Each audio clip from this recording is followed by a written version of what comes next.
Hello all my dearest students of CA Final Full English. I hope you all are doing good. I hope your studies are going on great for your upcoming exams. So today we are going to start with another very important session for your examination, and that is the ICI MCQ case scenario booklet, which is relevant for May 26, September 26 and Jan 27, that too in full English. So we are going to cover all the 35 MCQ case scenario which ICI has put in their booklet in full English. The Hindi version we have already uploaded. You can go and check if you want to watch the lectures in Hindi English mix. You can watch that. Now this session is completely in English, mainly for my students from South India. So without wasting any further time, let's start with the first MCQ case scenario. I request you all to watch this MCQ case scenario video maximum time as you can, because these case scenarios are one of the best case scenarios that you can ever get, and in the exam also ICI is going to ask you case scenarios only. ICI generally doesn't ask individual MCQs, sometimes they ask, but most of the time they ask MCQ case scenarios only. Apart from that, one more important thing which you need to keep in mind, these case scenarios covers more than 100 important concepts. Such beautiful concepts will be covered over here that you will not realize when you read the provision, but when you read the questions over here, you will understand how the ICI can ask questions based on these MCQ case scenarios. So without wasting any further time, let us start with the first case scenario. In the first case scenario, there is a person, Mr. Arvind, and his three brothers are there, Arjun, Anand and Akash. Now Arvind, Arjun and Anand are doing business, whereas Akash is engaged in the profession of interior decorator. All of them are maintaining books of accounts as per 44AA. And while brothers engage in retail trade business, follow mercantile system, whereas Akash, who is into profession, he follows what? He follows cash system. So this is the basic data which is given to us. Now below that, the turnover detail, the profit detail, all these details are given to us. Okay, I'll be going through them one by one when required. Below that, the details of Akash is given, who is into profession. That his turnover is 52 lakhs. Out of 52 lakhs, 50 lakh is received online, 2 lakh is received in cash, etc. Now, I am interested in the question. Which of the following individuals, question number 1, which of the following individuals are eligible to declare income on presumptive basis under the provisions of Income Tax Act? So, I need to find out who is eligible to declare their income on presumptive basis. Let me check one by one. First of all, Arvind. Arvind is doing business, and the turnover of Arvind is 95 lakhs. So if an individual who is doing a business whose turnover is up to 2 crore rupees, close your eyes and say that you can follow what? You can follow presumptive income. Arvind can definitely follow presumptive income. What about Arjun? Arjun's turnover is more than 2 crore. Arjun is also doing business, but his turnover is more than 2 crore. Can a person who is doing business, whose turnover is more than 2 crore, can he also go for presumptive income under 44AD? Yes, he can go, subject to one condition: if the cash receipt is up to 5% of the turnover. So if Arjun's cash receipt is up to 5% of turnover, then Arjun can enjoy 44AD even after 2 crore but up to 3 crore. Now if you check over here, the total turnover of Arjun is 2.8 crore and cash receipt is very less. If you divide cash receipt by total turnover, then the cash receipt is less than 5% of total turnover. Therefore, Arjun can also enjoy 44AD. He can also enjoy 44AD. Third case, Anand. Can Anand go for 44AD presumptive income? For Anand, it is not possible. Why? Because Anand's turnover is more than 3 crore. Up to 2 crore business, obviously possible. Above 2 crore is possible if you fulfill the condition of cash receipt is up to 5% of total receipts. But above 3 crore, if your turnover goes, then you cannot follow 44AD. Therefore, Anand, it is impossible to follow 44AD. I hope it is clear to all of you. What about Akash? See, Akash is into profession. Which profession? Interior decorator profession, as it is mentioned above. Now, Akash gross receipt is 52 lakhs. Can Akash follow 44 ADA presumptive income? See, for ADA also your gross receipt should be up to 50 lakhs. Then you can follow 44 ADA. But in some cases, if it is up to 75 lakh also, you can follow 44 ADA. What is that circumstance? Here also, if your cash receipt is up to 5% of your gross receipt, then up to 75 lakh gross receipt also you can follow 44AD. Now see, Akash turnover or gross receipt is 52 lakhs. Akash cash receipt is 2 lakhs. So 2 lakh divided by 52 lakh is 3.85%. Therefore, it is well within 5% range. Therefore, Akash can also enjoy presumptive income up to how much? Up to 75 lakh rupees. Therefore, Akash can also enjoy. So therefore, who cannot enjoy? Only Anand cannot enjoy. Therefore, the answer to first question is Mr. Arvind, Mr. Arjun and Mr. Akash. Anand cannot enjoy the provisions of presumptive income. I hope it is clear to all of you. This is the depth in which I'll be speaking about each and every MCQ, which will not only give you an exposure of MCQ, but which will also explain you a lot of in-depth concept, which I say can test you in the examination. Question number 2. Which of the following individuals have to mandatorily get their accounts audited under 44AB for AY26? Now, it is very simple. See, Arvind is following for presumptive income. Therefore, Arvind will not get audit. Arjun is also following presumptive income. Arjun will also not do audit. Akash is also following presumptive income. Akash will also not do audit. Now, only person left is Anand. Is Anand liable for audit? We need to check. What is the limit for audit? The limit for tax audit for businessman is if your turnover exceeds 1 crore. But in some cases, up to 10 crore turnover also, you don't have to do tax audit. So, is Anand coming in the exemption of 10 crore? What is the condition for 10 crore limit for tax audit? Your cash receipt should be up to 5% of total receipt, and your cash payment should also be up to 5% of total payment. If these two conditions are fulfilled, Anand is not liable for audit up to 10 crore rupees, and his turnover is only 5 crore. Therefore, let's see what is the cash receipt of Anand. Now, when you compare in 44AB, you compare cash receipt with the total receipt.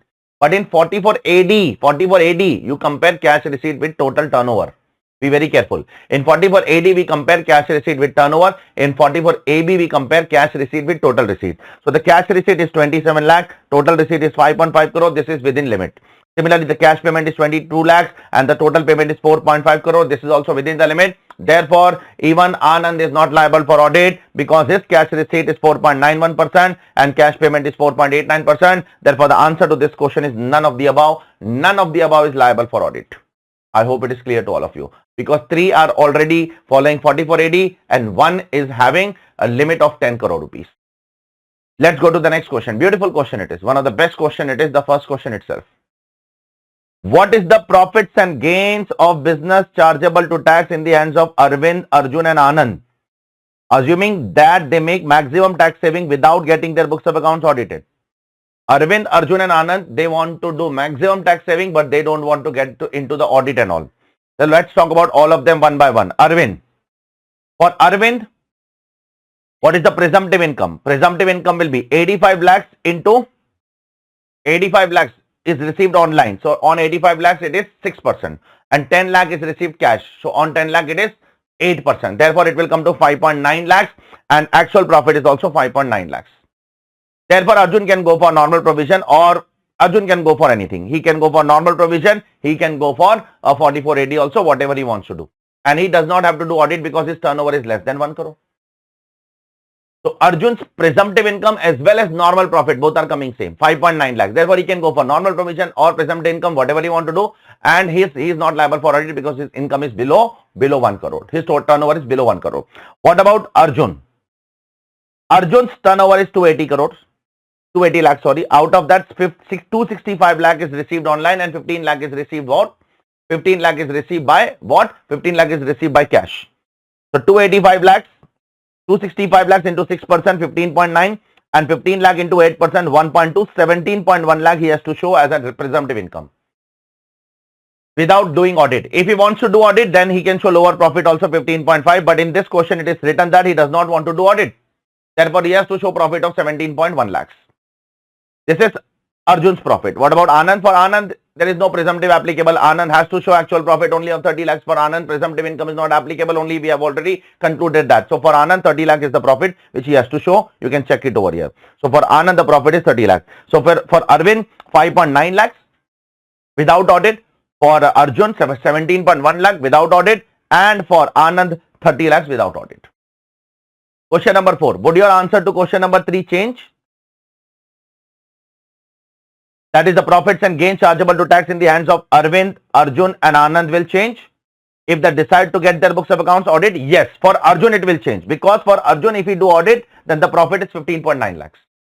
For Arvind, no need to do audit. Because without audit also 5.9 lakhs. With presumptive income also 5.9 lakhs. Without presumptive income also 5.9 lakhs. For Anand, presumptive income is not applicable only and audit is not applicable for him.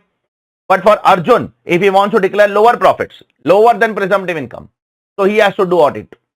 He has to do audit and he has to show lower profits of 15.9 lakhs. Arjun cannot get exemption. Anand can get, Arvind can get exemption. Why? Because Arvind's turnover is less than 1 crore. Arvind is not liable for audit. But Arjun's turnover is more than crore. Arjun will be liable for audit if he does not follow presumptive income. I hope it is clear to all of you. Now, what is the due date of filing of return of Mr. Arvind, Mr. Arjun, Mr. Anand and Mr. Akash? See, very simple. If they wish to make maximum tax saving. See, Arvind is following normal provision. Okay, for Arvind audit is not applicable. For Arvind it is July. Arjun, if he wants to save maximum tax, then he has to do audit.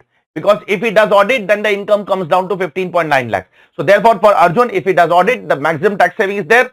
And if he does audit, then the due date will be 31st October. For Anand, audit is not mandatory also. For Anand, audit is not required. For Anand, normal provision will apply. Anand will show actual profit and Anand due date will also be 31st July. But for Akash, the answer given by ICI is wrong according to me. Now see, what is Akash discussion over here? Let's see the Akash history. Akash is doing some profession. Which profession? Interior decorator profession Akash is doing. Now the gross receipt of Akash is 52 lakhs. Okay. Out of which 50 lakh is received by online mode and 2 lakh is received by cash. Now what is more beneficial for Akash? Think. If Akash goes for 44 ADA, then 50% of 52 lakhs will come to 26 lakhs. In that case, he does not have to do audit because he is following presumptive income. But the actual profit of Akash is lower than 26 lakhs. Therefore, we would recommend Akash that you should go for actual profit. But if he goes for actual profit and if he declares profit lower than the presumptive income under 44 AD, then he has to do audit. And if he does audit, then the due date of filing of return for Akash, according to me, should become 31st of October. In this question, ICI has given as what? As 31st July only for Akash, which is wrong. According to me, this should also be 31st October. Please comment below and let me know what is your opinion on this. I hope it is clear to all of you. So this is what your first case study is all about. Let's move on to the second case scenario. In the second case scenario, there are 4 firms, out of which 3 are firm, 1 is LLP. First one is doing business. Second one is doing goods carriage business. Third one is doing LLP and it is doing some wholesale trade business. And fourth one is a professional firm, interior decoration. Now, we are supposed to answer the following question. Question number 1. Which of the 4 entities are eligible to declare income on presumptive basis? We need to answer who are eligible to declare on presumptive basis. See, first firm is doing business and the turnover of the firm is up to 2 crore. Therefore, it can go for 4480. Second one is having goods carriage business and the number of vehicle does not own more than 10 goods carriage. Therefore, it can go for 44 AE. Third one is LLP. LLP is not eligible for presumptive income, so ignore. Fourth one is interior decorator and their gross receipt is also up to 50 lakh rupees. Therefore, they can also go for what? 44 ADA. So, therefore, the LLP cannot go for presumptive income. Rest of the 3 can go for presumptive income and therefore, the answer to this question is as follows. Pay attention, please. Except LLP, everybody can go. AB can go, LM can go, XY can go, LLP cannot go. I hope it is clear to all of you. Next question. What is the business income declared to be declared by AB and company and PQ and company? Assuming that the entities wish to make maximum tax saving without getting their books of accounts audit. So, AB and company and PQ and company wants to compute their income. They don't want to get into audit. They want to save maximum tax without audit. So, let's talk about AB and company first. For AB and company, let's follow the presumptive income. If they don't want to do audit, they have to follow presumptive income. The total gross receipt or turnover is 2 crore, out of which 150 plus 30 or 150 plus 20 is received by online mode till the due date of filing of return. This 150 and this 20 is received by online mode, 4 modes by due date of filing of return. Therefore, on this amount, 6% will be deemed income and on this amount, on 30 lakhs, 8% will be deemed income. Whatever is the deemed income, from that you cannot reduce remuneration and interest. It is not allowed. In case of 44AD, remuneration and interest to partners is not allowed as a deduction from 44AD income. I hope it is clear to all of you. Therefore, PQ and company, what is the income? 200 lakhs, 170 lakhs received in online, 6%, 30 lakhs received other than online, that is in cash, 8%. 12.6 lakh is the deemed income. On that, you cannot claim deduction of remuneration and interest. For PQ and company, what will be the income? What is PQ and company doing? PQ and company is an LLP. PQ and company will not follow any presumptive income. So for PQ and company, you have to directly take the profit which is after remuneration and interest. So for PQ and company, the profit will be 4.5 lakhs, which is after remuneration and interest. Because PQ and company is not following any presumptive income, they can definitely claim deduction of what? Interest and remuneration given to the partners. So for PQ and company, the income is 4.5 lakhs, which is after remuneration and interest. I hope it is clear to all of you. Third question. Question number 3. What is the income to be declared by LM and company if LM and company wants to make maximum tax saving without getting audited? LM and company also don't want to get audit and save maximum tax. Now what is LM and company doing? LM and company is a company, it's a firm engaged in what? Goods carriage business. And they have given the details of the goods carriage over here. Now they have to compute 44AE now because they don't want to get audit. Therefore, they have to follow 44AE, presumptive income. Now, what does presumptive income says? 44AE divides all the vehicles into two categories. Light motor vehicle, heavy motor vehicle. Sir, what is heavy motor vehicle? Whose gross weight is more than 12,000 kg is heavy motor vehicle. And if the gross weight is up to 12,000 kg, it is light motor vehicle. For light motor vehicle, there is a standard deemed income 7,500 per month or part thereof, or per vehicle number of months the vehicle is used by the assessee. Sorry, number of months the vehicle is owned by the assessee, not used. And for heavy motor vehicle whose weight is more than 12,000 kg, it is 1,000 rupees per ton per month or part of the month. For number of months the vehicle is owned by the assessee. So first one is light vehicle. Therefore here it is 7,500 into number of vehicles 3 into 11 months because it is purchased in date of put to use is not relevant. Date of ownership is relevant when you have purchased. Second is also light, 9,000 is the weight, 7,500 into 2 vehicles into 9 months because you have purchased in July. Third one is also light vehicle, 7,500 into 1 vehicle into 8 months because you have purchased in August. Fourth is also light, 7,500 into 1 vehicle into 7 months because you have purchased in September. Fifth is also light because this is also exact 12,000. If the weight is exact 12,000, it will be called as one light vehicle only. 7,500 into 1 into 5 months because you have purchased in November. But last one is a heavy vehicle because the weight is more than 12,000. So now for every ton 1,000 rupees. So therefore 13,000 kg is 13 ton. So for 13 ton it is 13,000 rupees into 2 into 4 months. Into 2 vehicles into 4 months from December. Whatever income will come, that will be your income. Now from this in 44AE, remember in 44AE you get the deduction of remuneration and interest. So you can claim remuneration of 1.5 lakhs and interest of 0.5 lakhs also. In 44AD and ADA you don't get deduction of remuneration and interest, but in 44AE you get the deduction of remuneration and interest. We have done this interlinking in our color book. You can go and check in our textbook, please. So you can claim deduction of 2 lakh rupees of remuneration and interest from here, and therefore the ultimate answer is 436,500. I hope it is clear to all of you. Question number 4. What is the income to be declared by XY and company under the head PGBP, assuming that they wish to make maximum tax saving without getting the books of accounts audited? Now what is XY and company? Who is XY and company? XY and company is this last form.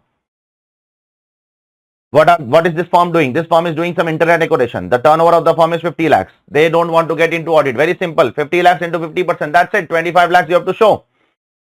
25 lakhs show and that's it. You don't have to do any audit. I hope it is clear to all of you. Again, here remuneration and interest not allowed because remuneration and interest is only allowed in 44AE, not allowed in 44AD, not allowed in 44ADA. And last question, would your answer to MCQ 3 and 4 change if the firm decides to get their books of accounts audited? Now we need to be very careful. In third MCQ, who is it there in the third MCQ? LM and company. What is the profit? 436,500. If they do audit, then what will be their profit? If they do audit, then profit will be 4.1. So yes, in case of LM and company, I will do audit because if I do audit, my profit is further reducing to 4.1 lakh. I will go for audit. For XY and company, what is the profit currently? 25 lakhs. What will be the profit after doing the audit? If they do audit, then the profit will be 20 lakhs. Yes, I will go for audit. In both the MCQs, the profits will fall if you do the audit. Therefore, I will do audit in case of both the MCQs. Check it, please. So here the profit will fall from 4,36,000 to 4,10,000, and here the profit will fall from 25 lakhs to 20 lakhs. Therefore, the answer would change to both the MCQ 3 and MCQ 4. I hope it is clear to all of you. So this is what this MCQ is all about. Beautiful MCQ it is. Let's go ahead with the third MCQ. MCQ number 3. What is this MCQ, sir? So this MCQ is on 43CA. 50C, 56.210, 194IA, multiple provisions are covered in this. Let me read the question directly. It's a small MCQ, nothing great as such. What is the amount of income chargeable in the hands of Mr. Hari in respect of transaction of sale of building to Mr. Rajesh, and under which head it is taxable? Now what is Hari doing? Let's read about Hari first. Hari is a property dealer and he is selling some building for how much? He is selling some building for 100 lakh rupees on 1st of January 2026.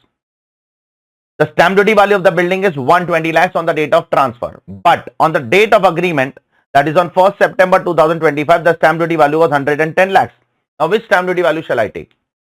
On the date of agreement, earlier on the date of agreement, the stamp duty value was 100 lakhs, and today when I am transferring the property on that date, on the date of transfer, on the date of sale, the stamp duty value is 120 lakhs. Which stamp duty value shall I take?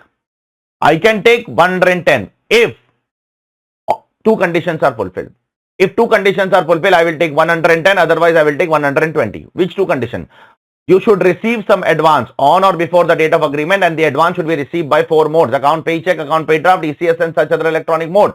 So are you receiving some advance on or before the date of agreement? Yes, you are receiving 15 lakh rupees on or before the date of agreement. Check please. He received 15 lakh rupees on the date of agreement. Therefore, you can take this as what? This as your stamp duty value. So now your selling price will be considered as 100 lakhs and stamp duty value will be considered as 110 lakhs. Now you will follow 43CA, not 50C, because Hari is a property dealer. For property dealer, 43CA is applicable.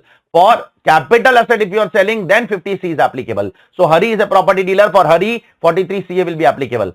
What will be the full value of consideration? The full value of consideration will be actual consideration, that is 100 lakhs, or stamp duty value 110 lakhs, whichever is higher. But here you will not take whichever is higher. Very, very minute point, because the difference between 100 and 110 is not exceeding 110%. The difference between the sale price and the stamp duty value should exceed 110%. It is exactly 110%. Therefore, you will not take stamp duty value as your consideration. You will take 100 lakhs as your consideration, and your purchase price is 50 lakhs, and therefore 100 minus 50 will be considered as your PGBP income. You will apply 43CA. You will not apply 50C. I hope it is clear to all of you. Very minute point. First of all, how I selected which stamp duty value to consider. Then I decided whether to follow 50C or 43CA. Then I compare the stamp duty value with my consideration and find out whether 110% is exceeding or not. And then I computed my income. I hope it is clear to all of you. Now, from the buyer's perspective, Hari is selling, Rajesh is buying. Rajesh is buying. Is any income chargeable in the hands of Rajesh? Rajesh is buying for how much? Rajesh is also buying for 100 lakhs. What is the stamp duty value? Stamp duty value is 110 lakhs. For Rajesh also, income from other source will not be applicable. Income from other source is applicable when under 56(2)(10), when the difference is more than 50,000 and the difference is more than 110%. In Rajesh's case, the difference is more than 50,000, no doubt about it. But the difference is not more than 110%. Therefore, Rajesh will not be liable for income from other source. No tax will be charged to Rajesh. I hope it is clear to all of you. Question number 3. What is the amount of income chargeable to tax in the hands of Mr. Ravi in respect of transaction of sale of residential house property to Mr. Balish? Now, what is Ravi doing? Ravi is a retail trader. Now, Ravi is not a property dealer. He is a retail trader. So, for Ravi, 50C will apply, not 43CA. Now, Ravi is selling the house for how much? 50 lakhs on 1st of February 2026. The stamp duty value on 1st of February 2026 is 70 lakhs. But on the date of agreement, that is on 1st of August, the stamp duty value was 50 lakhs, 55 lakhs. Now, which stamp duty value to consider? Shall I consider the stamp duty value today, 70 lakhs, or shall I consider the stamp duty value which was there on the date of agreement? Again, I told you, if you fulfill two conditions, then you can consider the stamp duty value on the date of agreement. You should receive some advance on or before the date of agreement, and you should receive by 4 modes: account pay check, account pay draft, ECS and such other electronic mode. In this case, you are receiving advance of 5 lakh rupees, but you are receiving by cross check, which is wrong. You cannot receive by cross check. You have to receive by account pay check, account pay draft, ECS and such other electronic mode, because you are receiving the advance on the date of agreement by cross check, which is not coming in the 4 modes. Therefore, your stamp duty value on the date of agreement will not be considered. Your stamp duty value on the date of transfer will be considered. So now your stamp duty value will be 70 lakhs. Your selling price is 50 lakhs. Therefore, the difference between the two is greater than 110%. Therefore, 50C will apply, and your full value of consideration will be 70 lakhs. Your purchase price is 32 lakhs. Therefore, 38 lakhs. 70 lakhs will be your full value of consideration. Purchase price will be 32 lakhs, and therefore the difference will be considered as capital gains. Now the question is whether it will be long term or short term. It will be short term. It is sold within 24 months. So because the asset was purchased on 17th August 2024 and it is sold on 1st of February 2026, therefore it is sold within 24 months, therefore it is a short term capital gains. So question number 3, 70 lakhs FVC minus 32 lakhs cost, 38 lakhs is your cost of short term capital gains as the period of holding is less than 2 years. I hope it is clear to all of you. Why I'm not taking 55 lakh as 555 lakh as SDV? Because on the date of agreement you are receiving the money by cross check. You should not receive by cross check, you should receive by account pay cross check, account pay draft, ECS or such other electronic mode. I hope it is clear to all of you. Now similarly in case of Valish, whether Valish is liable for some income from other source? Yes, Valish will be liable for some income from other source because Valish is purchasing the property for how much? 50 lakhs. The stamp duty value is how much? 70 lakhs. Is the difference greater than 110%? The answer is yes. Is the difference greater than 50,000? The answer is yes. Therefore, because the difference is greater than 110% and the difference is greater than 50,000, Valish will be liable for income from other source on 20 lakh rupees. Check it please. And last question over here, is Mr. Rajesh, that is the buyer of first transaction, and Mr. Valish, that is the buyer of second transaction, are they liable to deduct TDS? Yes, they are liable to deduct TDS under 194 IA. 194 IA because the selling price and the stamp duty value, either of them are greater than equal to 50 lakh rupees. If both of them are less than 50 lakhs now, then there is no need to deduct TDS. But if selling price or stamp duty value, either of them is greater than 50 lakhs, then you have to deduct TDS. In first case also, in case of Rajesh also, the selling price or the stamp duty value, either of them is greater than 50 lakhs. In second case also, either of them is greater than 50 lakh rupees. I hope it is clear to all of you. Check it please. So let's go ahead with the next case scenario. Case scenario number 4. There are 4 companies, A Limited, B Limited, C Limited and D Limited. With respect to that, they have given some data. First question, what would be the tax liability of B Limited if it avails the beneficial tax rate under 115BAA by following the conditions specified therein? Assume that the gross total income reflects the computation under special provision. Now let's go to B Limited. Let's assume that B Limited is following what? 115BAA. Now we need to answer what will be the gross total income. Now if they follow 115BAA, the gross total income is 2.8 crore. Will they get additional depreciation on new plant and machinery? No. Additional depreciation on new plant and machinery will not be allowed under 115BAA. In 115BAA, it is not allowed. Will they get 80JJAA? 80JJAA also not allowed to them. Why, sir? 80JJAA not allowed because the employment is less than what? 80JJAA, sorry, will be allowed to them. The reason is, first of all, they are doing manufacturing of apparel. What are they doing? They are doing manufacturing of apparel. See, very important point. How minutely they ask the points over here. See, the business is commenced on 1st of November 2025 and they are hiring some employees in the year of incorporation. So now the emolument, wherever it is more than 25,000, for those employees you will not get 80JJAA. But if the emolument is up to 25,000, you will get 80JJAA. But now you will say, sir, the business is commenced on 1st November, sir. The employment is less than 240 days. It's okay. But for apparel, leather and footwear business, do you remember? Even if 150 days employment is given, then also you are eligible for 80JJAA. Therefore, this is an apparel manufacturer. Therefore, 150 days is also sufficient. Now, if you count from 1st November to 31st March, it is happening 151 approximately. Therefore, you are eligible for what? 80JJAA. 80JJAA deduction you can claim. 24,000 is the emolument multiplied by 5 months, November to March, multiplied by 500 employees into 30%. This is your 80JJAA deduction. Sir, is 80JJAA allowed in 115BAA? Definitely allowed. In 115BAA, no chapter 6 deductions are allowed except 3. 80JJAA is allowed, 80M is allowed and 80LA is allowed. Therefore, whatever is the income on that, you will apply 22% tax, 10% surcharge, 4% cess. This will be your taxable amount. This will be your tax amount. Second question. What would be the tax liability of A Limited for AY 26-27 if A Limited goes for 115BAA? Now, let's talk about if A Limited goes for 115BAA. Now, A Limited is incorporated around 5 years back in September 2020. So, now A Limited's total income is 4.9 crore.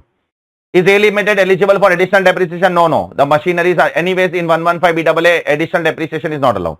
Is A Limited eligible for 80JJAA? Not allowed. Why? Because the employees were employed on the date of setting up of the company. When was the company set up? Company was set up in 2020. And 80JJAA is allowed only for the first 3 years. First 3 years means the year in which you employ, in that year and the subsequent 2 years you will get. If these employees would have been employed in 25-26 now, then you would have been eligible for 80JJAA. Now because these employees were employed in 2020, therefore you are not eligible for 80JJAA. You cannot claim 80JJAA for A Limited. So for A Limited, directly the total income is 4.9 crore. Check it please. On 4.9 crore, 80JJAA will not be allowed because 3 years have expired. Employees were employed in 2020 and you are computing income of 25-26. Therefore on 4 crore 90 lakhs, 22% tax, 10% surcharge, 4% cess. This will be your tax amount. Third question. What would be the total income of A and B if they do not opt for special provision? It means if they compute tax as per normal provision. See, if A and B compute tax as per normal provision, A's income will not change, it will remain same only. Why? Because for A, anyways, additional depreciation is not allowed, even 80JJAA is not allowed. But B's total income will change. How, sir? B will get 80JJAA, obviously that they are getting in 115BAA also, and B will also get additional depreciation on this plant and machinery. See, A will not get additional depreciation because this plant and machinery was purchased in the year of incorporation. But B will get additional depreciation because for B, year of incorporation is current year only. Therefore, for B, you can take 4 crore into 10% additional depreciation because the machinery is put to use for less than 180 days. So for B, what is the extra thing which you will get in normal provision? Additional depreciation. A will not get additional depreciation. Therefore, for B, you can claim additional depreciation over here. That is 40 lakh rupees. And therefore, the answer will come to how much? 60 lakhs. Question number 4. It's a simple question on penalty. There is a company C Limited who has done some under-reporting. Under-reporting is not due to misreporting. Therefore, 50% penalty. And C Limited has not opted for special provision. It means C Limited has opted for normal tax. So let's first of all find out the tax rate of C. This is C and the turnover of last to last year of C is 499 crore. Therefore, the tax rate of C will come to 30%. Now we will compute the penalty for C. How will we compute penalty? Income assessed 20 crore minus income processed 16 crore. 4 crore will be under-reported income. 4 crore under-reported income. Now I will compute tax. How will I compute tax? First I will compute tax on 20 crore. Then I will compute tax on 16 crore. And then I will take difference. I will get 1 crore 39 lakh 77,600. When I will compute tax on 20 crore, I will take 30% tax, 12% surcharge because the income is more than 10 crore. Similarly, when I will compute tax on 16 crore, again I will take 30% tax, 12% surcharge. So can I directly take tax on 4 crore as 30% tax, 12% surcharge? You can do that because the effective tax rate of 20 crore and the effective tax rate of 16 crore is same. Therefore, you can directly apply tax on 4 crore, 30% tax, 12% surcharge, 4% cess. Whatever tax will come on that 50% penalty will be imposed. I hope it is clear to all of you. Next, in case of D, what will be the penalty?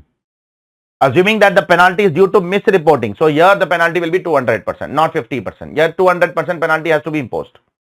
So first we need to find out the D's last to last turnover. The D's last to last turnover is 251 crore. So it is up to 400 crore. It is within 400 crore. Therefore the tax rate will be 25%. In case of D, what will be the income? Income assessed 22 crore. Income processed 20 crore. Therefore 2 crore under reported income. Can I again compute tax directly on 2 crore? Yes, you can. 2 crore. 25% tax, directly 12% surcharge because the effective tax rate of 22 crore is also same and the effective tax rate of 20 crore is also same. Therefore, directly apply to 25% tax, 12% surcharge, 4% cess. This will be your tax on that 200% penalty imposed and compute the penalty. I hope it is clear to all of you. So, this is what this question is all about. Let's go on to the next question. Next question is on business trust. It's a very good question on business trust. Pay attention please. First, let me give the synopsis of the question. There is a business trust. It can also be called as real estate investment trust. There is one SPV by the name called as Z Limited is an SPV of the business trust and the SPV does not opt for 115BAA. It is a very important line.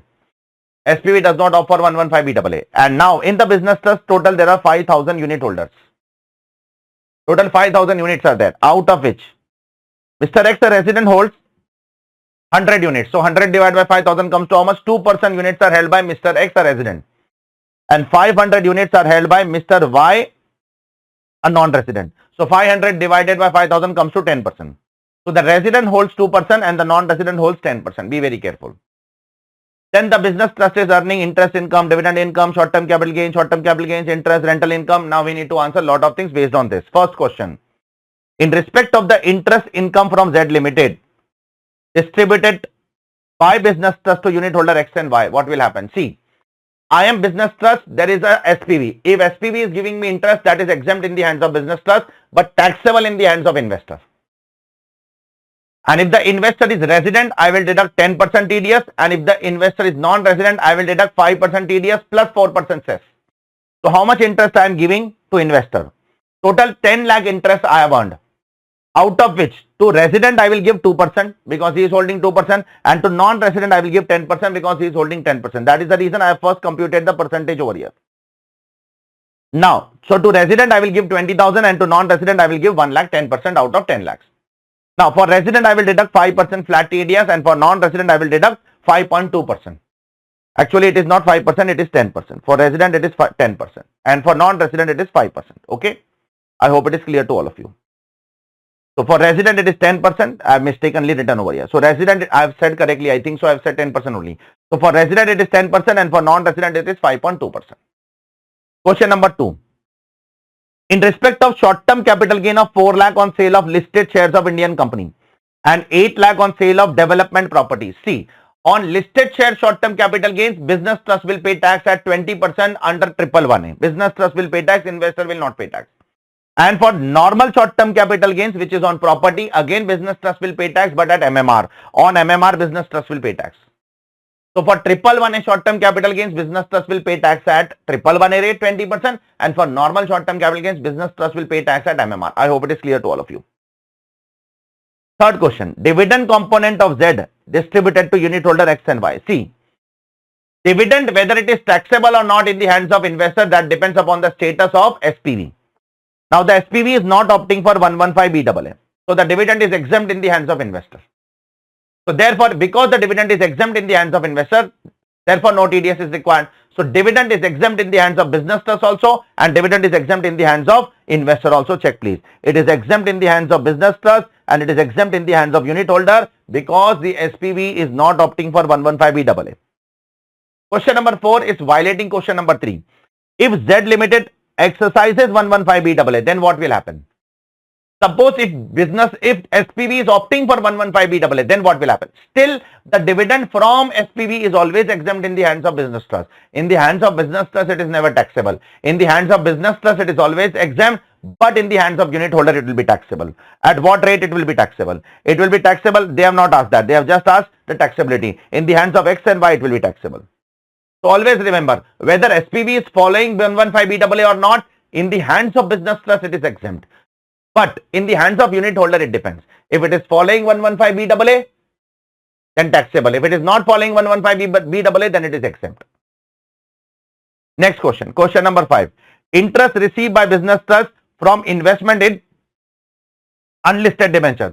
See, whatever unlisted debentures business trust has invested, on that, whatever interest is earned by the business trust, that is taxable in the hands of business trust only at MMR. So business trust will pay tax at MMR. Investor is not liable to pay tax.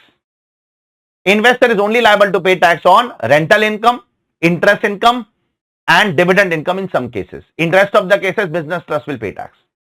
And last but not least, for rental income from real estate, so in the hands of business trust, it is exempt. In the hands of investor, it is taxable. So how much is the rental income? 20 lakhs. So first investor income is 2%. Second investor income, non-resident investor income is 10%. That will be taxable. How much TDS to deduct? In case of resident unit holder, you have to deduct TDS at the rate of 10%. In case of non-resident unit holder, you have to deduct TDS at rates in force. So for resident, you have to deduct at 10%. For non-resident, you have to deduct at rates in force. The TDS section is 194 LBA. I hope it is clear to all of you. Let's move on to the next case scenario, which is a very simple case scenario. There is a partnership firm whose tax is 30% and their income tax return income is given, processed income is given, assessed income is given and reassessed income is given. And there is another person, Mr. N, who is a resident individual, aged 58 years. He has not filed the return. Therefore, his income is assessed under 144 best judgment assessment. Now, we need to answer the following question. MNO, which is a partnership firm, is deemed to have underreported its income. When can I say that MNO has deemed to have underreported its income? Can I say the difference between 143.1 and 133.1 is underreported income? Never, never, never. Never. You do not compare your income process with the ITR income. No. That is not found by assessing officer, that is found by software. Yes, the difference between 143 and 143.1 can be called as underreported income, and the difference between 147 and 143 can also be called as underreported income. Therefore, where the income assessed in 143 exceeds the income processed in 143.1, that is underreported income, and where the income reassessed in 147 exceeds the income assessed in 143.3, that can be called as what? Underreported income. Therefore, the answer to this question is 2 and 3, 2 and 3. I hope it is clear to all of you. Second question, Mr. N is deemed to have underreported his income. When can I say Mr. N is deemed to have underreported income? See, Mr. N has not filed the return. So when can he said to be underreported in income? Mr. N has not filed the return and his income is exceeding the basic exemption limit. So if his income is exceeding the basic exemption limit, then in that case you can say that Mr. N has deemed to have underreported income. So in this case, Mr. N has not filed the return and his assessed income is greater than the basic exemption limit. Therefore, 2 and 3 if fulfilled, then it can be called as what? 2 and 3 if together fulfilled, then it can be called that Mr. N has underreported his income. Point number 1 is because he is a partner of a firm. Because you are a partner of a firm, that does not mean that the partner will be said to be deemed underreported. No. Because I am a partner of a firm and if the firm is violating, that does not mean that the partner will also be liable for penalty. No, that is not the ground for imposing penalty. The ground for imposing penalty is if you don't file the return, then your income should be greater than basic exemption limit, which is not chargeable to tax. I hope it is clear to all of you. Third question. Assuming that the underreporting is not on account of misreporting, it means 50% penalty, it is not a misreporting case. So how much penalty will be levied under 143.3? See, in 143.3, what is your income? 65 lakhs. And income process 50 lakhs. So therefore, income assessed 65 lakhs minus income process 50 lakhs. 15 lakh is your underreported income. Technically, I should compute tax on 65 lakhs first and then tax on 50 lakhs. But the effective rate of 65 lakhs and 50 lakhs is same only. So I'm directly computing tax on 50 lakhs. 15 lakhs into 31.2%. On that, I'm applying 50% penalty. Because it is a case of underreporting, not misreporting. Now, fourth question is saying, what would be your answer? Assuming that underreporting income is not on account of misreporting. Again, it is not on account of misreporting and it is 147 case. So in case of 147, how will you compute the underreported income? Income reassessed 85 lakhs minus income previously assessed 65 lakhs. Therefore, 85 minus 65 is how much? 20 lakhs. 20 lakh will be considered as income. Income what? Underreported. On that, I will directly compute tax. Technically, I should not. I should first compute tax on 85 lakhs, then 65 lakhs. But the effective tax rate of 85 lakhs is 31.2% and the effective tax rate of 65 lakhs is also 31.2%. Therefore, I am directly computing tax on 20 lakhs at 31.2%. Whatever tax is coming on that, I am applying what? 200% penalty because this is on account of misreporting. Because it is a misreporting, I will apply 200% penalty here.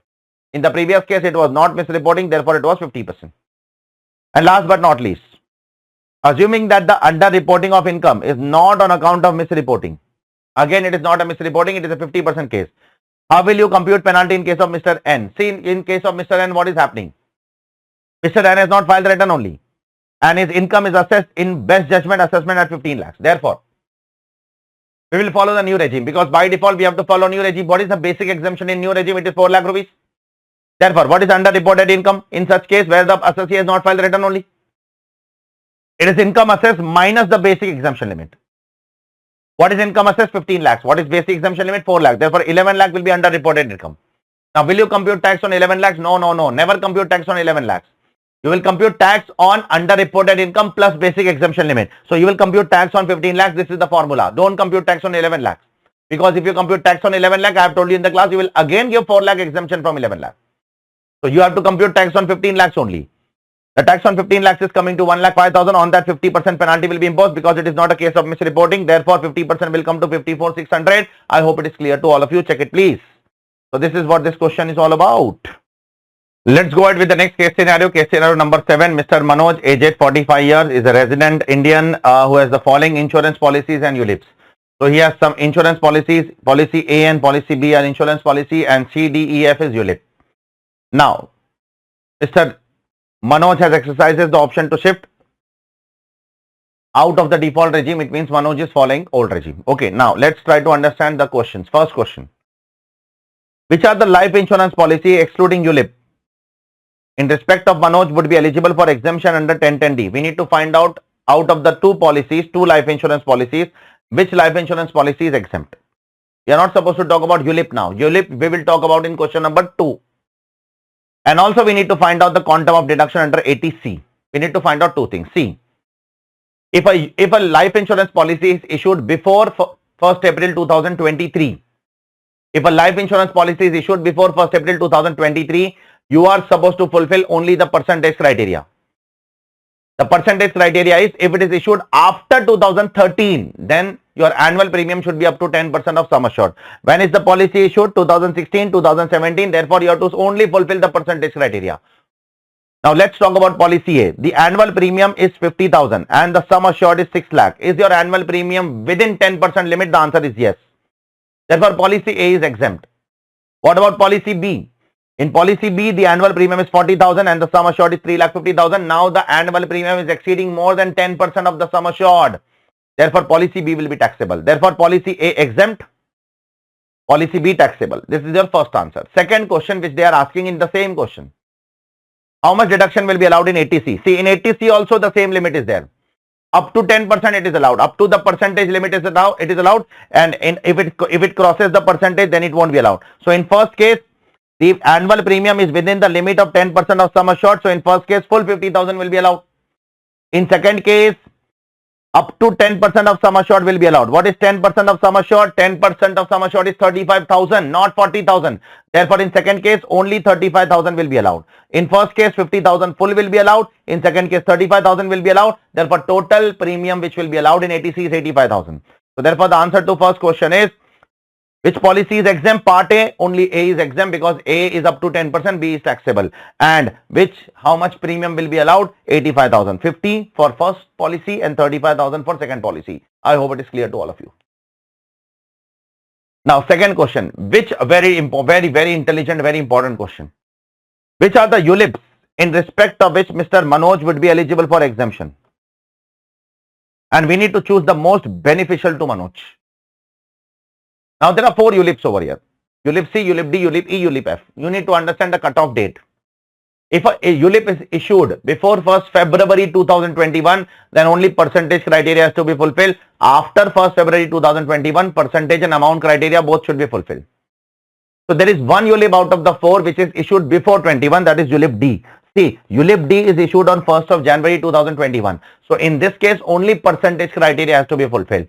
What is the percentage criteria? Your annual premium should be up to 10% of sum assured. Yes, it is within 10% of sum assured. Therefore, ULIP D is completely exempt. There is no doubt about ULIP D. Now, we need to fight between ULIP C, ULIP E and ULIP F. Now, all these 3 ULIPs are issued on or after 1st February 2021. So, first we need to check the percentage criteria. Are they fulfilling percentage criteria? 1 lakh divided by 10 lakh? Yes. 1 lakh 40 divided by 15 lakh? Yes, it is within 10%. 2 lakh 50 divided by 25 lakhs? Yes, it is within 10%. Within 10%. All 3 are fulfilling percentage criteria. But I cannot make all of them exempt. Why? Because the aggregate premium of ULIP C, ULIP E and ULIP F crosses 2.5 lakhs. I cannot claim exemption for all 3 of them. Now I have to select. What you have to select? Either I will exempt C and E and make F taxable, and vice versa. These 2 possibilities are there. Either C and E or F. Now which is better? For that you need to check wherever the tax is coming higher, offer that for tax, and wherever the tax offer that for exemption, and wherever the tax is coming lower, pay the tax. Very simple now. If the tax is coming higher, that option you should go for exemption, and the tax is coming lower, that option you should pay the tax. Now, how to compute tax now? In this case, see, let's try to understand computation of tax of all 3 of them. How to compute tax? In case of C, how will you compute tax? Amount received 11 lakhs minus aggregate premium paid over the years. So, in case of C and E, the aggregate premium is 2,40,000. Pay attention, please. Year 1 lakh and year 1,40,000. 2,40,000 into how many years? Into 9 years. 2,40,000 into 9 years will come to 21.6 lakh. This is the aggregate premium you have paid for C and E. What is the aggregate consideration received for C and E? That is 11 plus 17, 28 lakhs. So 28 lakh is the aggregate consideration you will receive for option C and E, and 21.6 lakh is the aggregate premium you have paid. Therefore, 6.4 lakh will come as taxable amount. Let's talk about F now. For F, what is the aggregate premium you are going to pay? 2.5 lakhs into 9 years. How 9 years, sir? From 21 to 2030. And the consideration is 25 lakhs. So 25 lakhs, sorry, 28 lakhs minus what? Minus 9 years premium will come to 5,50,000. So now we have all the data in front of us. If I offer C and E for tax, I have to pay 6.4 lakh as tax. If I offer F for tax, I have to pay 5.5 lakh as tax. So which option is better? I will make C and E exempt and I will pay F tax on F. So therefore, which ULIPs are exempt in the most beneficial manner? C. ULIP D is already exempt. Correct? ULIP D is already exempt. I will also make C and E exempt, and I will pay lower tax on F. That is better for me. And that is the answer to question number 3 also. What is the answer to question number 3? What will be the tax liability of F? The tax liability of F will come to 5,50,000 rupees. I hope it is clear to all of you. So between C and E and F, C and E is better to exempt and F is better to pay tax. Because in F, the tax will come lower. I hope it is clear to all of you. Let's go to the next question, question number 8. Question number 8 is also a very good question. Mr. Sunil, Mr. Sridham and Mr. Shram are 3 brothers. All of them are resident. Their last year business turnover is 9 crore, 10 crore and 12 crore. They are buying some goods from Ashwath. Ashwath is a seller and these 3 brothers are buyers. Now the first question over here is, are the TDS provision under the Income Tax Act attracted in respect of purchase transaction with Mr. Ashwath? Now first of all, when you purchase any goods from anybody, which TDS provision is applicable? 194Q. 194Q is applicable if your last year business turnover is more than 10 crore. If so, at what rate and at what point of time?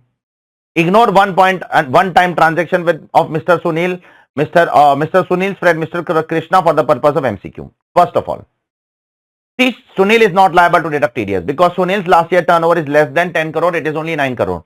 Sridham is also not liable because Sridham's last year turnover is exactly 10 crore. If you want to apply 194Q, your last year business turnover should be more than 10 crore rupees. Therefore, in case of Sridham also, TDS will not be applicable. But yes, in case of Sham, TDS will be applicable because Sham's last year turnover is what? Is more than 12 crore. Therefore, in case of Sunil and in case of Sridham, TDS will not be applicable. In case of Sham, TDS will be applicable. When TDS will apply? TDS will apply when the purchase will exceed 50 lakhs. Purchase is exceeding in which month? It is exceeding in October. Compute 9.8 plus 8.75 plus 9.45 plus 6.8 plus 6.3 plus 8.15 plus 7.8. Now it is exceeding. After this, it is exceeding what? It is exceeding 50 lakh rupees. So in the month of October, you have to deduct TDS. Why? Because here it may be assumed that the entire amount relating to Ashwath for a particular month is credited on the last day of the month. So in whichever month you purchase, on the last day of that month you have to credit. So on 31st of October you have to what? Deduct the TDS on payment or credit, whichever is earlier. So the credit is done in the same month, but the payment is done in the next month. So we have to deduct TDS under 194Q on credit or payment, whichever is earlier. Now the credit is done in October. So on 31st October I am supposed to deduct the TDS. Check please. So Sham is liable to deduct TDS at 0.1% after crossing the threshold of 50 lakhs at the time of credit, which is happening on 31st October. So whichever month 50 lakh is crossing, last day of that month, you have to deduct the TDS. I hope it is clear to all of you. Second question. What would be the applicable rate of TDS if Mr. Ashwath fails to furnish the PAN? See, generally if the payee does not give the PAN, I have to deduct TDS at 20% or actual rate, whichever is higher. But in two sections, remember it is not 20%, it is only 5%. That is 194Q and 194O. Here also it is not 20%, here it will be 5%. Because there are two sections where TDS is not 20% for non-PAN cases, it is only 5%. This is one amongst them. Question number 3.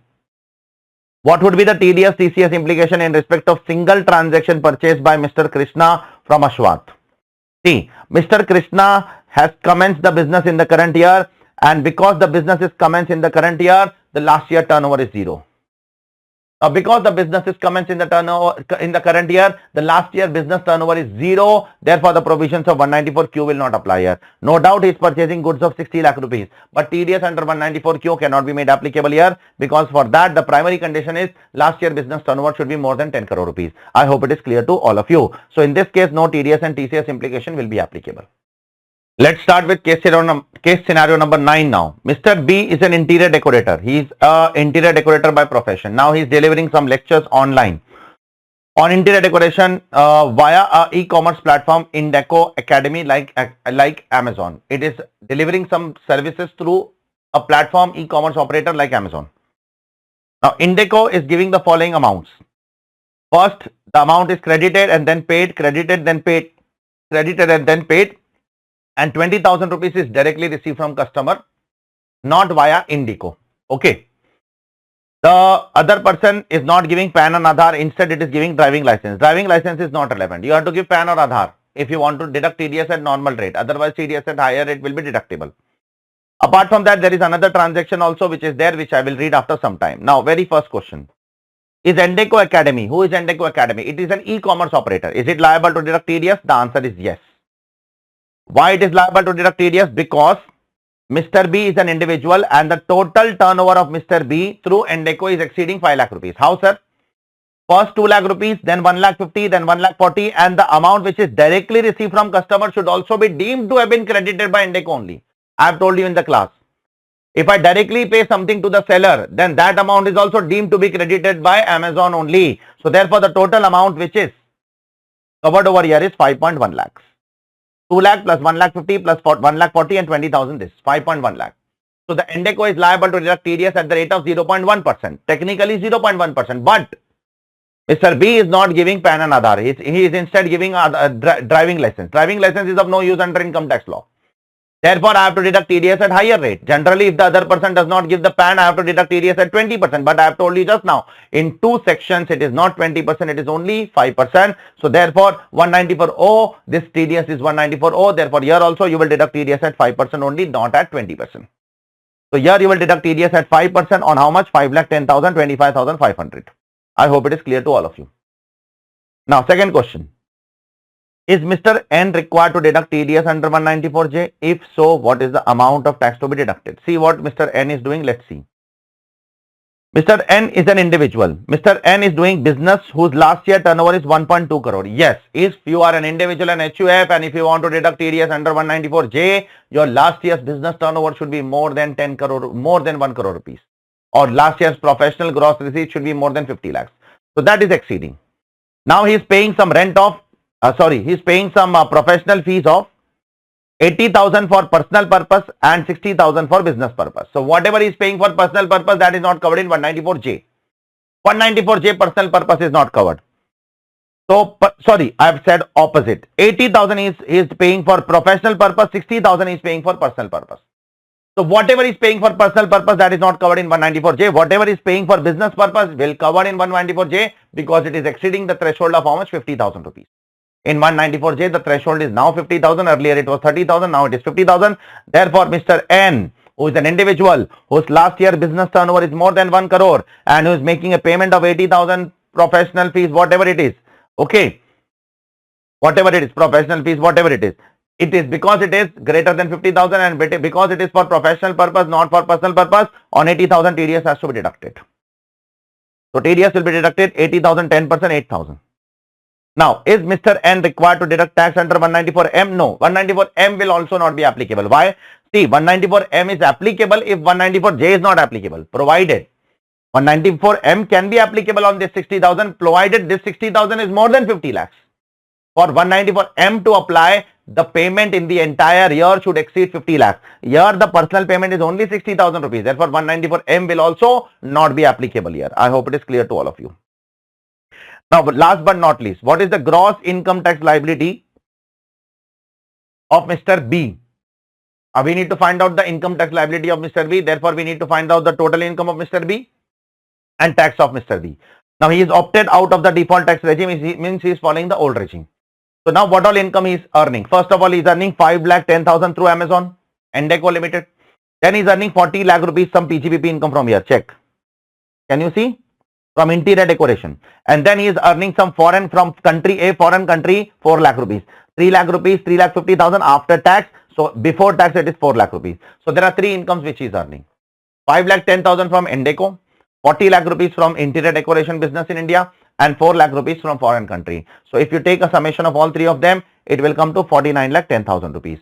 On that, he will follow what? Presumptive income. Because he is interior decorator, he can follow presumptive income. Therefore, for him, the presumptive income will be 50%. 24,55,000 will be the total income. On that, he will apply tax as per old regime, and tax as per old regime will come to 5,70,960 rupees. I hope it is clear to all of you. Check the answer, please.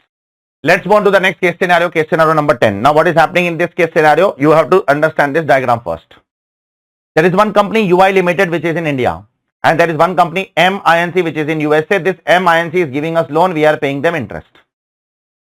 Now, there is another company HINC which is giving guarantee for the loan, and the guarantee is more than 10% equal to guarantee. Therefore, UI Limited and HINC will become deemed to be associated. Why? Again, I am saying, why UI and HINC are deemed to be, associated? Because HINC is giving guarantee of greater than equal to 10% to our associated, to our banker, to our lender. Therefore, if any entity gives a guarantee of 10% or more to any person, then that entity will become our associate enterprise. Now, whether this loan which we are taking from third party, to whom the guarantee is given by our associate enterprise, whether this loan interest will be covered in 94B, the answer is yes. This will be covered in 94B. 94B covers three types of interest. One, the loan which you have taken from your associate enterprise who is non-resident. Second, the loan which you have taken from third party where associated entity is giving guarantee. And one, where the loan is taken from third party and associate entity is depositing a matching amount. These three things are covered in 94B. So now, what is the question over here? What is the amount of interest to be allowed in computation of total income? How much interest will be allowed in computation of total income of UI Limited? If for AY 25-26, that is last year, there was an interest expenditure disallowed to the extent of 4 crore. Last year, 4 crore has been disallowed in 94B. So first of all, how much interest will be allowed in the current year? For that, we need to find out the EBITDA first. How to find out the EBITDA? The net profit is 8 crore. In that, add interest. In that 1.25 crore is the interest pertaining to local borrowing. You have to add back that also. This 6 crore includes 1.25 crore. Don't add back again. When you add 6 crore, this 1.25 crore is also added back to compute EBITDA. Then you add back 2.5 crore. Then you add back 1.5 crore. Listen carefully. Once you get EBITDA, take 30% of EBITDA. The 30% of EBITDA will come to 5.4 crore. So therefore, in the current year, up to 5.4 crore, you can claim interest deduction plus local borrowing interest separately. So up to 5.4 crore interest you can claim. So if you want to claim up to 5.4 crore interest, so how much is the interest for the current year borrowing? Current year you have borrowed 50 crore into 9.5%. 50 crore into 9.5% comes to 4.75 crore. So total limit, how much you have? You have a total limit of 30% of EBITDA you can claim in the current year. So total 5.4 crore you can claim. Out of that, how much is the current year interest? 50 crore into 9.5%, 4.75 crore. Therefore, out of last year 4 crore, you can claim 0.65 crore. You can claim 0.65 crore from last year also. So therefore, the total will be 5.4 crore and 1.25 crore, the interest on local borrowing. Therefore, your total amount of interest which will be allowed will be 6.65 crore. Very intelligent question it is. Again, I am saying, first find out EBITDA. EBITDA is 18 crore. 30% of EBITDA is allowed, above that is disallowed. 30% of that comes to 5.4 crore. In that 5.4 crore, 4.74 crore is current year interest. You still have a leverage of 0.65 crore to claim the interest of last year. Therefore, out of 4 crore, 0.65 crore you can claim. Total 5.4 crore you can claim in the current year. The law allows you. The law allows you up to 30% of EBITDA plus 1.25 crore local borrowing. So total 6.65 crore deduction you can claim in the current year. I hope it is clear to all of you. This is a beautiful question. Second question is on resale price method. The transfer pricing adjustment for arm's length price, purchase price to be made in computation of total income of UI Limited. Now what is UI doing? Check it please. UI is importing some equipment for 30 crores. Then UI is paying import duty of 4.5 crore. Then UI is reselling that for 40 crore. The normal GP in case of uncontrolled transaction is 20% on sale. So this is a classic example of resale price method. I am importing something from associate entity and then reselling to third party. So resale price method, what is the first step? Find out the price at which it is resold to third party. You are reselling to third party at 40 crore. Then from that reduce normal GP margin. Normal GP margin means GP margin in case of uncontrolled transaction, that is 20%. I will get the cost. From that reduce purchase related expenses like import duty, like custom duty, like freight, that is 4.5 crore. This is your arm's length price. And what is your actual price? Actual price you are paying 30. How much you should have paid? You should have paid only 27.5. Therefore, 2.5 crore rupees extra you are paying. Therefore, that 2.5 crore rupees, you should have debited the expense as 27.5, but you are debiting the import expense as 30 crore. Therefore, 2.5 crore will be added back, and that is the answer over here. It's exactly a classic example of resale price method. Nothing new I have done. Question number 3, which is on secondary adjustment. If UI Limited repatriated the excess money on 31st March 2027, that is after 1 year, what will be the interest income that would be added to the total income of AY 27-28? Is SBI's 1 year marginal less of marginal rate of marginal cost of lending rate? They are not writing full name also. Marginal cost of lending rate it is 11.25% on 1st April and 10.25 on 1st April 2027. Assume that UI Limited suo moto made the primary adjustment in the books of accounts, filed the return on 30th November. See, the transaction pertains to previous year 25-26. When the return is filed, it is filed on 30th November 2026. You have to bring the money within 90 days from the due date of filing of return. But you have not brought back the money. You have repatriated the money on 31st of March 2027. So you have not brought back the money on within 90 days. So you have to pay the interest. This excess which is added, that will be called as what? Deemed loan.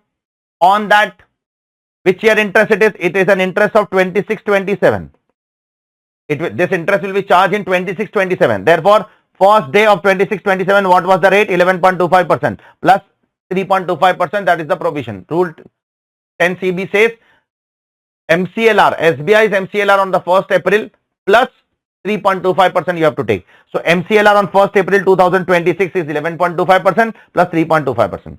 Multiplied by how many days? Multiplied by 121 days divided by 365 days. How did you compute 121 days, sir? From 30th November till 30th December, because on 31st December you brought back the money. So you have to compute the number of days from 30th November 2026 to 30th March 2027. Again, I am saying you have to compute the number of days from 30th November 2026 to 30th March 2027. It comes to 121 divided by 365. This much income has to be added as a secondary adjustment. Now, point number 4. If UI decides not to repatriate the excess money and instead pay the additional tax, then pay additional tax. What is additional tax? 2.5 crore into 20.9664%. How did you get this 20.9664%? Very simple. 18% tax, 12% surcharge, 4% cess, pay the tax and don't bring back the money. It's okay. You have two options, either to bring back the money or to pay additional tax. Or you have to pay the interest. As simple as that. Third option. Question number 5. If UI Limited decides to pay additional tax on 15th March. So if they pay additional tax on 15th March, then what will happen?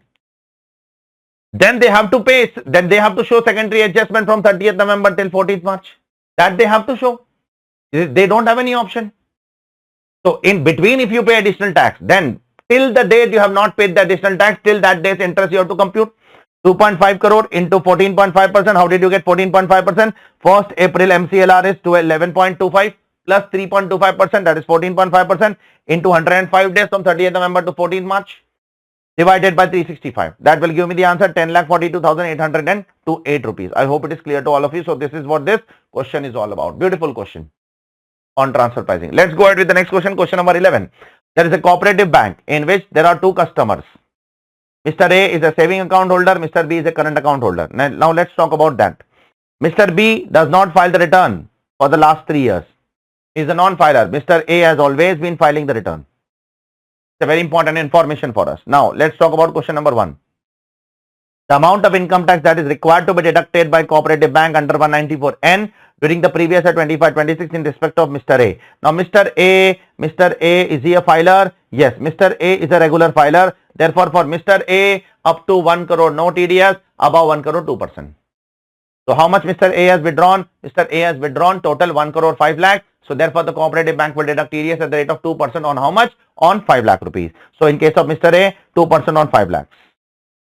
Mr. B is a non-filer. So for non-filer, what is the limit? Up to 20 lakhs no TDS, above 20 lakhs up to 1 crore, 2%, and above 1 crore, it is 5%. So in this case, Mr. B is a non-filer and he is withdrawing 98 lakh rupees. So because he is withdrawing 98 lakh rupees, above 20 lakhs, up to 1 crore, that is 78 lakhs, 2%. 78 lakhs, 2%, 1,56,000 will be the TDS amount. So in case of Mr. A, it is 10,000. In case of Mr. B, it is 1,56,000. I hope it is clear to all of you. Second question. Identify the accounts which are required to be reported in relation to specified financial transaction SFT. Which all transactions from this question will be reported in SFT? See, one thing will be definitely reported, that if you withdraw more than or equal to 50 lakh rupees from a current account, go and check the SFT list in 285BA. If you withdraw more than or equal to 50 lakh rupees from a current account, that transaction will be reported. Therefore, Mr. B's transaction will be reported in SFT. One more thing will be reported in SFT, that if you pay a credit card bill of more than 10 lakh, more than equal to 10 lakh rupees, then that will also be reported in SFT. So in the year, the bill is 15 lakh rupees. If you pay a credit card bill of 10 lakh or more, that will be reported in SFT. Check please. These two transactions will be reported in SFT. Transaction of K, credit card. Transaction of B, current account. Current account withdrawal of 50 lakh or more and credit card bill of 10 lakh or more will be reported in SFT. Now, what is the penalty leviable under 271FA? What is 271FA? It's a penalty for not filing the SFT. What is the penalty for not filing the SFT? C. What is the due date for filing the SFT? It is 31st May.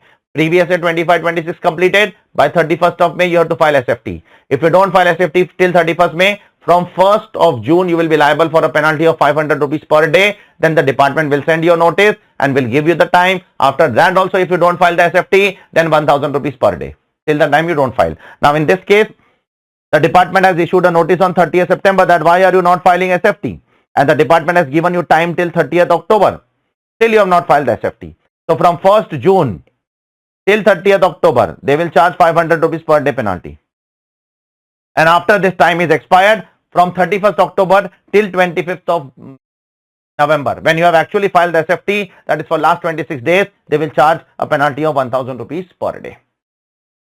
So from 1st June till the time given in the notice, it will be 500. Once the time given in the notice is expired, after that 1000 rupees per day. This is the penalty under 271FA. I hope it is clear to all of you. Now, last but not least, let us assume that on 26th of February 2026, there is a business reorganization of a cooperative bank which is succeeded by another cooperative bank. So, if a cooperative bank is succeeded by another cooperative bank, provisions of 44DB is applicable. Now, in this case, they are saying that there is a depreciation of 3,50,000 and there is a VRS of 30 lakh rupees which will be divided in 5 years. Therefore, VRS of 30 lakh divided in 5 years, current year VRS will be 6 lakh. Therefore, there is a depreciation of current year of 3.5 lakh rupees and there is a VRS of current year of 6 lakh rupees.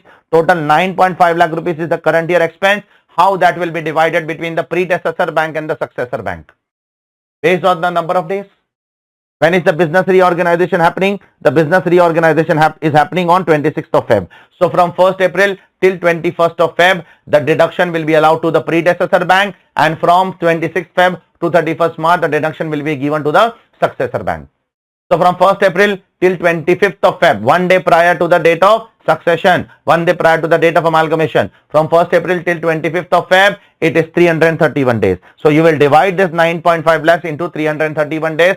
331 days proportion will be given to the predecessor and the 34 days proportion will be given to the successor. The answer will come to 861,507. You can check over here. 861,507 is the correct answer. I hope it is clear to all of you. So this is what this question is all about. Let's move on to the next case scenario number 12, which is again something related to transfer pricing only. Let's talk about question number 1. Are X and Y associate enterprise? If so, why? Yes, X and Y are associate enterprise because of two reasons. I'll tell you the reason. Number 1, X is X private limited, Y is Y private limited. X is in India, Y is in USA. Now, Mr. Aayush is holding 30% in X and 30% in Y. Therefore, both of them are associated. If I am Mr. Aayush and there is X, there is Y, I hold 30% in X and 30% in Y. Therefore, X and Y will become deemed to be associate enterprise. One more reason because of which both of them are associate enterprise. This is the balance sheet of X, and Y has given a loan of 620 million. 620 million is nothing but 60 crores, 62 crores. And the total book value of X is how much? 1200 crore. And Y has given loan how much? 620. 620 divided by 1200 is 51.67%, which is more than 51%. So if one enterprise is financing at least 51% of the book value of the total assets of another enterprise, then both of them are deemed to be associate enterprise. So these are the two reasons because of which X and Y are associate enterprise. So X and Y are associate enterprise because of reason number 1 and reason number 3. I hope it is clear to all of you. Now, what is the amount of primary adjustment required to be made to the total income of X for AY 26-27? Now, let's see what is happening. How much total income will be added? How much primary adjustment will be added to the total income of X? What is X doing? X is taking loan from Y. Who is Y? Y is associate entity. You are taking how much loan? You are taking a loan of 620 crore from them. When are you taking the loan? You are taking the loan on 1st of July. You are taking the loan. And you are paying how much interest to Y? You are paying interest at the rate of 6.5%, whereas the market interest rate is 4.5%. So you are paying 2.5% more interest. So on 620 million, 620 million is nothing but 62 crore rupees. On 62 crore rupees, you are paying 2.5% extra interest. But that will be for 9 months divided by 12 because you have taken the loan on 1st of July. You cannot take interest of full year. Okay, you have to compute interest for 9 months only. Therefore, this much interest will be added back to the income as a primary adjustment. 62 crore is the amount of loan. 2.5% is the excess interest we are paying for 9 months divided by 12. So 1 crore 16,25,000 rupees is the amount of primary adjustment that will be made. Now question number 3. If X has accepted the primary adjustment made by the AO on 31st of March 2027, what should X do if it does not want to treat the excess as deemed advance? So suppose this addition is done by the assessing officer. Who has done? You have not done this addition. This addition is done by assessing officer. And this addition is done by assessing officer on 31st March. What should you do so that this cannot be treated as a deemed advance and secondary adjustment does not apply? You can do one thing. You can bring back this money to India within 90 days from the date of order. First option is you can bring back this money within 90 days from the date of order. Second option which I am giving you, you can pay additional tax of 20.9664. These are only two options available. Otherwise, deemed advance will be applicable. Otherwise, secondary adjustment will be applicable because your primary adjustment is more than 1 crore rupees. Because your primary adjustment is more than 1 crore, secondary adjustment will apply. You only have two options. Next, question number 4.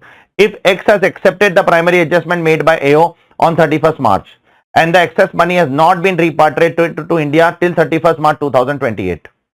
What would be the consequence if X has not opted to pay additional tax? So what is happening?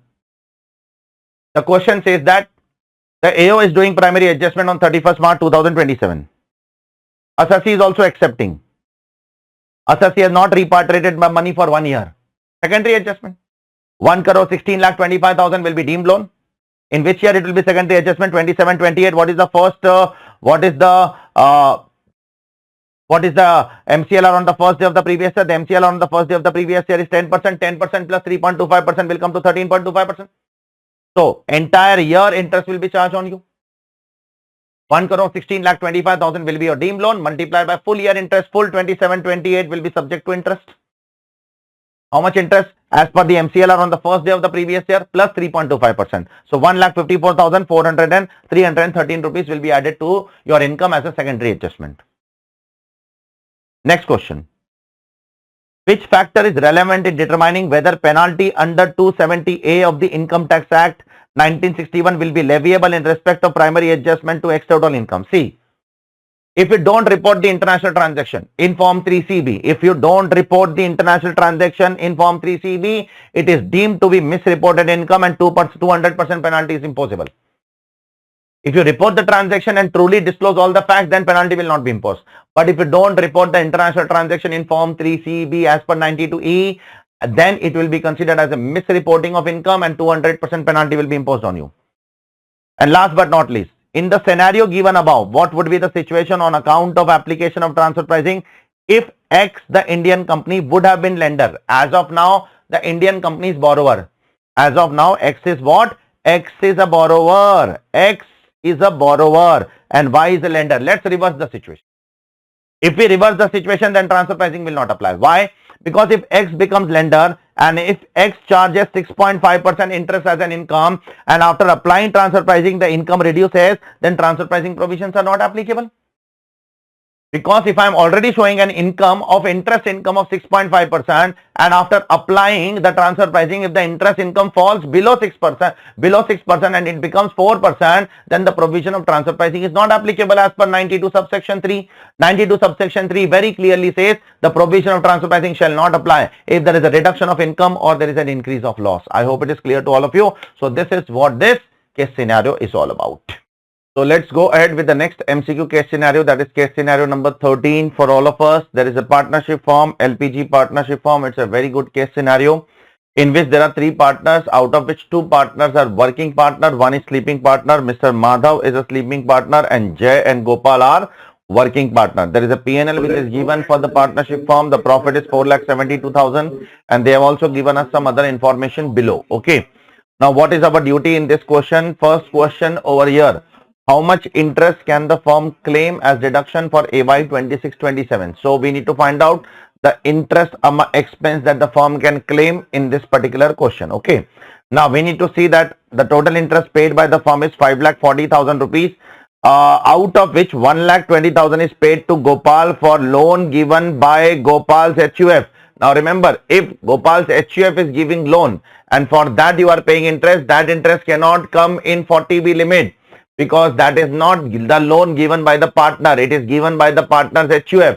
So if the partner's HUF is giving loan to the firm and the firm paying interest on that, that will not covered in 40B limit. Therefore, this 1,20,000 rupees will be by default allowed to the assessee. Okay, this will not be subject to 12% limit. I hope it is clear to all of you. This 1,20,000 paid to the Gopal's HUF will not be subject to 12% limit. Now, how much is left out of 5,40,000? 1,20,000 remove, then 4,20,000 is left. Now this also there is some mistake. You have made 2 mistakes. First, you have paid 16% interest, which is wrong. You should have paid 12% interest, therefore 4% will be disallowed. Second mistake which you have done is you have put the clause for interest in the date on 1st of January, whereas you are paying interest from 1st of July. The clause for interest payment has been there in the deed from 1st of January, but you are paying from 1st of July, which is wrong, absolutely wrong. You cannot do that. Therefore, what I will do is, I will first find out the capital of the firm. How much is the capital of the firm? How much partners have contributed in the form of capital? And then I will do reverse calculation to find out the interest amount. See, 1,20,000 will by default be allowed. That there is no doubt about it. That is given to Gopal's HUF. Second, 4,20,000 is the total interest paid by the firm to the partners. So, but that is 16%. So, I will divide this by 16%. Plus, that is for 9 months. So, I will divide this by 9 months and multiply by 12 months so that I can get the capital amount. First, I am trying to get my capital amount. Then, I will try to find out the allowed interest. So, 4,20,000 is the actual interest. Multiply by 12, divide by 9. Why I am doing? Because I want to find out the capital amount for the entire year. Because this is the interest for 9 months. So, what will be the interest for 12 months? Accordingly, I need to find out the capital amount. Divide by 16%. Therefore, my capital is coming to 35 lakhs. Once I get this 35 lakhs, now I will find out how much interest is allowed. So now only 12% interest is allowed, that too only for 3 months, because the deed has been made from 1st of January 2026. Therefore, interest will not be allowed for 9 months, it will only be allowed for 3 months. So multiply by 3, divide by 12 comes to 1,05,000. Therefore, my total interest allowed will be 1,20,000 given to Gopal's HUF and 1,05,000 given to partners. 2,25,000 will be the total amount of interest that I can claim as a deduction. I hope it is clear to all of you. Is it clear? I hope it is clear. Second question, how much salary can the firm claim as deduction for AY 26-27? Now remember, salary is nothing but remuneration given to partners. That is allowed subject to limits of 40B. What does 40B says? That if your book profit is up to 6 lakh, then 90% of book profit or 3 lakh, whichever is higher. Above 6 lakh, 60% of book profit. That will be compared with actual salary given to the working partners. Whichever is lower will be allowed as deduction. Therefore, first of all, we need to find out the book profit of this particular partnership firm. How to find out the book profit? Book profit is nothing but net profit as per PN. 4,72,000 net profit you will take. Then add 8,88,000. Add remuneration, because while computing book profit we add remuneration. Then add 5,40,000 interest. And reduce how much interest? Reduce only 2,25,000 interest. So 3 items you will add as of now. This this and reduce the interest, actual interest which is allowed to the firm. Along with that, you will also reduce unabsorbed depreciation while computing the book profit, because while computing the book profit, you have to give effect from 28 to 44, and if you give effect from 28 to 44, you also have to reduce unabsorbed depreciation. If these four items are reduced, you will get the book profit. Check. 4,72,000 plus remuneration plus interest minus interest, and then 1,50,000 unabsorbed depreciation. This will be your book profit, 15,25,000. Now apply the provisions of 40B up to 6 lakh, 90% of the book profit, of 3 lakh, whichever is higher. Above 6 lakh, 60% of the book profit. Compare that with actual salary. Actual salary is very simple. You have to take actual salary of Jay and Gopal. Jay's actual salary is 30,000 per month. Gopal's actual salary is 28,000 per month. 30 plus 28 is 58,000 rupees per month into 12. Compare that with maximum limit, whichever is lower will be allowed as deduction. Therefore, the remuneration which will be allowed is 6,96,000 rupees. So in this case, the remuneration is actual remuneration, because the maximum limit is coming to more than 6,96,000. Therefore, the remuneration allowed will be restricted to 696. I hope it is clear to all of you. Please comment below if it is clear. Next one, question number 3. The business loss and unabsorbed depreciation to be set off while computing the total income for AY 26-27 are as follows. How much business loss and how much unabsorbed depreciation will be allowed to be set off? See, unabsorbed depreciation, how much will be allowed to set off, that I have already told you, 1,50,000. The business loss is total 3 lakh, but we have to wait now. There is some problem in the question. One of the partner, Mr. Jayesh, who was the partner in the last year, he died. Now, in place of Mr. Jayesh, another partner is admitted. So, his gap is already filled. So, last year, Jayesh was a partner. He was a partner in this loss. So he died, and in place of him, Jay has come. So his loss is proportionately what? Carried forward by Jay. But another partner, Mr. Raj, he also retired. And in place of him, there is no filling of gap. So for Raj, there is no filling of gap. So in case of Raj, proportionate loss will be disallowed as per section 78(1). Do you remember that there is a provision called as section 78(1) which says that if there is a loss, and if the partner dies or if the partner retires, then proportionate loss should be disallowed to the partnership firm. So there are two partners who are retiring, but one partner is filling the gap with another partner. So his loss will not be disallowed. Another partner is just retiring, no gap is filled. Therefore, his proportionate loss will be disallowed. So total loss is 3 lakhs. So his proportionate loss will be, all the partners are equal partners. His proportionate loss will be how much? 1/4. 1/4 means how much? 75,000 will be lapsed. So out of 3 lakh, only 2,25,000 will be allowed. What about unabsorbed depreciation? For unabsorbed depreciation, 78(1) is not applicable. Unabsorbed depreciation can be fully carried forward. Therefore, unabsorbed depreciation full 1,50,000 will be allowed, and loss will be 2,25,000 will be allowed. Therefore, that will be the answer to question number 3. Loss 2,25,000, unabsorbed depreciation 1,50,000. I hope it is clear to all of you. And last question, what would be the total income of the firm? Very simple. It's very simple. Do you already have a book profit? Yes, I already have a book profit. Do you already have a remuneration allowed? Yes, I already have a remuneration allowed. It is 6,96,000. Do you already have how much loss to reduce? Yes, I already have how much loss to reduce 2,25,000, because you have already computed loss in question number 3. Therefore, whatever is the book profit. See, the book profit is after interest, after UAD. So interest and UAD are reduced from here. But book profit is before remuneration and before loss. So reduce remuneration, reduce loss, you will get the book profit. That's it. Therefore, the answer will come to 6,04,000 rupees. You don't have to apply much. Don't recompute once again. Don't waste your time in MCQs. Try to find out shortcuts, because nobody is going to ask you how you have arrived the answer. But the only thing is you should arrive at the correct answer. That's it. Okay. I hope it is clear to all of you, this question. Let's move on to the next question. Question number 14. What is happening in this question? There is an Indian company, X Limited. I'll just give a brief about the company, Indian Company X Limited, which is incorporated in 2023. There is another company, YINC, which is a private company. Now, X holds 30% shares in Y, and Y has given 50 crore loan to X. X has paid interest. The transaction is at arm's length price. X has not availed any other loan, etc., etc. Apart from that, some other additional information is given. We will read that information in a while. First question, what would be the amount of disallowance, if any, of the interest paid by X to Y in computation of total income of X for AY 26-27? See, first of all, we need to identify whether X and Y are associate enterprise. Yes, they are. X Limited, Y Limited are associate enterprise. How, sir? They are associated because X holds 30% shares in Y. Because X holds 30% share in Y, X and Y are associate enterprise. Now X is in India, Y is in foreign country. And that foreign country, Y company is giving loan to us. How much loan they are giving us? 50 crore loan, 6%. So that amounts to 3 crore interest we are paying them. So how much interest will be allowed? Now here limitation of interest provision will be applicable, 94B. That's the reason they have given us EBITDA also. Profit before interest, tax, depreciation is 60 lakhs. 6 crore, sorry. So we need to apply limitation of interest. So what is limitation of interest? 94B provision that will tell us how much interest will be allowed and how much is disallowed. What is the question asking? The question is asking how much, what is the amount of disallowances? What does limitation of interest says that? Interest, that is 3 crore rupees is the interest. 60 crore into 5%, 3 crore. In excess of 30% of 6 crore, 30% of EBITDA. So the interest is 3 crore minus 30% of EBITDA will come to 1.2 crore. Compare with actual interest paid to associate enterprise 3 crore. The actual interest paid to associate enterprise is 3 crore. Therefore, whichever is lower is 1.2 crore. That much will be disallowed under 94B. So that is the answer to question number 1. The amount of disallowance. Very simple question. Nothing great. Second question. At what rate of tax will income of X manufacturing company and dividend be taxed under 115BAA? Ignore health and education says. See. Under 115BAA, the manufacturing income is considered as a general income and even dividend income is considered as a general income. Both of them will be taxable at general rate of 22%.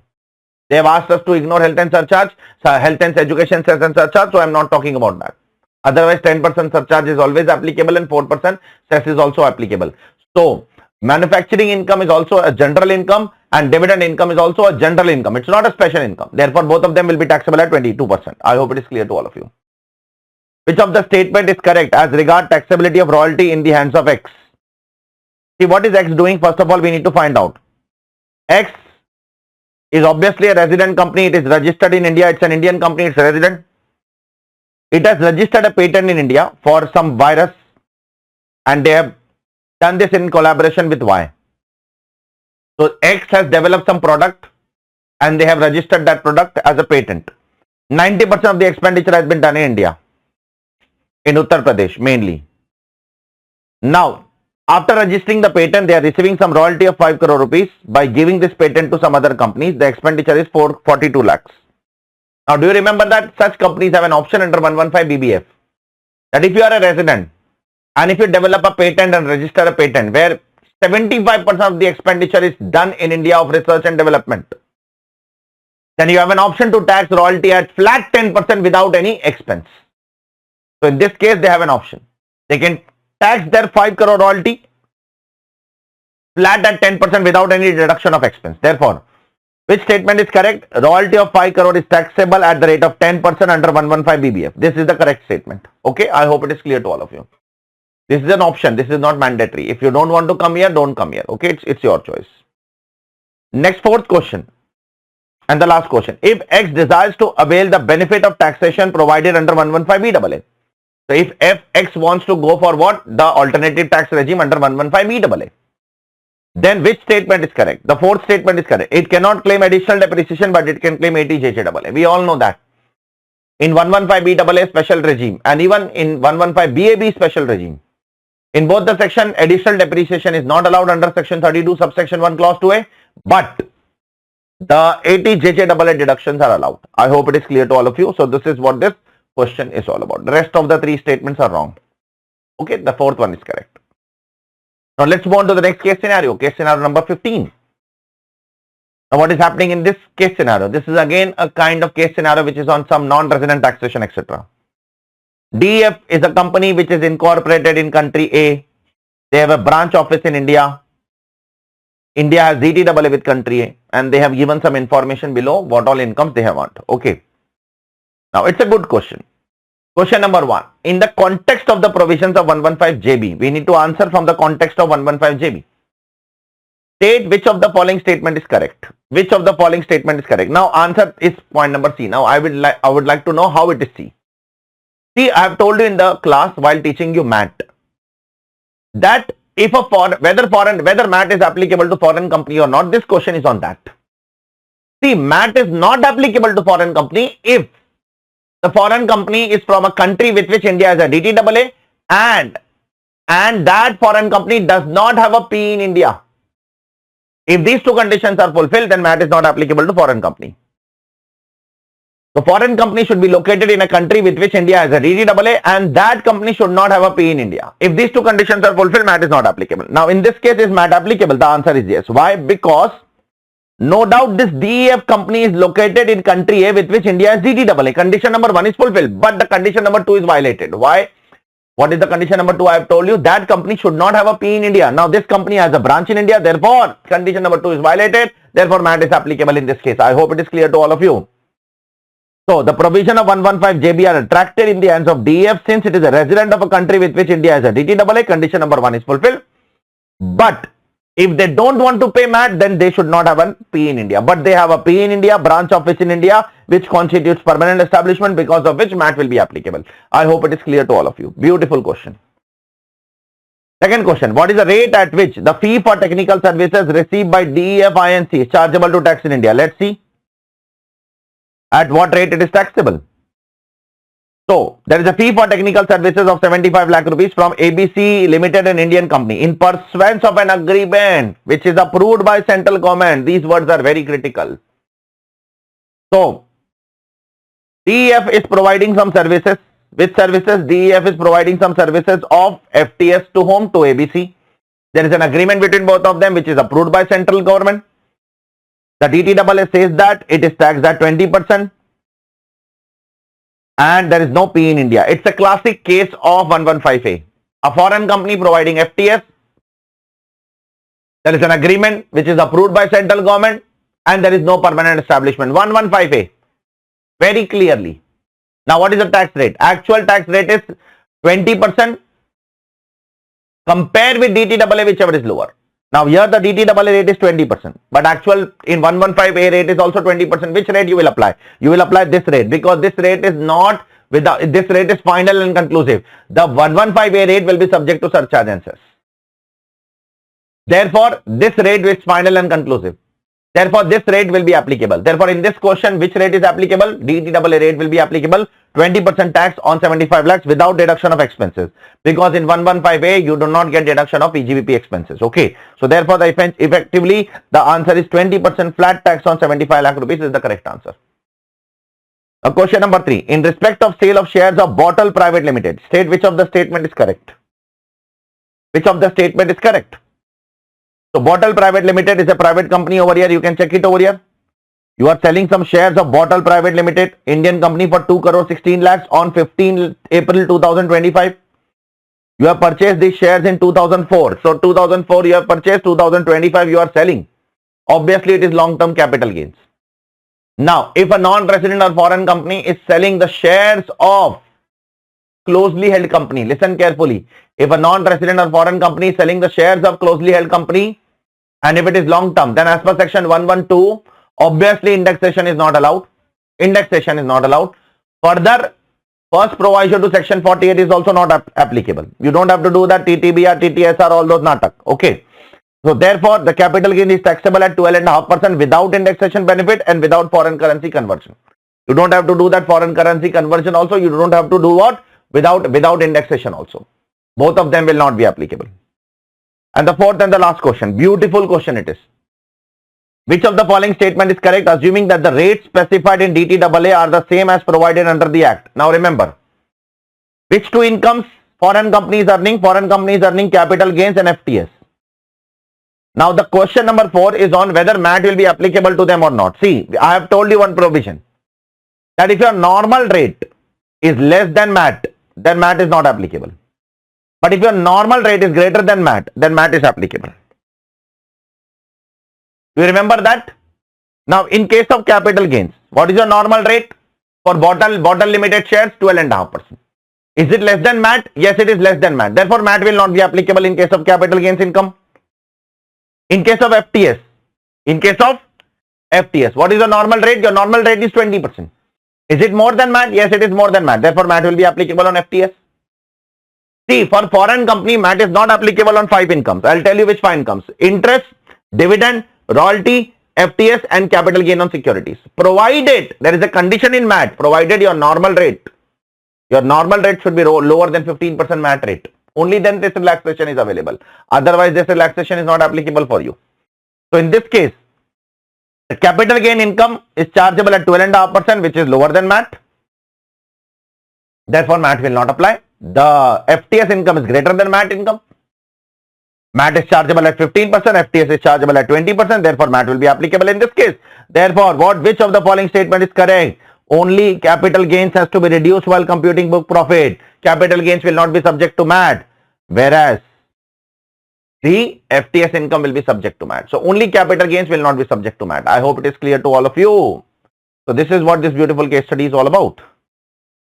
Let's go to next question. This is a beautiful question. It is a question number 16. It's a big question. This entire paragraph is a big bhashan. I hope you understand what is bhashan. Story it is. Unnecessary story. It's of no use. The real question starts from here. This first paragraph is telling about what the company does, etc. The nature of business they are doing, which has nothing to do in the question. Now let's try to understand the first question. Question number 1. I'll directly read the MCQ and then with that MCQ I will read the case study also. Is Wellness Private Limited required to get its books of accounts audited under 44AB for AY 26-27? Now tell me the limits of 44AB. See, if you are doing business and if your turnover is more than 1 crore, you should do audit. Correct? But for some people, the turnover limit is up to 10 crore. Which are those fortunate people whose cash receipt is up to 5% of total receipts and cash payment is up to 5% of total payment. So in case of Wellness, what is the turnover? The turnover is 1.1 crore, which is more than 1 crore. Now they can be escaped from tax audit only under one circumstance if they fulfill two conditions. Cash receipt and cash payment conditions are fulfilled. Now let's see. How much is their cash receipt? It is given that their cash receipt is 5.5 lakhs over here. Can you check over here? This is their cash receipt. So 5.5 divided by 110, that comes to 5%. Therefore, cash receipt is exactly 5%. How much is their cash payment? Let's try to see. How much cash payment they have made in this entire year. Let me show you this entire payment. This is the details of the payment. So cash receipt condition they have fulfilled. Now cash payment condition is how much? This is paid by cash. This is paid by cash. This is paid by cash. These three are paid by cash, 540, 70 and 90. And this is their total payment. This total payment. So now if I do the total payment, divide numerator cash payment 7 lakhs. Total payment 70 lakh 84,000. It comes to 9.89%. This condition is violated. Therefore, they have to get their accounts audited after 1 crore. Condition of cash payment is not fulfilling. Condition of cash receipt is fulfilling. Condition of cash payment is violated by the company. Therefore, they have to get their books of accounts audited. So, what is the condition because of which they are supposed to get their books of accounts audited? Yes, they are supposed to get their books of accounts audited as the cash payment exceeds 5% of the aggregate payment. Cash receipt is not exceeding, cash payment is exceeding. This is the reason because of which. And the turnover is more than 1 crore. These are the two conditions. Because the turnover is more than 1 crore and the cash payment is also more than 5%, therefore, they have to get their books of accounts audited. I hope it is clear to all of you. Please comment below. Are you understanding? Second question. What is the amount to be disallowed for non-deduction of tax while computing PGBP? So how much amount will be disallowed under PGBP? Let's try to understand. First of all, you are making a payment to 20 professionals. So professionals TDS are deducted under 194J if the payment is more than 50,000 rupees. So you are making a payment to 20 professionals, 35 lakh rupees without deduction of TDS. This will be subject to TDS, obviously. Because if you are making 20 professionals payment of more than 50,000 rupees, obviously it will be more than, it will be around 35 lakh rupees. Obviously you are making payment of more than 50,000 to every professional because you are making 35 lakh rupees to 20 professionals. Therefore 194J is applicable. Therefore 30% of this 35 lakhs will be disallowed 100%. Second, you are making a payment of salary of 25 lakh rupees. So everyone you are making payment of more than 8 lakh rupees. You should have deducted TDS here also. Now here we are making one assumption that employees are employing for old regime. Now because employees offer new regime now, then on 8 lakh rupees salary you don't have to deduct TDS. It's very simple now. You check now properly.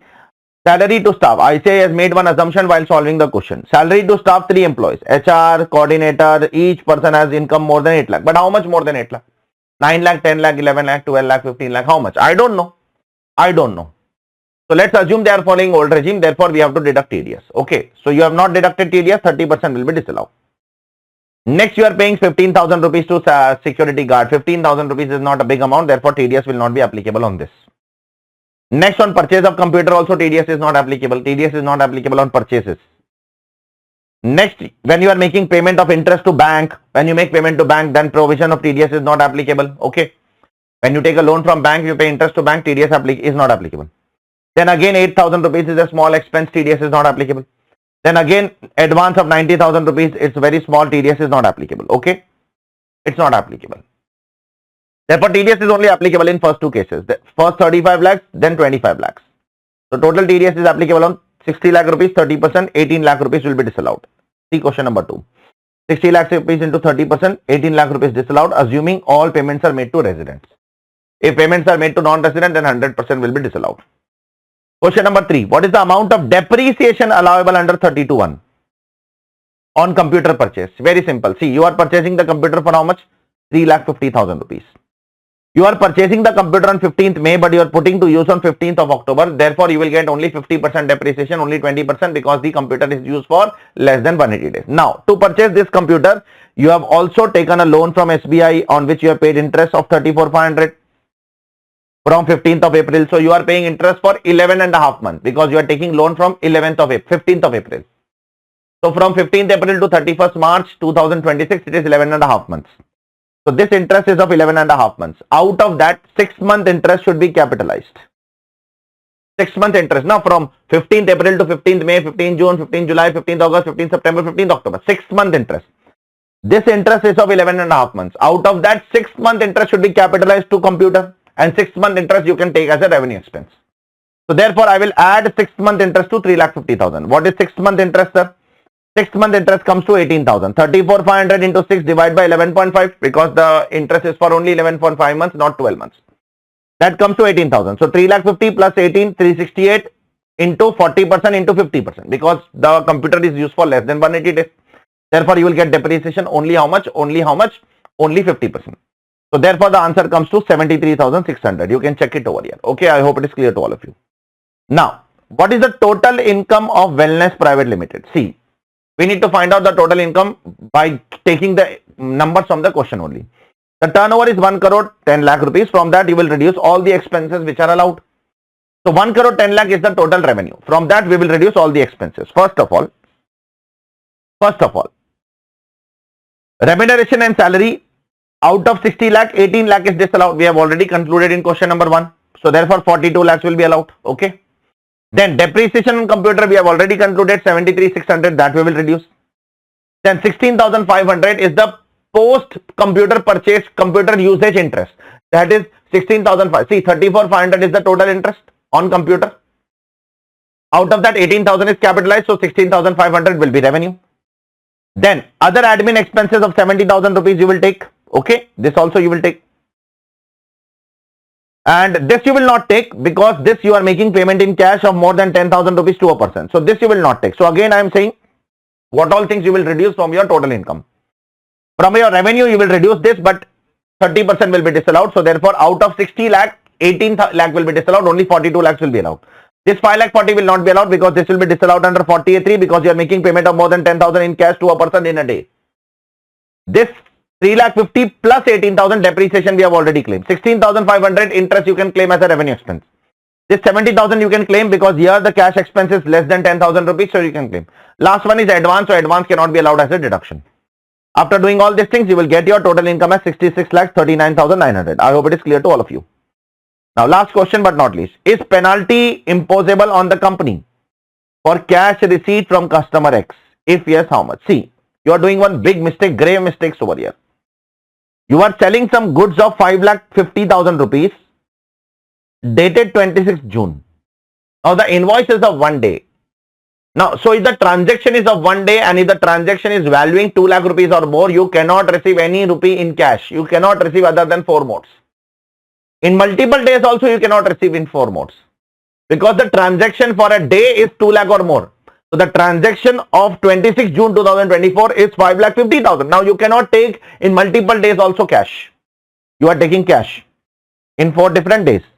1,50,000, 75, 175, and that is wrong. 269 ST will attract, 271 DA penalty will be imposed by assessing officer.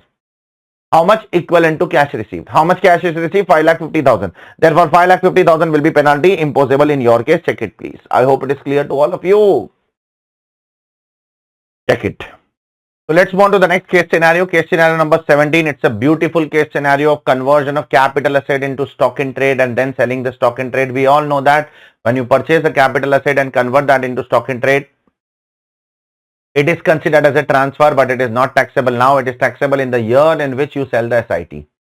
So it will be taxable in the year in which you sell the stock in trade, not now. Correct?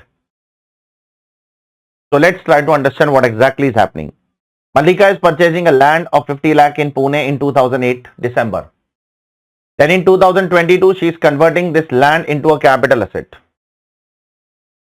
Then, she is converting this land, she is holding this till 30th September as capital asset, and from 1st October, she is converting that into stock in trade. So 1st October will be considered as year of transfer, date of transfer. When somebody asks you which date transfer has happened, you should say 1st October 2022. Conversion of capital asset into stock in trade is transfer. That is the date of transfer. On that day, the market value of the entire land is 300 lakhs. Then she constructed 20 apartments of equal size, quality, dimension on that in December 25. The cost of construction of one flat is 15 lakhs. And then she sold 14 flats in January 26 to February 26 and remaining 6 flats in the next year in April 26. So 14 flats are sold in 25-26 and 6 flats are sold in 26-27. Apart from that, there is some other information which is also given. She has also purchased some bonds, etc., which we will see in a while what has to be done with that. Now let's see the first question. They have also given us cost inflation index. Question number 1. What is the amount of capital gain chargeable to tax in the hands of Malika for AY 26-27 and PY 25-26? C. What is the capital asset? When transfer is considered? Transfer is considered in the year in which you convert, but when it is taxable when you sell the SIT. So transfer will be considered in 22-23, 1st October 2022, but it will be taxable in 25-26, but only how much? Only 70%. Why? Because out of 20 flats, only 14 flats are sold. Entire capital asset is not transferred. Entire stock in trade is not transferred. Out of 20 flats, 14 flats are sold. It means 14 divided by 20, around 70% of the stock in trade is transferred. Therefore, only 70% will be taxable now. So, in previous year 25-26, assessment year 26-27, only 70% will be taxable. I hope it is clear to all of you. Therefore, what will be the full value of consideration? The full value of consideration is the FMV on the date of conversion. FMV on the date of conversion is 3 crore rupees multiplied by what is the cost? 50 lakh. Will you index? Yes, you will index because the transfer happened before 23rd July 2024. Transfer happened in 2022-23, that is on October 22. Therefore, I will claim what? I will claim indexation. Which year? Multiply by year of transfer. Year of transfer is which year? Year of transfer is 22-23. 331 divided by year of purchase is 137. So 331 divided by 137 will give you the total cost of acquisition, index cost of acquisition. 179 is your long-term capital gains. Why I am taking indexation? Again I am saying because I have purchased, I have transferred the capital asset before 23rd July. So I am taking the indexation. After that my capital gains is coming to 179. But entire capital gains will not be taxable now. Only 70% will be taxable because out of 20 flats, only 14 flats are sold. Therefore, 70% will be 14 divided by 20 into capital gains. 1 crore 25 lakh 43,795 will be sold, will be taxable. But in that also there is a catch. Within 6 months from the date of transfer of SIT, I have purchased some bonds. 20 lakh bond I have purchased in March. When I have transferred in Jan and Feb. And in March I have purchased. Again in June I have purchased. Again this also comes within 6 months. September will not come in 6 months. Okay, September will not come in 6 months. September is beyond 6 months. Because I am selling in Jan and Feb and I am purchasing in March, so I can claim exemption. In June also I can claim exemption, that is within 6 months.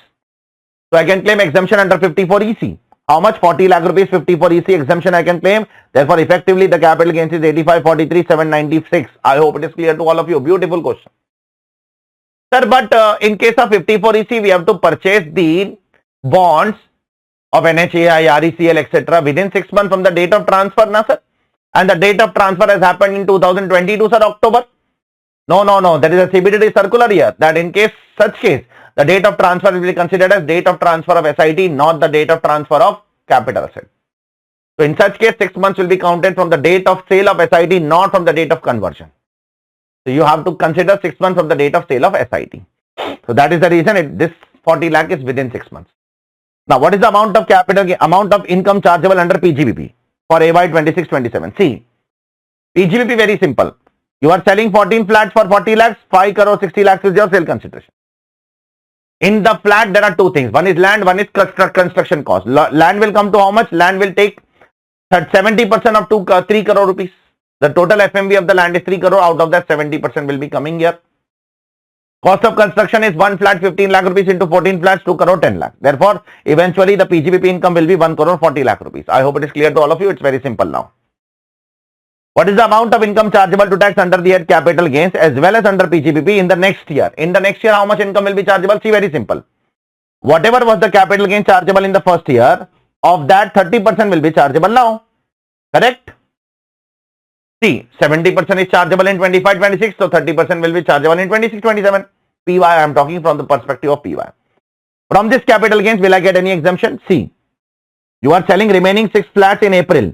So from April, if within 6 months, if you are investing, so from April, September comes within 6 months, yes, you can claim this 10 lakh. But from April, whether December comes in 6 months, no, December doesn't come in 6 months. So for this December investment, you cannot claim exemption. But for this September investment, you can claim exemption next year against capital gains. Therefore, next year against capital gains, you can claim exemption of 10 lakh rupees. Therefore, eventually your capital gains will be how much? It will be 53 lakhs minus 10 lakh, 43 lakh, 75,912. This is your capital gains. What is PGBP? PGBP very simple. 6 flats into 40 lakhs is the sale consideration. Minus cost of land will be how much? 3 crore multiplied by 30% will be cost of land 90 lakhs. Cost of construction will be how much? 15 lakhs into 6 units. 90 lakh is the cost of construction. Therefore, eventually your ultimately PGBP is also how much? 60 lakh rupees. I hope it is clear to all of you. Coming to the next question. Is the annual value of penthouse held as stock in trade taxable? If so, under which head? See, penthouse is a residential property. Always remember, residential property will always be taxable under what? House property only. There is a specific clarification given by the government that residential house property will always be taxable under house property. It is not possible under PGBP. So there is no doubt whether it is PGBP or a house property, it is house property. Now the question is, what is the amount taxable? That we need to see. At what value they are letting the penthouse? They are giving the penthouse for 60,000 rupees per month. So total will be 60,000 into 12, 7 lakh 20. But the municipal taxes are paid by the tenant. So therefore this tenant, if the municipal tax is not paid by the landlord, it is paid by the tenant. So I cannot claim the deduction. The landlord cannot claim deduction. So therefore the income is very straightforward. 7 lakh 20,000 minus 0, no municipal tax deduction, minus 30% standard deduction. That's it. So 7 lakh 20,000 minus 30% standard deduction, that comes to 5 lakh 4,000. Yes, 5 lakh 4,000 is a taxable amount, and that is taxable under income from house property. Because let out of residential house property will always be taxable under house property only. It cannot go under PGBP. Last but not least, is Mr. Harish liable to deduct tax? That is TDS paid to Mr. Malika. If so, what is the amount and when? Two things we need to answer. See, Harish is a salaried employee. Aarish is doing some job somewhere. Check. He is a salaried employee. So for salaried employee, 194I is not applicable. 194I is not applicable for individual HUF only if they do business and if the turnover of the business is last day of the last year is more than 1 crore. So Harish is not a PGBP SSC, he is a salaried employee. Therefore for him 194I is not applicable, but 194IB will apply. So when it will apply? It will apply in the last month. In 194IB, we do not deduct TDS every month, we deduct TDS in the last month. So in the last one, Harish will deduct TDS. How much? 2% of the total rent amount. So what is the total rent? 7,20,000. What is 2% of that? 14,400. So in the month of March, he will deduct TDS 14,400. So yes, he has to deduct TDS of 14,400 from the rent payable for the month of March. I hope it is clear to all of you. This is what this beautiful question is all about. Okay. Now let's go on to next question, question number 18. Let's start this question. This is also a very good question. Question number 18. This question is on 35 AD, etc. Okay, and 80 JJAA also to some extent. Let's read question number 1. Assuming that PQR LLP has fulfilled all the conditions specified for deduction under 35 AD. and has not claimed any deduction under chapter 6A under heading C. What is this heading C, sir? Heading C, chapter 6A is profit link deduction. Deduction in respect of certain income. What will be the quantum of deduction under 35AD? Let's try to find out PQR LLP 35AD deduction. So what is PQR LLP doing? PQR LLP is having a 3-star hotel, so they are eligible for 35AD. First, they are incurring 75 lakh on land. That is not allowed. Not allowed. Land, goodwill and financial instrument not allowed in 35AD. Then they are incurring 3 crore rupees capital expenditure further, out of which 1.25 crore is another land. Again, land not allowed. But 1.75 crore is for building. So this will be allowed as deduction. So, and the payment is also made by account pay check. Therefore, this can be allowed as a deduction. This 1.75 crore, that is 175 lakh, will be allowed as deduction. Land, goodwill and financial instrument not allowed. I hope it is clear to all of you. First question, very simple. Assuming that PQR LLP has another existing business of running a 4-star hotel in Ahmedabad, which commenced operation 15 years back, the profit from which are 130 lakhs. What would be its income or loss chargeable under the head PGBP for AY 26-27? Now they have two things. Existing hotel and one old hotel. In one old hotel, there is a profit of 130 lakhs. First of all, let's try to find out the profit of existing hotel. See, the profit of existing hotel is 80 lakhs. This is before deduction. From that, you will claim deduction. So 80 lakh is the profit before deduction under 35AD. From that, deduction is 175 lakh, which you have just computed. So there is a loss of 95 lakhs. This is a 3-star hotel. Can I set off this loss against the profit of another 4-star hotel? The answer is yes. 35AD loss can set off only against 35AD income. Therefore, this loss can set off against this income, and therefore your income will come to 35 lakhs. I hope it is clear to all of you.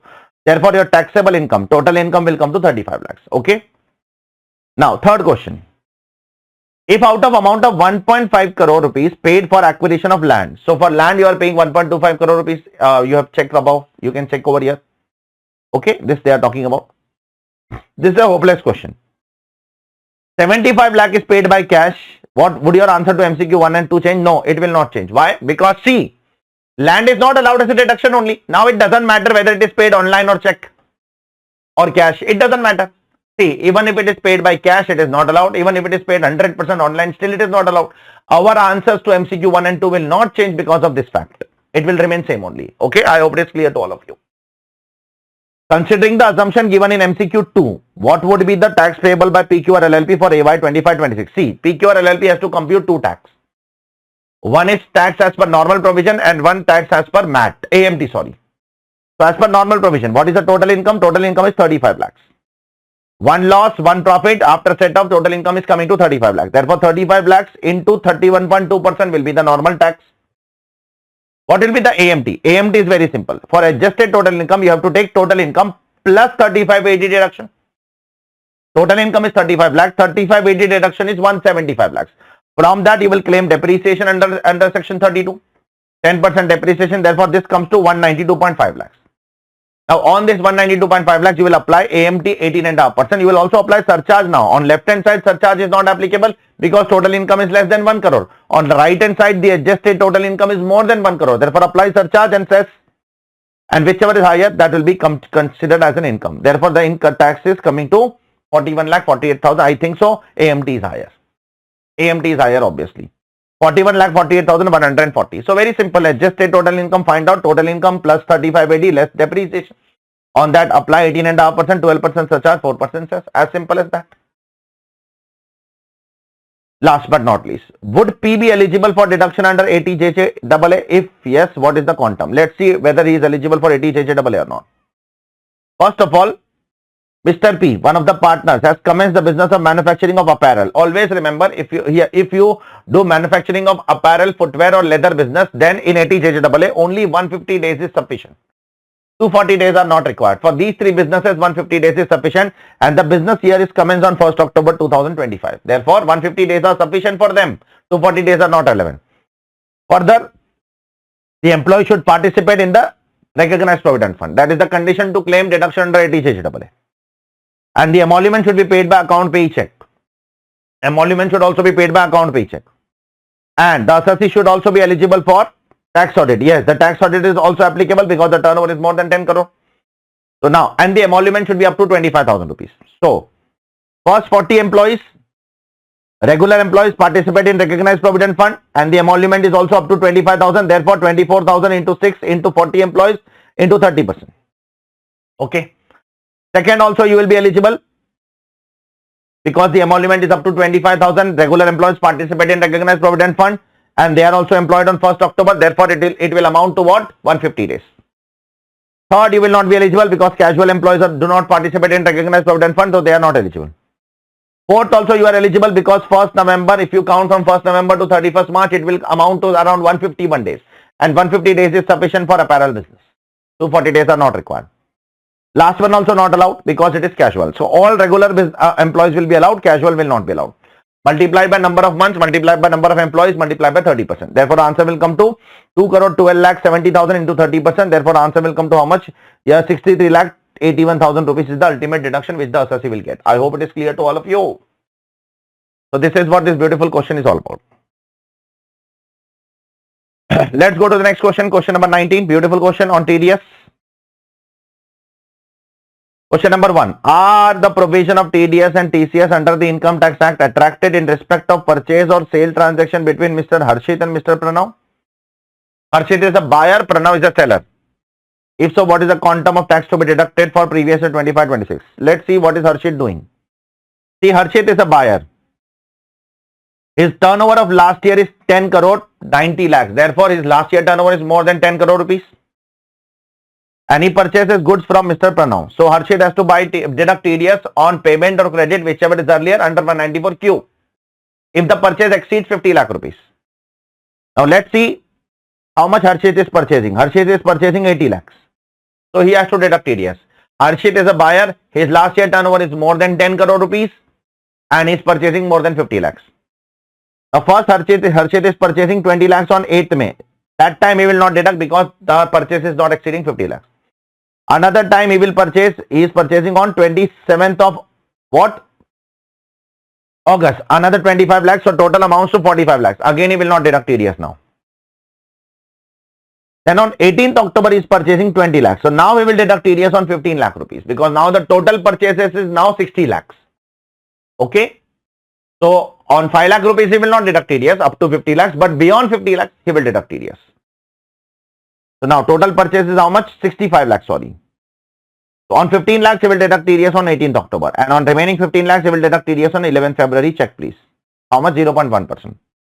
So on 15 lakhs, 18th October, on remaining 15 lakhs, 11th February, 0.1% on 30 lakhs. I hope it is clear to all of you. Harshit will deduct TDS. Pranav will not collect TCS. The question of TCS is not allowed is not applicable because section 206C subsection 1H is removed from 1st April 2025. Therefore, don't ask about TCS please. Only TDS is applicable. What if the deductee does not give PAN? In this case, if the deductee, Pranav, does not give PAN, then 5% TDS, not 20%. Remember always. Because in this case, 20% TDS is not applicable, only 5%. There are two sections in which if the deductee or the payee does not give PAN, then 5% instead of 20%, one is 194Q, another is 194O. In these two sections, 20% TDS is not applicable. Third, is Thomas Cook required to collect tax at source on receipt of 5 lakhs from Mr. Pranav for holiday package to Singapore? If so, what is the amount of tax to be collected? Let's see what is Thomas Cook doing over here. So Mr. Pranav over here has paid 5 lakh rupees to Mrs. Thomas Cook for a holiday to Singapore for a week with his family. Very simple. If you are paying some holiday charges like to overseas tour program and package person, then those people will collect TCS at the rate of 5% up to 10 lakh and above 10 lakh they will collect 20%. So you are paying only 5 lakhs, so they will collect 5% on 5 lakhs, not 20%. So 5% on 5 lakhs comes to how much? 25,000. Therefore, the Thomas Cook, that is the overseas tour program and package person, will collect 5% TCS on 5 lakh, that is 25,000 rupees. Question number 4, good question. What is the amount of tax to be collected from Mr. Pranav in respect of remittance of amount overseas for his daughter and son's education? See, I'll tell you the provision first. If you take a loan from a financial institution in India and then you send the money outside India, remit the money outside India under LRS scheme for education purpose, then it is not subject to TDS. No TDS. But if you take a loan from a from some other person other than financial institution, or if you send the money from your pocket, from your saving, Say for example, you have taken loan from your employer or you are sending money from your pocket. Your saving, personal saving you are sending outside India for education purpose outside India, then up to 10 lakh it is exempt, above 10 lakh it is 5%. So if you take a loan from a financial institution and send for education, completely exempt. Any other case, up to 10 lakh exempt, above 10 lakh 5%. Let's see what they are doing. First, he is sending 12 lakh rupees on 15th of February out of his personal saving. So out of his personal saving he is sending first. So 10 lakh rupees exempt, on 2 lakh rupees 5% TCS will be collected. No exemption will be allowed because you are sending out of personal saving. So in case of daughter, he is sending 12 lakh rupees outside India out of his personal savings. So on 15th of February, 10 lakh exempt, 2 lakh rupees subject to 5% TCS. Now, then on 28th of Feb, later on, after 2 weeks, he took educational loan from State Bank of India. Now he is sending for his son's education. This is completely exempt. This is not subject to TCS. Check it please. So TCS will be attracted only in case of daughter, not in case of son. In case of son, it is completely exempt. I hope it is clear to all of you. Beautiful question it is. Last but not least, are TCS provision attracted in respect of remittances of gift to sister? If so, what is the amount of tax to be collected from Pranav? See, Pranav is sending some gift to her sister on 28th of March of 6 lakh rupees. See, anything apart from education and apart from medical, if you send outside India, then up to 10 lakh rupees it is exempt, above 10 lakh rupees it is flat 20%. Now here it will be flat 20%. Why sir? You will say sir, they will not get exemption of 10 lakh. No, you have already exhausted the exemption in education. So the exemption is per person wise, not from the perspective of bank. The exemption is from person wise. So you have already exhausted what? Your 10 lakh rupees while sending this 12 lakh rupees for your daughter's education. So now a single penny if you send outside India will be directly subject to TCS.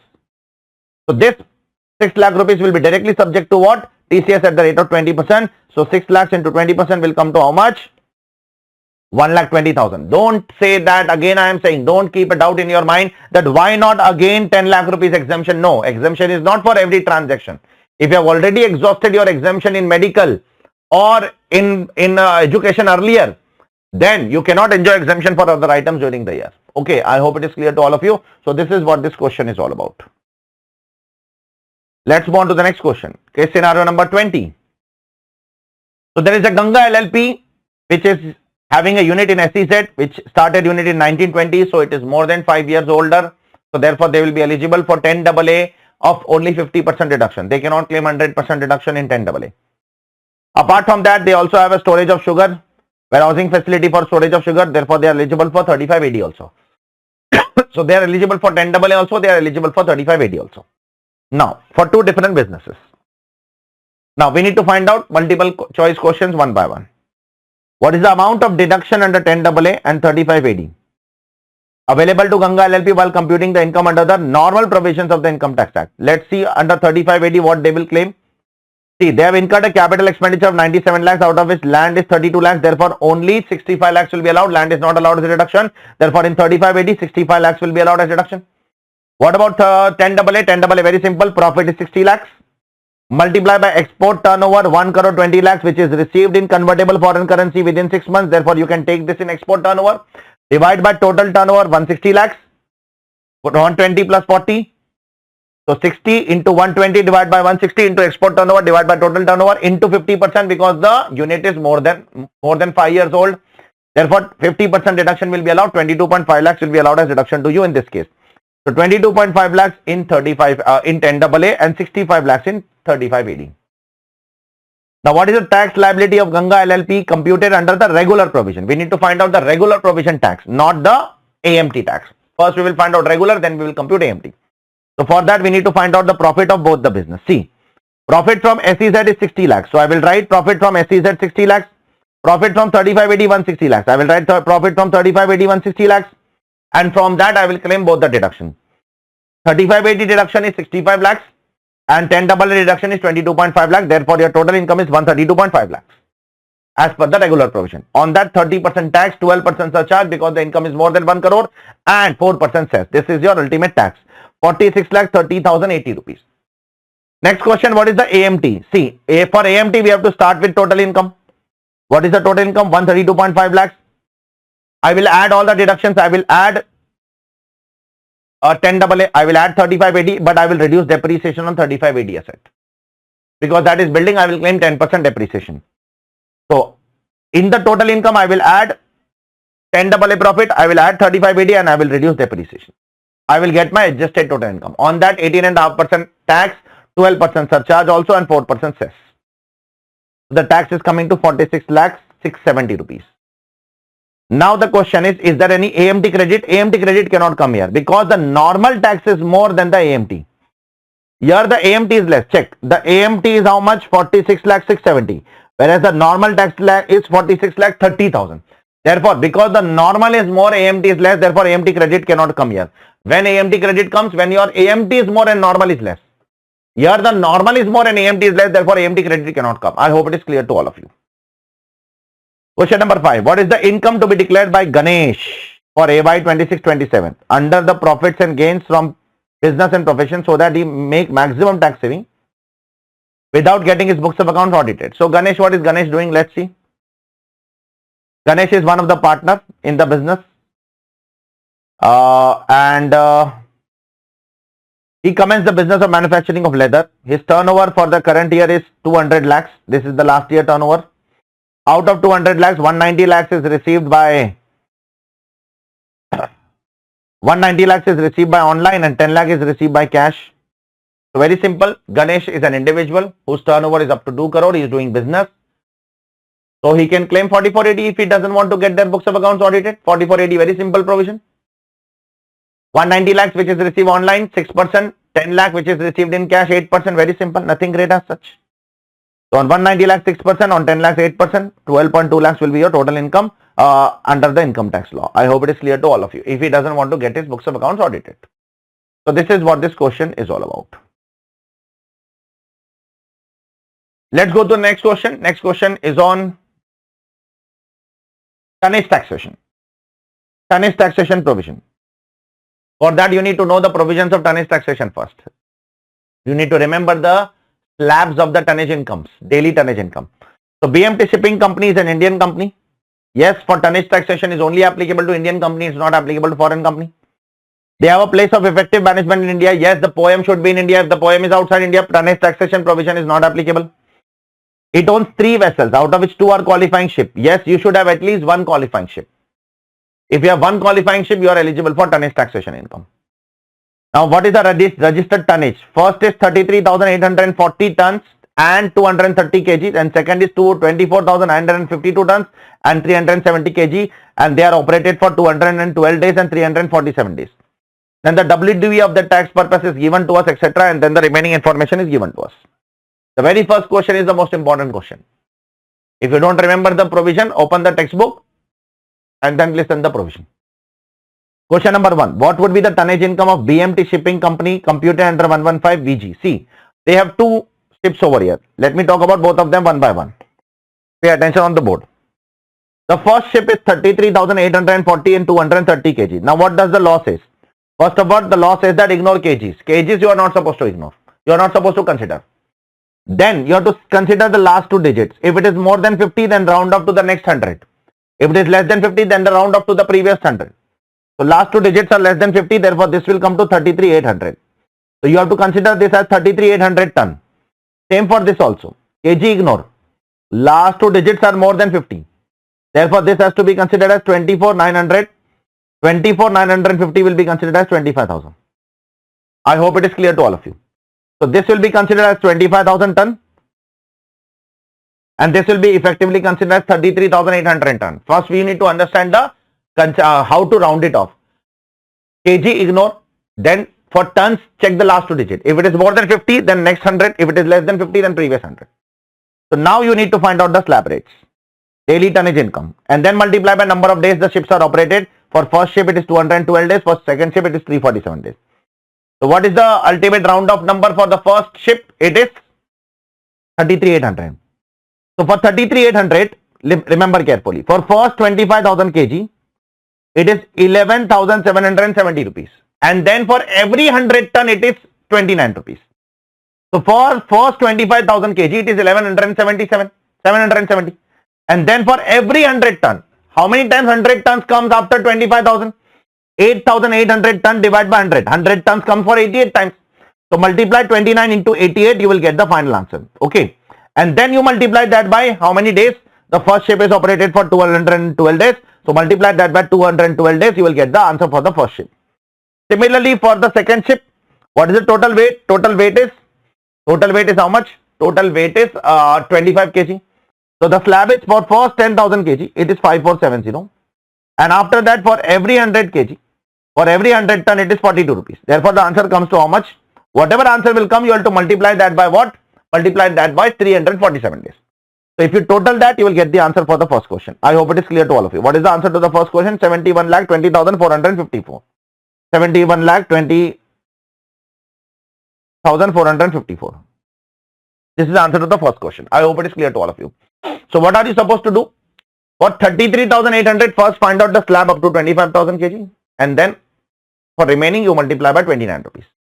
Similarly and then multiply by number of days the ships are operated. Now what is the second question? Second question is a mathematical question. What would be the written down value as on 1/4/2025 of the qualifying ship of BMT Shipping Company for tax purpose? See, it is very simple. They have given us the WDV of the block of asset for tax is 1200. So this is the 1200. Pay attention please. 1200 is the WDV as per tax. Okay. What is the WDV as per accounts? Okay. WDV as per accounts is 1080. Okay. This is as per accounts. This is the WDV as per accounts. Now, the value as per accounts of two ships. The total value as per accounts is 1080. Okay. That's we have taken. So we have to just cross multiply. See, very simple. Again, I am saying. I am writing over here. Just a second. The total WDV as per tax, it is 1,200. This is as per tax. Okay. The WDV for tax purpose is 1200 for three ships. We have to just bifurcate that into two. In accounts, the WDV of three ships is 1080. Okay. Now, what is the value of two ship as per accounts? Qualifying ship as per accounts. The qualifying ship value as per accounts is 850. 580 plus 270. You have to just cross multiply. 1200 into 850 divided by 1080. Whatever is the answer, that will be the WDV as per tax. 1200 into 850 divided by 1080, 944.44. That will be the WDV as per tax purpose. I hope it is clear to all of you. Is it clear? I hope it is clear. Third question. What is the minimum reserve requirement as per 115 VT in case of BMT Shipping Company for 25-26? See, very simple. One of the primary condition, if you want to claim the provision, if you want to follow the provisions of tonnage taxation, is you should transfer 20% of your book profit to tonnage taxation reserve account. 20% of the profit should be transferred to tonnage taxation reserve account. Now, what is your profit as per book profit as per this question? The book profit is 100 lakhs. So you have to transfer at least 20%, that is 20 lakh rupees to tonnage taxation reserve account. Therefore, the answer to this question is point number B. I hope it is clear to all of you. So you have to transfer at least 20% to tonnage taxation reserve account. Okay. Now, would any amount be taxable under other provisions of the Income Tax Act as per 115 VT if BMT Shipping Company has transferred 15 lakh to tonnage taxation reserve account? If yes, what is the amount taxable? See, very simple. You should have transferred how much? 20. How much you have transferred? You have transferred 15. It means you have done how much correct? 75% correct I have done. 25% I have done wrong. So 25% will be the deemed income of other incomes. So how much is your other incomes?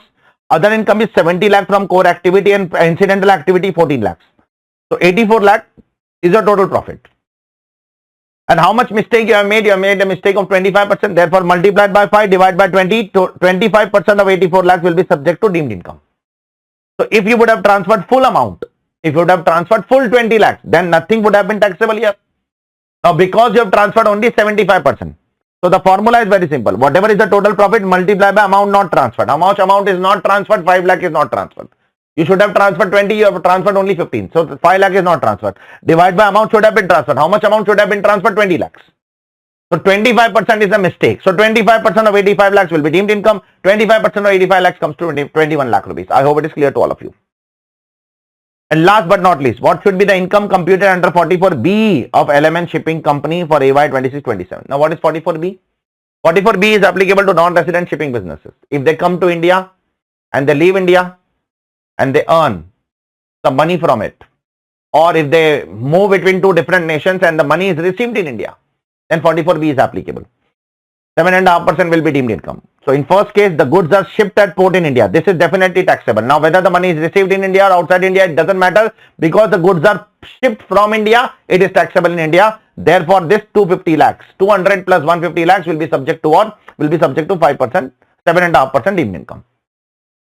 What about the goods which are shipped outside India? The goods are shipped from Dubai, the goods are shipped from Singapore. Then it is taxable if it is received in India. If it is received outside India, that will not be taxable. So out of all these incomes, what all things will be taxable? This will be taxable, this will be taxable, this will be taxable. Therefore, out of 630, 100 will not be taxable. Therefore, 530 will be taxable. 530 into 7.5% will be your deemed income. So what is 530 into 7.5%? That comes to around 39.75 lakhs. This is your deemed income. This is taxable in India. I hope it is clear to all of you. Is this clear? Let's go on to the next case scenario. Case scenario number 22. It's a long case scenario, but it's a very simple case scenario. I am directly reading the question. With the help of the question, I will also read the case study. Question number 1. What is the amount of interest allowable to as deduction under section 24, that is house property, to Mr. Sachdeva for AY 26-27? So what is Mr. Sachdeva doing? So Sachdeva has bought a residential house of 4 crore rupees. And he has let out this house. He has taken a loan from SBI on which there is an interest due of 40 lakh, out of which 37 lakh is paid. First of all, there are two things that I would like to say. Because this is a let out property, full deduction will be allowed. There is no restriction of 2 lakh rupees in let out property. Full deduction will be allowed. And second thing, the deduction under house property is allowed on accrual basis. It is not allowed on payment basis. The deduction under house property for interest, it is allowed on accrual basis. So out of 40 lakhs, entire 40 lakhs will be allowed, not 37 lakh. It doesn't matter how much is paid, how much is not paid. Entire 40 lakh will be allowed as deduction. So two things I'll say again. In house property, in LOP, there is no limit. And second, in house property for interest deduction, it is allowed on accrual basis, not on payment basis. Therefore, entire 40 lakhs will be allowed as deduction to Mr. Sachdeva. I hope it is clear to all of you. This is the answer to question number 1. Question number 2. What is the amount of deduction permissible to Mr. Sachdeva under chapter 6A? See, for chapter 6A, what all things he will get as a deduction? There are 4 things which he is doing for chapter 6A. First, he is taking a loan for house. On that, he is repaying some principal amount. So principal, he is paying some 35 lakhs approximately. But 35 lakhs will not be allowed. Only 1.5 lakhs will be allowed under ATC. This is the first deduction that he can claim under chapter 6A. Second, he can claim under chapter 6A is purchasing some electric vehicle. For petrol vehicle, if you take a loan on petrol vehicle, then interest is not allowed as a deduction. But if you take a loan on electric vehicle and the loan is sanctioned between 1st April 2019 to 31st March 2023, then you can claim deduction of interest up to 1.5 lakhs. So he can claim the deduction of electric vehicle interest of how much? Of 1.5 lakhs under 80 EEB. Again, I am saying condition. Condition is what? If your loan is sanctioned, see, the loan is sanctioned on 1st April 2022. The loan should be sanctioned between 1st April 19 to 31st March 23. The loan should be for electric vehicle, not for hybrid vehicle, not for petrol vehicle. And the loan and the interest should be up to 1.5 lakhs. If it is more than 1.5 lakhs, we will give you deduction up to 1.5 lakhs. So 1.5 lakhs he can claim under 80 EEB. Third, he is taking some loan for his daughter's education.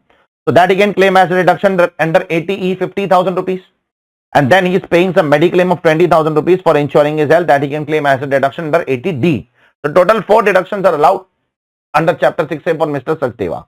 Let's see which 4 deductions. Principal repayment of house, 80C 1,50,000. 80D mediclaim 20,000. 80E education loan 50,000. And 80 EEB electric vehicle loan 1,50,000. Total 370 he can claim as a deduction under what? Under the chapter 6A. I hope it is clear to all of you. Let's talk about third question. Now this third question is based on one case law which ICI used to keep in the study material earlier. Now they have removed the case law, but unfortunately they have not removed the MCQ. Case law they have removed, but MCQ they have not removed. Let's see. What is happening in this question? Suppose I am giving my property on rent to you and I am taking some security deposit from you of 5 lakh rupees. Interest-free security deposit.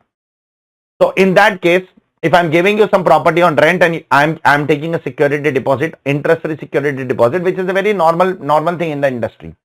So can the officer charge interest on that security deposit as a notional interest? Can the officer say, no, you have given the property on rent and you have taken a security deposit free of cost at interest free rate, so I will charge notional interest to that? He cannot do that. There was a High Court judgment on that. No, it is not chargeable to tax. There is a case law which is removed by ICI from the study material I have written over here. 2 years back it was there. In the old course it was there. In the new course they have removed. So what is the ultimate conclusion of this MCQ? I am giving security deposit to my landlord. Okay. Security deposit is taken by landlord. I am a landlord. I have taken security deposit from tenant. Interest free security deposit. Whether on that the AO can charge notional interest, the answer is no. Yes, if I actually charge interest from my tenant, then I can definitely what? Then I can definitely, but otherwise not. I hope it is clear to all of you. Next one. The assessing officer came to know about the transaction of sale of property at BKC Bandra Kurla Complex, Mumbai on 15 December 2025 and wants to hold Mr. David as an agent of Mr. Ajay. Can he do so? If not, why? Let's see what is the transaction between Ajay and David. Mr. Sachdeva's brother is Ajay. The question is on Mr. Sachdeva, but Ajay is his brother, who is a non-resident. He is selling his house to another non-resident, Mr. David. So Mr. Sachdeva's brother Ajay is non-resident and he is selling his house. His brother is his non-resident brother is selling his house to another non-resident, Mr. David. Can he hold Mr. David as a agent? The answer is yes. As per section 163, who is an agent? If a non-resident sells house to another non-resident, or if a non-resident sells house to resident, that is if they transfer property in India, then the buyer will be considered as an agent. Here Mr. Sachdeva's brother Ajay is non-resident. The buyer is also non-resident and the property is located in India. That is in Mumbai. That is in BKC. Therefore, the buyer is non-resident, the seller is non-resident and the property is located in India. Therefore, the buyer will be treated as agent. Therefore, the agent, Mr. David, can be called as an agent in this case. I hope it is clear to all of you. Check it please. And question number 5 is a beautiful question. In whose hands Raisha's rental income from house property would be taxable? Now, who is Raisha? Raisha is Sachdeva's minor daughter. Who is Raisha? Raisha is Sachdeva's minor daughter. See. So, Mr. Sachdeva has transferred a property to his minor daughter Raisha. Now, Raisha gave the said property on rent at 5,000 rupees per month. So, the question is in whose hand this rental income will be taxable? Now, the question is telling us something very emotional. Just to fool you. That the wife of Mr. Sachdeva's, Mrs. Sachdeva's total income is higher than Mr. Sachdeva. So, what you will do generally? See, minor income is clubbed in the hands of parents. We all know that. So, what you will do? You will club in the hands of Mrs. Sachdeva, which is wrong. Sir, why wrong, sir? Mrs. Sachdeva, we have been taught this only. Whosoever income is higher, we have to club in their hand. But here, clubbing provisions are not applicable only now. Here, clubbing provision, that is applicable for clubbing provision. Minor's income should be clubbed in the hands of parent. That to which parent whose income is higher. That is applicable for clubbing provision. Here, clubbing provision is not applicable. Here, what is applicable? Here, deemed owner concept is applicable, section 27. Section 64, clubbing is not applicable. Here, deemed owner, section 27 is applicable. And in case of deemed owner, we don't have to check whichever is higher. There are two things which does not happen in deemed owner, which happens in clubbing. One is, you don't check whichever is higher income, parent's income. Second, you don't give 15% exemption in deemed owner. So, if a father is giving a property, is gifting a property to a minor, if he is giving a house property to a minor, then clubbing provisions are not applicable. Then deemed owner provisions are applicable under section 27, and therefore there are two things which you will never do. One, whichever is higher income you will not check. You will club in the hands of, you will consider that person as a deemed owner who is a transferor. In this case, Mr. Sachdeva is a transferor, not Mrs. Sachdeva. And second, 15% exemption, 1500 rupees exemption you will not give in old regime. Anyways, in new regime, you don't get 1500 exemption. So therefore, the income will be taxable in the hands of Mr. Sachdeva only. Deemed owner is applicable, clubbing provision not applicable. I hope it is clear to all of you. Is it clear? Let's go on to the next question. Case scenario number 23. What is happening in this case scenario? Which of the following statement is correct in respect of loan of 10 lakh obtained by Mr. Rajat from XYZ Private Limited? See, Mr. Rajat is here.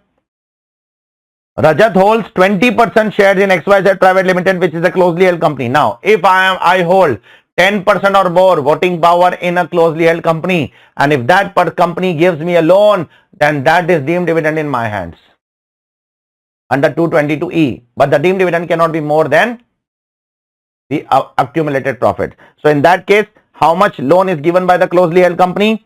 10 lakh. And what is the accumulated profits of the company? 8 lakh. Therefore, 8 lakh will be deemed dividend in the hands of Mr. Rajat. Check, please. Deemed dividend cannot be more than accumulated profits. I hope it is clear. Question number 2. Would cash withdrawal by Mr. Rajat during previous year 25-26 attract deduction of tax at source? Let's see what Rajat has done. Mr. Rajat is a diamond merchant.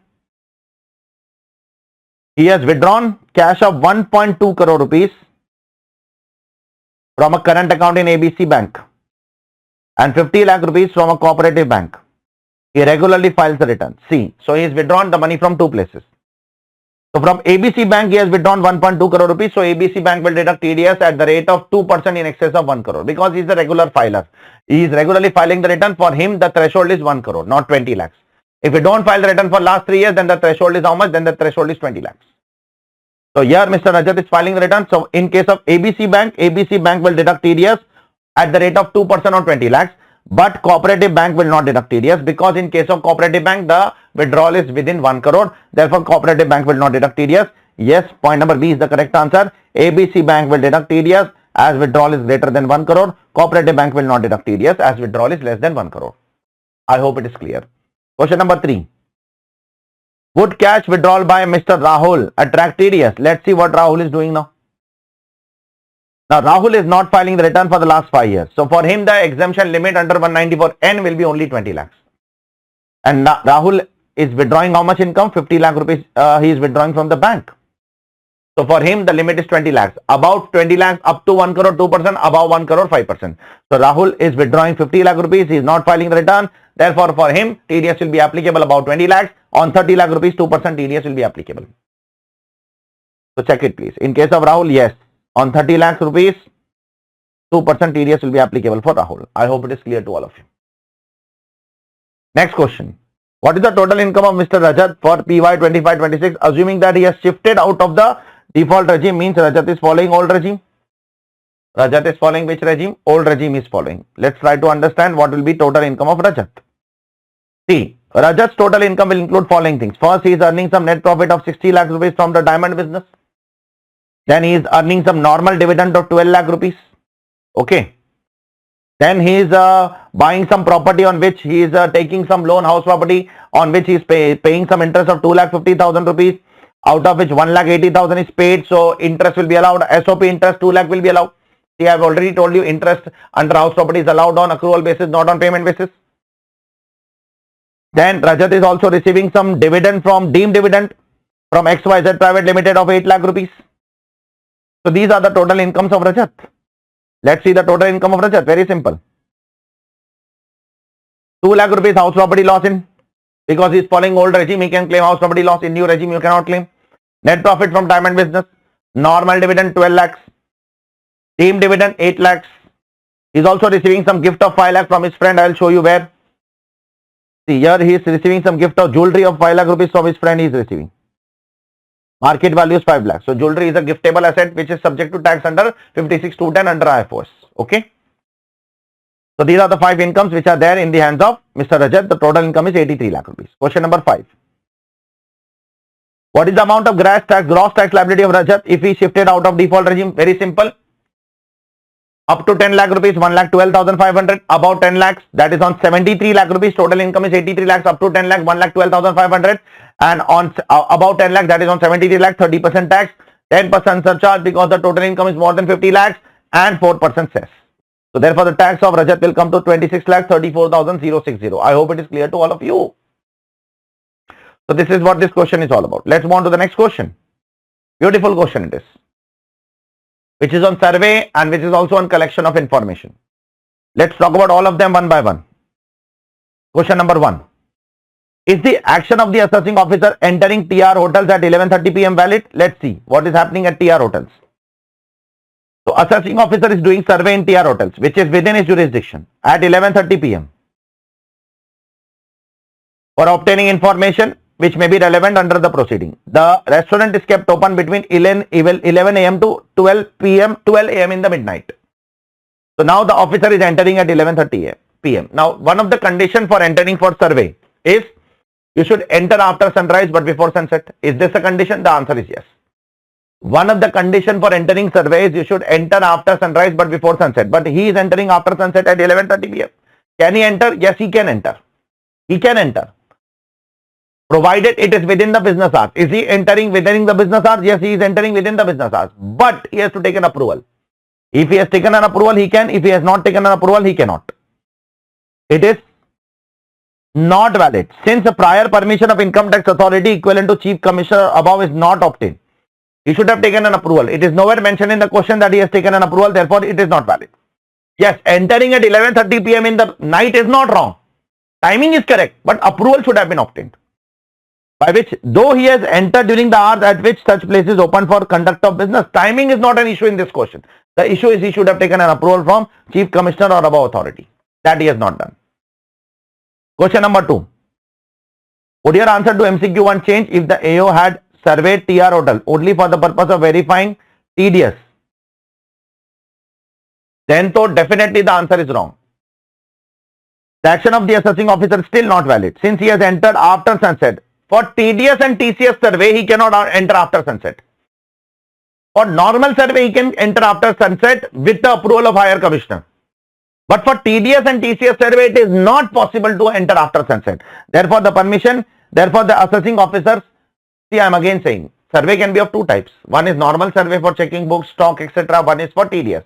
For normal checking, he can enter after sunset with permission. But for TDS survey, he has to enter before sunset with permission. Permission is required at both the place. I hope it is clear to all of you. So, in the second example, in the second MCQ, he is entering for what purpose? TDS, TCS company. He cannot enter after sunset. And the permission is also not obtained. So, because of both the reason, he cannot enter. His action is not valid. Question number 3. Is the action of AO entering RR hotels at 9:15 p.m. valid? Now, what is RR hotel? What are we doing at RR hotel? In RR hotel, we are entering for collection of information. So I'll read first. On 25th of August, the AO entered RR hotel, which was also within his jurisdiction at 9:15 for the purpose of collecting information. So this is 133B, which may be useful for the purpose of Income Tax Act. The business is kept open at 7 a.m. to 10:30 p.m. So are we entering within the business hours? Yes, we are entering within the business hours. So here it is correct because here the approval of higher authority is not required. For 133B, approval of higher authority is not required. For 133A, survey approval of higher authority is required. For 133B, only thing which is required is you should enter during the business hours. Enter during the business hours, collect information and go. Approval of higher authority is not required. Okay. Question number 4. Is the action of the AO impounding and retaining in custody of books of accounts and other documents of TR hotels after recording the reasons for doing so without taking the prior permission from higher authority equivalent to commissioner above valid? The action is not valid. Why? Because you are taking the books of accounts for more than 15 days. If you want to take the books for more than 15 days, up to 15 days if you want to take, it's okay. You don't take permission from higher authority. But if you want to take the books for more than 15 days, then you have to fulfill two conditions. You have to record the reasons with higher authority. You have to take an approval from chief commissioner and above authority. If you don't fulfill these two conditions, you cannot take the books of account for more than 15 days. I hope it is clear to all of you. Would your answer to MCQ 4 change if the assessing officer has surveyed TR hotels only for the purpose of verifying TDS? Yes. Because if you come for TDS verification, then you cannot take the books of accounts. You can take the books of accounts only if you have come for normal survey. If you have come for TDS and TCS survey, then you do not have the power to collect what? The books of accounts with you. You cannot take. Even with the approval of higher authority, you cannot do so. Okay. So this is what this question is all about. Okay. Check it please. So let's go ahead with the next case scenario, that is case scenario number 25. Now this case scenario is on provisions of penalty under 270A mainly.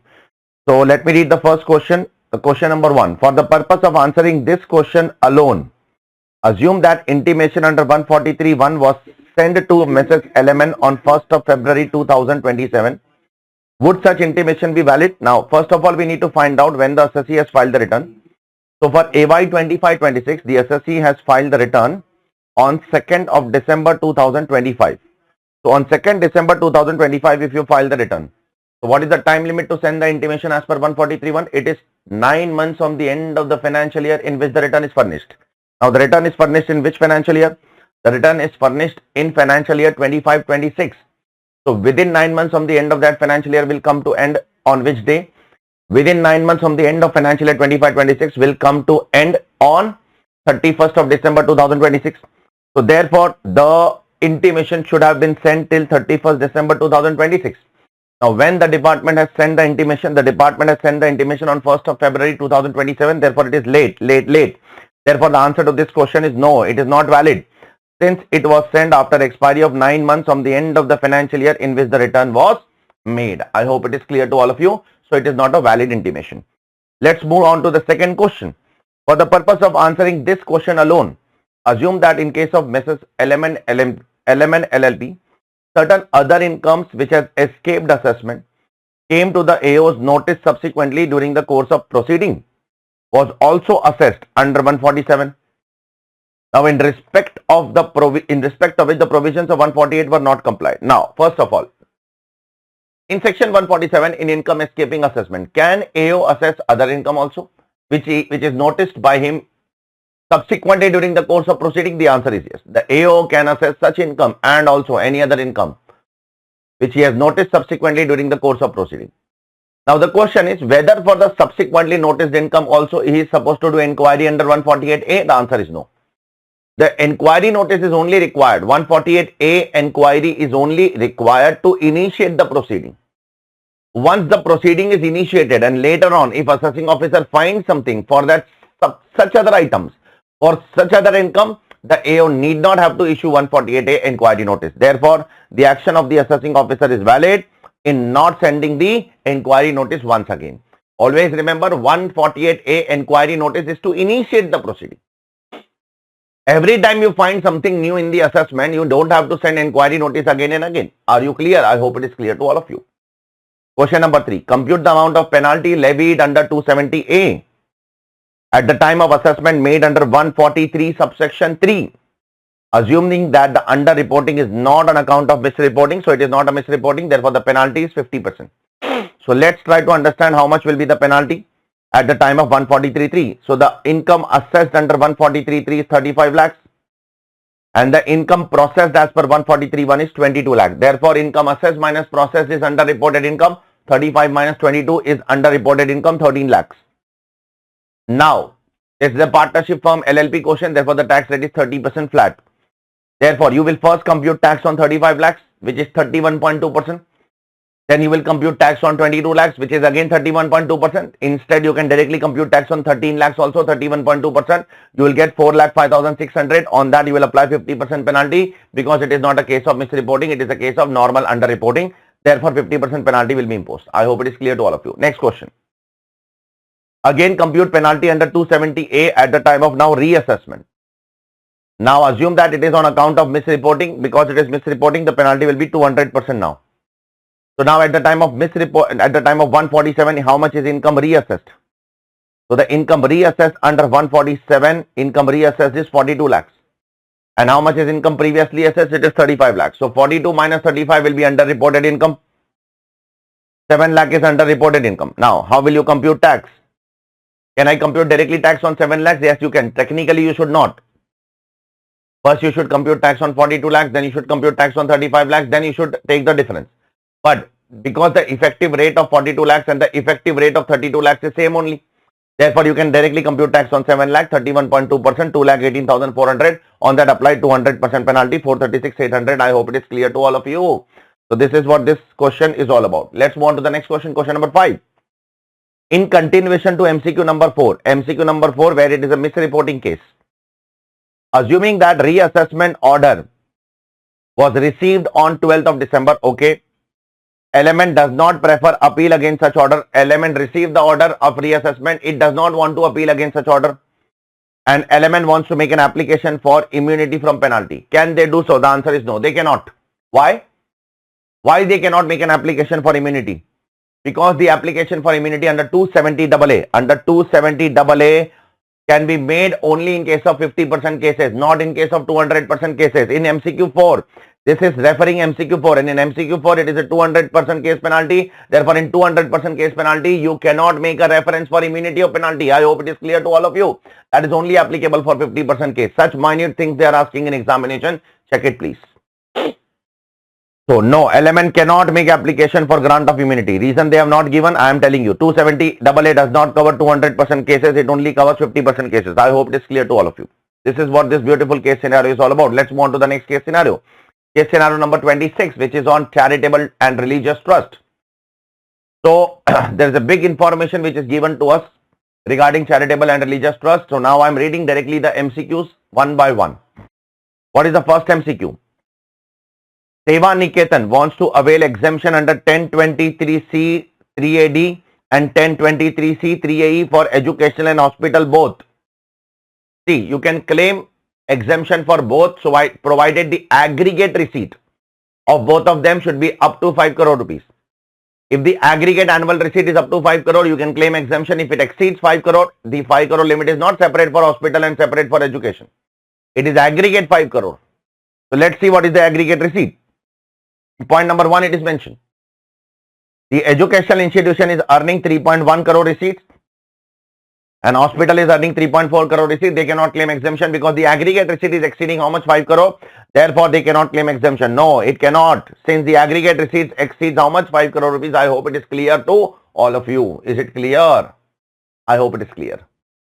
Question number 2. What is the amount of corpus donation received by the trust would not form part of total income, means would be exempt? We need to identify the total corpus donation received by the trust. Out of that, which how much will not be part of total income, means how much will be exempt. Let's try to understand how much corpus donation they have received and how much will be exempt. See, the corpus donation which they have received, if you want to make corpus donation exempt, adjustment number 4, it is given over here. If you want to make corpus donation exempt, there is one simple condition. You should invest the corpus donation in the mode specified in 11 subsection 5. If you invest in the mode specified in 11.5, the corpus donation will be exempt, otherwise it will be taxable. Now let's see how much they have invested. First of all, they have invested 10 lakh rupees in post office saving bank. Is post office saving bank covered in 11.5? Yes, it is covered, therefore this is exempt.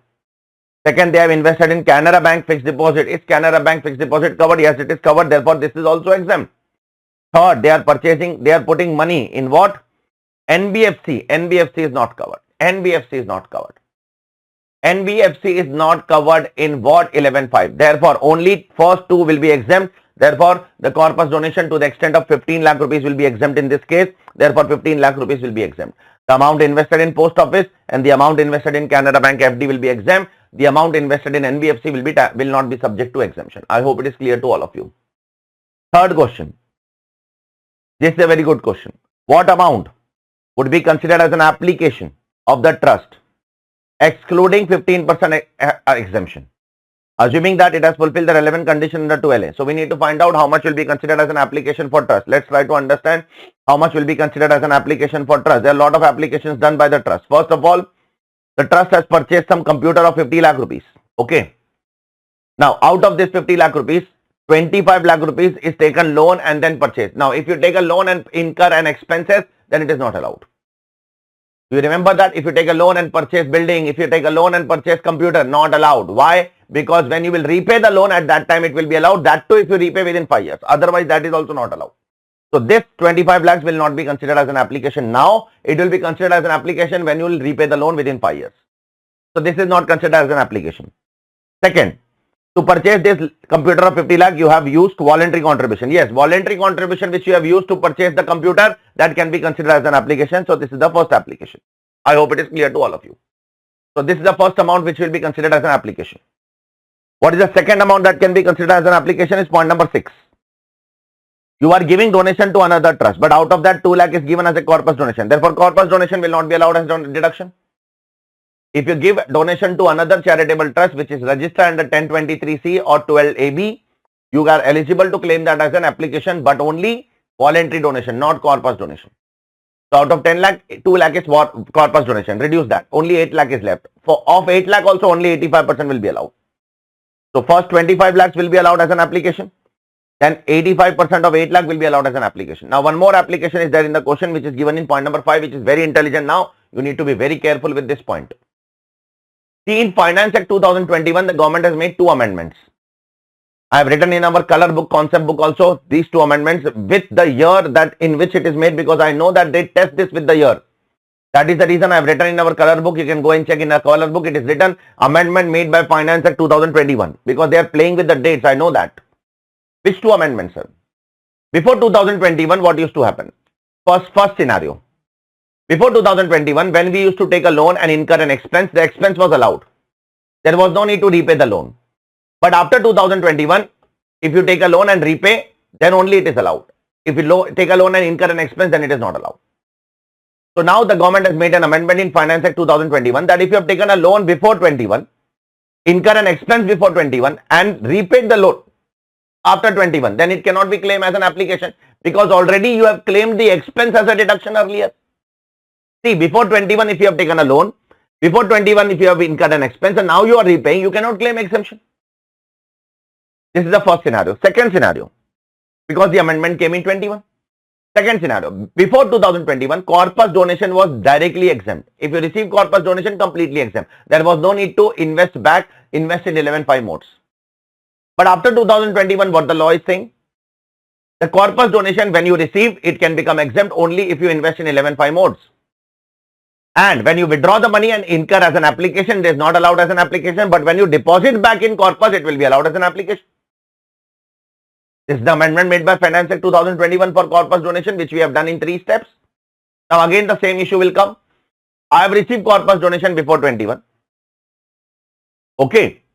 So is it already exempt without investing? Yes, it is already exempt without investing. Now if I deposit back after 2021, I should not get exemption once again, because already I have claimed exemption without condition. So here, this is what it is happening.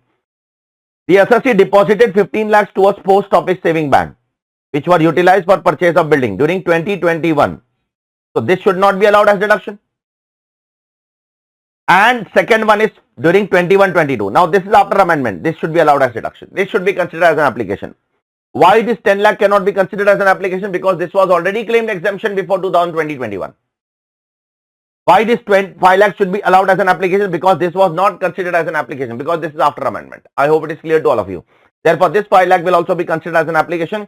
Therefore, the total application in this case will be 36.8 lakhs, and this is the correct answer. And last but not least, there is some mistake in the answer, which I'll tell you what is the mistake. Seva Niketan claims that the anonymous donation received during the financial year are not liable to tax. It is not like that. Anonymous donation are liable to tax at 30%, subject to some exemption. So we need to find out how much anonymous donation is liable to tax and what is the tax liability. See, the total donation in point number 2, it is mentioned they have received 105 lakh contribution, out of which the anonymous donation is 20 lakhs. So out of anonymous donation of 20 lakhs, how much is taxable, how much is exempt? The exemption is 1 lakh or 5% of total donation, whichever is higher. So out of this 20 lakh rupees, 1 lakh or 5% of total donation, that is 105 lakhs, whichever is higher will be exempt. Therefore 575 will be exempt. I hope it is clear to all of you. Anonymous donation is 20 lakhs. From that, how much exemption? 1 lakh or 5% of total donation, whichever is higher, will be allowed as an exemption. The remaining amount will be subject to 30% tax. Now ICAI has directly taken 30% tax. You should not take 30% tax. You should take 30% tax plus cess also. ICAI has not taken the cess. So they should take cess also 4%. It is not that cess is not applied on that. Cess is also applied. But they have not applied cess. That's the reason that the answer of ICAI is wrong. Now you will say, sir, then which answer we should do? See, in the very beginning of the question they have written, you have to choose the most appropriate answer. They have not said you have to choose the best, you have to choose the most correct answer. They have said that you have to choose the most appropriate one. The most appropriate one here, it is looking as 440 to 500 only. Rest of them are looking very far. I hope it is clear to all of you. Are you clear? So this is the most appropriate answer for us as of now. Let's move on to the next question. Question number 27. Very good question. Very good question on 206C, subsection 1G, remittance outside India, overseas tour, package and program, etc., etc., etc. Now, first of all, what I am doing in this question, I am trying to find out that series in which the transaction has happened. What have you done over the period of time? So, as per the date I am doing, first of all, you have sent on 10th of May, 1,20,000 rupees outside India. Then come below. Then on 1st of July, you have sent 4,50,000 outside India. Then third, then you have sent on 5th of July 3,50,000 outside India. I have put in the order. Order is very important for us in 2061G. Fourth, on 29th September, you are sending some money of 90,000 rupees outside India. Then on 10th of October, you are sending around 3,50,000 outside India. Then on 1st of January, you are sending around 1,35,000 outside India. And last, this one, 7th one, 10th of Jan 2026, you are sending 3.5 lakh outside India. Now pay attention. This is the series in which you are sending the money. Who is sending the money? Mr. Sahil is sending the money outside India. Few amount he is sending through HDFC Bank, few amount he is sending through Axis Bank. He is sending through both the banks.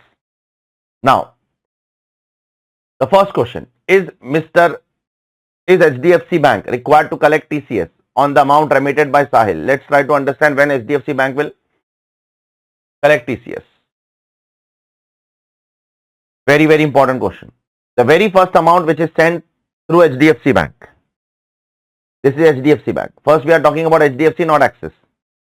But while computing the limit, you have to merge all the limits. The amount transferred through HDFC will also be counted, and the amount transferred to Axis will also be counted in 10 lakhs limit. I hope it is clear to all of you. Now, you are sending the money outside India for education purpose from your saving.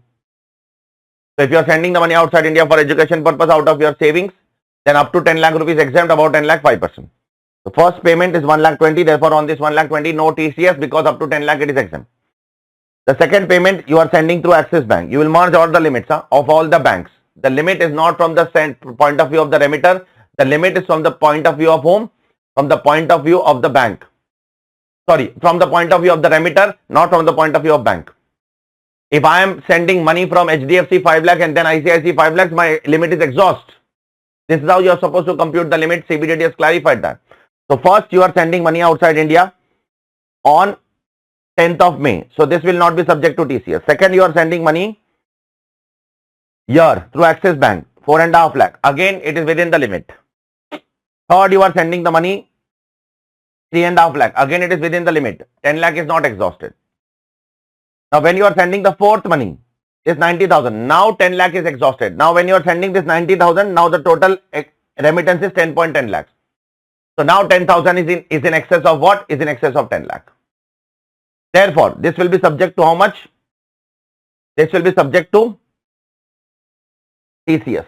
This 10,000 will be subject to TCS of 5%. Therefore, 500 rupees TCS will be collected on 29 September. This is the first answer. So, on 29 September, 500 TCS will be collected. I hope it is clear to all of you. What next? We are only talking about HDFC. Then, once the limit of 10 lakh is exhausted, after that, whatever amount you will send, every amount will be subject to TCS. Therefore, this amount sent by HDFC through HDFC will be obviously subject to 5% TCS. 1,35,000 into 5% will be 6,750. This will be also subject to TCS on 1st of January 2026, 6,750. I hope it is clear to all of you. Is it clear? I hope it is clear. Now, second question. Is Axis Bank required to collect TCS at source on the amount remitted by Sahil? If so, what is the amount of tax to be collected? See, Axis will not collect TCS. Why, sir? Complete exemption by Finance Act 2025. Why? Because you are taking a loan. You are taking a loan and sending money outside India. This money is coming within the limit of 10 lakhs. The money which you are sending from saving is coming within the 10 lakhs limit. So this will not be subject to TCS. Rest of the two amount, you are taking a loan from financial institution and then you are sending outside India. Therefore, this will not be subject to TCS. I hope it is clear to all of you. This is a complete relaxation given by Finance Act 2025. Therefore, no TCS in this case. I hope it is clear to all of you. No tax is required to be collected on remittances of amount, as the amount is a loan for education purpose. I hope it is clear to all of you. Let's move on to question number 3. Is tax required to be collected at source on the amount remitted for tour package to USA by Mr. Sahil? See, Mr. Sahil is going outside India for some visit. Mr. Sahil has gone outside India for a visit. So 5,20,000 he has paid to whom? To a tour operator. So for overseas tour package and program, what is the limit? The limit is up to 10 lakh rupees 5% and above 10 lakh rupees 20%. So here obviously the exemption is not there. For every rupee it is 5% and above 10 lakh rupees if you go for overseas tour package and program OTPP, then it is subject to 20%. So here it will be 5,20,000 into 5%. Very simple, very straightforward. Nothing great as such. Next question. Does Make My Trip require to collect tax at source on the amount received for tour package to Bali from Mr. Akhil? If so, what is the amount of tax to be collected? Let's talk about Akhil now. First of all, Akhil is a non-resident. So how did you come to know? See, he is working in Dubai. He doesn't come to India. He's come to India for some 10-15 days. So he's a non-resident. So he has come to India. While he has come to India, he went for 7 days tour to Bali, which is in Indonesia, with his wife and son. And for that purpose, he has booked a tour from Make My Trip of 7,50,000 rupees. So Akhil is a non-resident who has come to India for a visit. While he came to India for a visit with his wife and with his son, he went to a tour in Bali in Indonesia of 7,50,000 rupees through Make My Trip. Whether this will be subject to TCS? No. Clear relaxation is given by CBDT under 206C1G. What relaxation? If a non-resident visit India during the previous year, then the provisions of 206C1G is not applicable. So Akhil is visiting India during the previous year, therefore 206C1G is not applicable for Akhil. I hope it is clear to all of you. Next one, what would be the amount of tax liability computed in the most beneficial manner of Mr. Akhil? Is Akhil a non-resident? Yes, Akhil is a non-resident. So we need to find out Akhil's tax liability in the most beneficial manner. It means as per new regime also, as per old regime also. Now let's try to understand what is the total income of Akhil. What is Akhil earning? Akhil is earning some business income from India, 4,20,000. Some interest on fixed deposit and saving account, 1,20,000 and 8,000 rupees. So the total income of Akhil is 4,20,000, 1,28,000. This is the GTI of Akhil. Pay attention please. There is some mistake made by ICI. I think so they have rectified now later on in the booklet. They have changed the booklet now. Some students have told me this. But this is the original booklet which they have released in the month of February end 2026. 8,000 rupees you will claim as a saving bank interest 80 TTA deduction. So the total income of Akhil is 5,40,000. So as per old regime, it is 5,40,000. So I will compute as per old regime. Then as per new regime, it is not 5,40,000. As per new regime, it will be 5,48,000 because in new regime, you will not get 80 TTA deduction. So again, I am saying, as per old regime, what is the income of Akhil? 540 after chapter 6. As per new regime, 548. Now, as per old regime, the answer is coming to 21,320. And as per new regime, the answer is coming to 7,700. But mistakenly, I think so, ICI has applied what? Rebate over here. And they have taken the income as nil. But rebate cannot come here because Akhil is non-resident. You cannot claim rebate. Therefore, ICI mistakenly has given the answer as nil. But the correct answer is 7,700. Okay, I think so. They have listened to my Hindi video. Now they have rectified and they have released a new booklet by only one change. I think so. One student has told me, I have not checked. And they have said that now the answer is 7,700. Okay, you can just check the new booklet. Everything is same except this question. Except this question, this MCQ answer, they have rectified, rest all is same. This booklet is also released for May 26, September 26 and Jan 27, very recently only in February 2026. I hope it is clear to all of you. Is it clear? So what they have done as a mistake, they have applied mistakenly 5,48,000 up to 12 lakh rebate is there in new regime. So they have applied rebate over here. But rebate is not applicable for non-resident. Akhil is non-resident. You have only said that Akhil is non-resident. You have proved that Akhil is non-resident in this question. Correct or not? Therefore, Akhil cannot get rebate under 87A. I hope it is clear to all of you. So this is what this question is all about. So answer to this question is 7,700 and not nil. I hope it is clear. Let's move on to the next case scenario number 28. What is this case scenario? Again, this case scenario is mainly something which is in relation to penalty only. 270A mainly. Question number 1. Which of the following statement regarding penalty on addition of 2,80,000 towards personal expenditure is correct? C. Let's try to understand what is happening. The assessee has filed the return. In the return, the assessee is declaring a loss of 18 lakh rupees. Okay. Then 18 lakh rupees loss is there. In the tax audit report, the auditor has reported 2,80,000 as some personal expenditure. Okay. Now the centralized processing system, that is the CPC Bengaluru, has picked that particular item and has disallowed that personal expenditure. Okay. And now the 18 lakh loss has become what? 15,20,000 income. So earlier the income tax return shows loss of 18 lakhs. But now that loss has become what? Reduced because the software has added back 2,80,000 rupees. So now it has become loss of 15,20,000 rupees. Now the question is, this 2,80,000 which is added by software, will this be subject to penalty? The answer is no. Always remember, 270A penalty is not imposed when a software increases something in 143(1). 270A penalty is always imposed if the assessing officer increases something in assessment under 143, 144, 147. So this 2,80,000 will not be subject to penalty 100%. Okay, I hope it is clear to all of you. Just a second. So check this. The answer to this question is point number 3. Since 2,80,000 is an adjustment referred in 143(1), no penalty is leviable in respect of this addition. So in 143(1), if any addition is made, penalty is never imposed. I hope it is clear to all of you. Second question. Second question is a routine question. What is the amount of penalty leviable under 270A? When assessment is done under 147 and if the addition is not on account of misreporting, means it is under reporting, 50% penalty. So in 147, what is your income? In 147, your income is positive.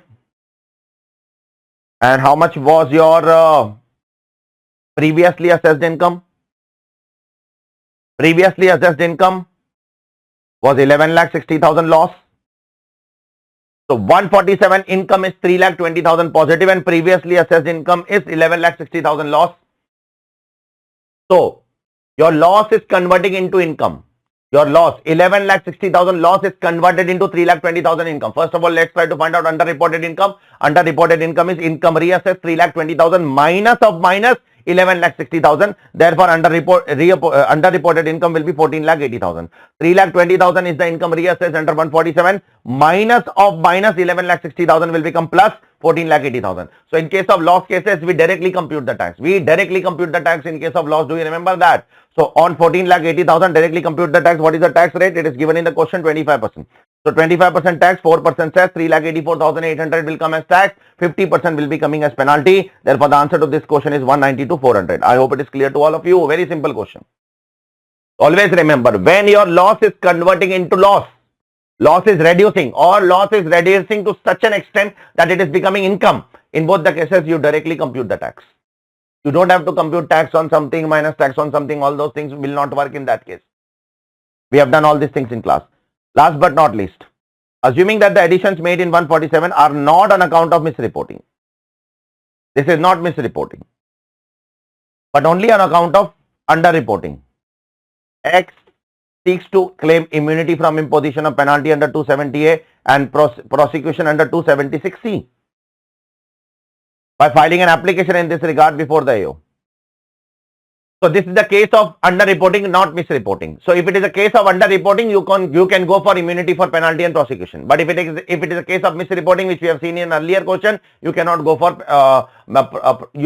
immunity from penalty. Because this is a case of underreporting, you can go for what? You can go for the immunity from penalty. Now, what other conditions I have to fulfill? First, you have to pay the tax. You have to pay the interest within the time specified in the notice of demand. That is 30 days. Pay the tax, pay the interest within 30 days. This is the first thing. Second, you should not file an appeal against such order. Only this much you have to do. Along with that, you have to file an application, obviously. Application time limit is within 1 month from the end of the month in which the order is received. If you fulfill these three conditions, you will not be imposed with penalty and prosecution. The AO may pass an order under 270AA granting you immunity from penalty, granting you immunity from prosecution. I hope it is clear to all of you. This is what this question is all about. Let's move on to the next case scenario. That is case scenario number 29. This is also a very beautiful case scenario. Now, before I read any particular question, I would like to read the first paragraph at least of this particular case scenario, because that is very, very important for us to understand the entire case study. There is one company, foreign company by the name called as Omega Inc., which is in country F. Now they are maintaining some online web platform, so which they provide end user computer software through an end user license agreement, EULA. So there is a foreign company which is in country F. They are providing some end user computer software to whom? To an Indian company by the name called as Trailer Limited. And both of them have entered into a contract of 6.7 crore rupees with Omega Inc. And the contract is approved by central government, that is the agreement is approved by the central government. Before that, they have given some long discussion which is not much relevant in the context of the question, that is the broad terms of the agreement between both of them. What are the terms of agreement between both of them? But the context of the question does not require much use of that. What is useful for us is the first paragraph. Again, I am saying there is a foreign company, Omega Inc., and there is an Indian company, Taylor Limited. The foreign company is providing, they have a contract with Indian company, which is approved by central government. And they are providing some what? They are providing some online web platform through which it provides end user software program. Now, based on this, we need to read the question now. Question number 1. Is Taylor Limited, India, required to deduct tax at source on the payment made to Omega Inc.? If yes, very intelligent question it is. What amount of tax is required to be deducted at source on the said payment? A very intelligent question. Is Taylor liable to deduct TDS? See, Taylor will be liable to deduct TDS if it is a royalty. If it is not a royalty, then it is not liable to deduct TDS. See, the rule is very simple.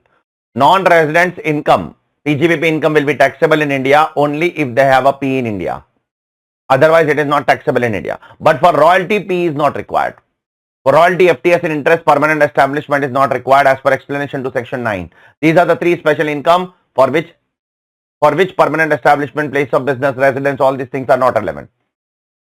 So if we can prove that this is royalty, then it will be subject to tax. Then we need to check DTAA also, in which country it is taxable. DTAA says that royalty and FTS for technical services arising in a contracting state. Where is the royalty arising? Royalty is arising in India. Paid to a resident of other contracting state. Paid to a resident of contracting state N, contracting state F, may be taxed in the other state. It means it will be taxed in both the country. It will be taxed in India also. It will be taxed in the foreign country also. It may be taxed in that country. It means it can be taxed in India also. So it is not written that it will be only taxed in the resident country. No. It is written that it may be taxed in the resident country. It means it may be taxed in the source country. It may be taxed in the resident country, and then the resident country will give the DTAA relief. Now coming, we have kept the background ready in front of us. Again, I am saying there is a foreign company, Omega Inc., which is providing some end user license agreement to an Indian company, Taylor Limited. Both have agreement which is approved by central government, and we are paying them money. Now we need to prove that whether it is royalty and FTS or not. If it is royalty and FTS, then it will be subject to tax in India, because for that there is no need to have a permanent establishment. But if it is not, they have written Omega does not have any office outside India. There is no need to have office in India to charge a royalty. But to charge other than royalty, normal business income, you need to have a permanent establishment in India. So now coming to question number 1. Is Taylor Limited, India, required to deduct tax at source on the payment made to Omega Inc.? If yes, what amount is required to be deducted at source on the said payment? The answer is no. Why, sir? See, there is a Supreme Court judgment of Engineering Excellence Analysis Limited, long name is there, in which it is written that the DTAA gives a relief. Remember, as per DTAA, if a company is providing end user license agreement, that does not amount to royalty. As per DTAA, Income Tax Act does not say that. Income Tax Act says yes, it is a royalty. But DTAA, Engineering Excellence Analysis Limited, has said that as per DTAA. Now, do we have DTAA with country F? Yes, we have DTAA with country F. What does that DTAA says that? What does the Supreme Court judgment say? As per DTAA, it does not amount to what? Royalty. And if it does not amount to royalty, you cannot deduct TDS. This is a justification given over here. You can check it over here. As per the landmark judgment of engineering analysis case, such income will not be considered as royalty as per the provisions of DTAA. Because of DTAA, the assessee has got escaped. Thus, as the income is not chargeable, the TDS shall not be applicable. I hope it is clear. Would Taylor Limited be required to deduct TDS on payment made to Omega if there was no DTAA? 100%. If there is no DTAA, then it is definitely a royalty. Because of DTAA, the Supreme Court judgment is able to save you. If there is no DTAA, 100% this will be subject to tax. Because as per income tax law, it is royalty. As per income tax law, it is a royalty. And therefore, you have to deduct TDS. How much TDS, sir? As per 115A. Why, sir? Because there is an agreement which is approved by central government, 115A. 6.7 crore, 20% tax, 2% cess, because foreign company income more than 1 crore, and 4% cess. So 6.7 crore into 20%, plus 2% surcharge, 4% cess. 1 crore 42 lakh 14,720 will be the TDS which will be deducted by trailer limited. I hope it is clear to all of you. Question number 3. What would be the tax liability of Omega Inc. if there is no DTAA between India and country F and it incurred an expense of 20 lakh for providing the end user software to trailer limited? The answer will remain same because in 115A you do not get a deduction of any PGBP and IFOS expenses. So if there is no DTAA between both the country, the taxable income will remain 6.7 crore only. Even if 20 lakh is incurred as an expense, expense is not allowed as deduction from 115A. Therefore, the income will remain same. The tax will remain same. 1 crore 42 lakh 14,720. I hope it is clear to all of you. Last question. Would Omega Inc. required to file return of income for AY 26-27 if there is no DTAA between India and country FC?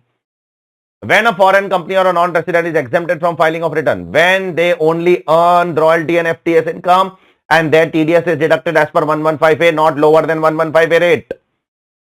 Lower than 115A rate is which rate? Lower than 115 rate is DTAA rate.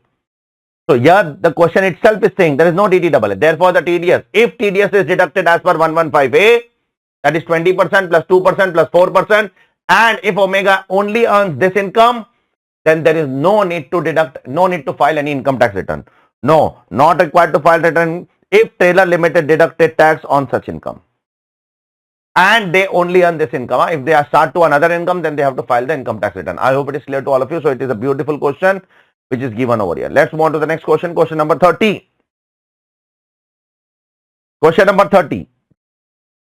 There is an Indian citizen, Mr. Apurva, who is also an NRI, non-resident Indian, NRI. Therefore, the provisions of chapter 12A may apply over here. Chapter 12A, which is an optional chapter for NRIs. He is earning some dividend, he is earning some interest, he is also incurring some interest, so on and so forth. Now, the very first question. What is the amount of dividend taxable in the hands of Apurva? At what rate it is taxable? How much, at what rate TDS will be deducted? We need to answer all these questions. First of all, we need to find out how much dividend he is earning. He is earning a dividend of 1,30,000. So 1,30,000 dividend will be subject to flat 20% tax in 115A. Plus cess also 4%. So 1,30,000 will be subject to flat 30%, 20% deduction, 4% cess, 20.8%, 115A, and the TDS will be deducted under 195. Sir, to earn this dividend, we have taken some loan, not allowed. No deductions are allowed against dividend income. That is allowed for residents, not for non-residents. That is allowed for residents, not for non-residents. So to invest in TPO Limited, sir, we have taken a loan, sir. We have taken a loan and we have incurred interest of 30,000 rupees, not allowed. That will be allowed to residents, not to non-residents. So for Apurva, dividend from Indian company will be flat taxable at 20% plus cess. 20.8% will be the tax, and on that, TDS will be deducted by the Indian company under 195. I hope it is clear to all of you. So 1,30,000 will be flat taxable at 20.8%. Now assume question number 2. Assuming for the purpose of this MCQ, Apurva is a resident. Now the things will change. If Apurva is a resident, Apurva will get deduction of interest.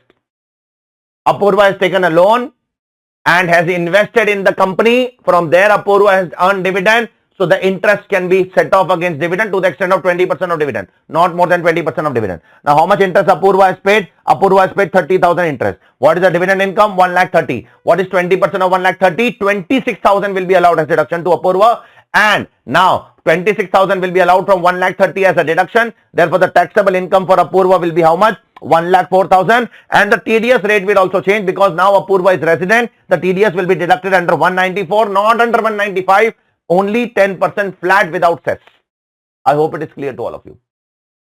So because Apurva is changing from NR to resident, so first Apurva will get 20% deduction of interest. Second, the TDS section will change from 195 to 194. Third, the rate will change from 20.8% to flat 10% without cess. I hope it is clear to all of you.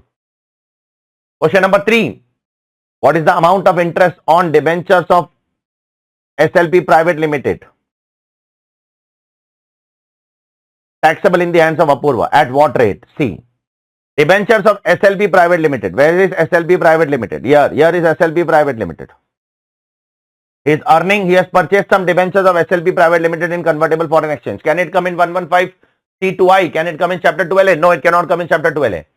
Because in chapter 12A, in specified asset list, Debentures of private company are not covered. Debentures of only public companies covered. Therefore, chapter 2LA cannot apply here. So what can I apply? You can apply 115A here. You cannot apply chapter 2LA. Chapter 2LA is for specified assets. And in specified assets, private limited companies debentures are not covered. Only public limited companies debentures are covered. Therefore, I will apply what? 115A. In 115A, I can apply 20% because debentures are purchased in foreign currency. So I can take 20% deduction of 115A.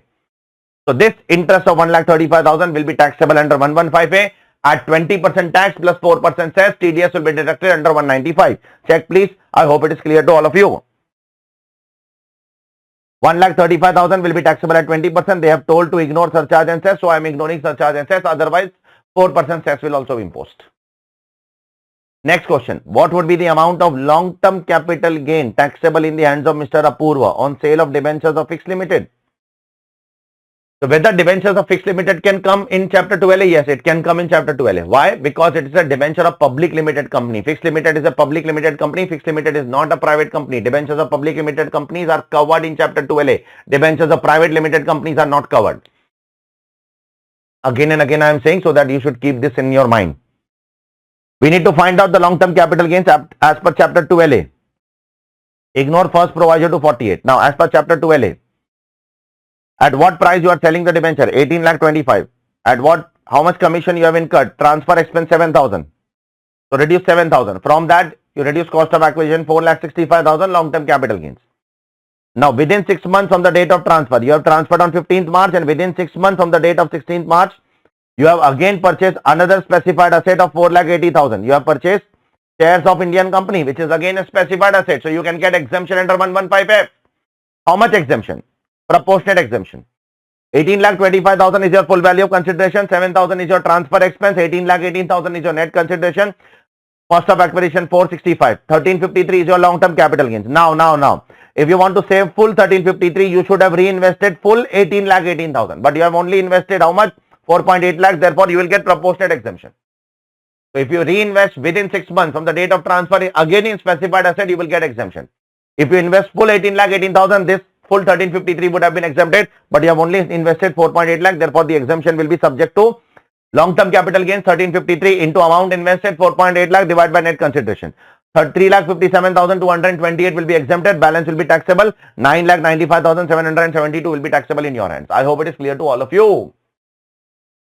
And last but not least, assuming for the purpose of this MCQ, Apurva is a resident for the previous year, what would be the amount of taxable capital gains on the sale of debentures of fixed limited? Obviously, if Apurva is, see, this exemption is available to whom? NRIs, non-resident Indians. If Apurva is a resident, then exemption will not be allowed. Then the taxable income will be 1353 only. As simple as that. This exemption ignore. Ignore this exemption in that case. Your taxable income will be directly 13,53,000. You cannot get this exemption if you are a resident. This is only applicable to non-resident Indians under chapter 2LA. That too if you opt it. If you don't opt, then you will not get it. I hope it is clear to all of you. So this is what this beautiful question is all about. Let's move on to the question number 31. Shall we? Question number 31. I am reading question number 1 here. How much tax to be deductible at source by T Private Limited on the fee for technical services paid to XYZ Inc. Let's try to understand who is T Private Limited, who is XYZ Inc. For that, you need to come to this fourth paragraph. T Private Limited is an Indian company which is an wholly owned subsidiary of Falcon Limited. Some other companies there whose subsidiary is T Private Limited. I am not interested in Falcon. I am interested in T Private Limited and XYZ. Now they are paying 50 lakh to XYZ Inc. of country M. XYZ Inc. is a foreign company for FTS. Now the services are rendered by employees of the branch of XYZ Inc. in India. And there is no DTAA between India and country M. T Private Limited has entered into certain international transactions during previous year 24 and 25. Okay, now we need to find out what is the tax rate of this. See, there are two assessees over here. T Private Limited is an Indian company and XYZ Inc. is a foreign company. XYZ Inc. is providing some FTS services to us. We are paying 50 lakh, but that FTS services is provided through a branch in India. Now, because it is provided to a branch in India, therefore 115A cannot apply here. You have to apply 44DA here. This is not applied See, if a non-resident is providing some FTS or royalty to you and there is no P, then 115A can apply. But if there is a permanent establishment, then 115A cannot apply. You need to apply what? 44DA. And in 44DA, the tax rate will be directly what? 35% normal tax rate, 35% tax rate, 50 lakh rupees, 35% tax rate, 4% cess. But you have to assume one thing, assume one thing that there is an agreement between both of them which is approved by central government. Otherwise, 44DA is also not applicable. For 115A and 44DA both, there has to be an agreement between both the party and it should be approved by central government. So here 115A will not apply because the FTS is provided through a permanent establishment situated in India and not directly from outside India. I hope it is clear to all of you. Therefore, we are not applying 115A, we are applying 44DA, 35% tax, 4% cess. I hope it is clear to all of you. Question number 2. How much of the dividend received by T Private Limited would be liable to tax for the assessment year 26-27? Let's try to understand how much dividend they have received. Pay attention please. T Private Limited has invested in SSP Private Limited of country Y and they have received dividend of 550 lakhs. So this is IFO's income. Then they have declared dividend of 250 lakhs during the financial year. So this they can claim as a deduction under ATM because this is declared within the same financial year. And another dividend they have declared of 230 lakhs which is after 31st October. Now question says very clearly above that T Private Limited has entered into certain international transactions. Therefore, the due date of filing of return of T Private Limited is 30th November. So 1 month prior to the due date of filing of return will come to how much? Which date? Will come to 31st October.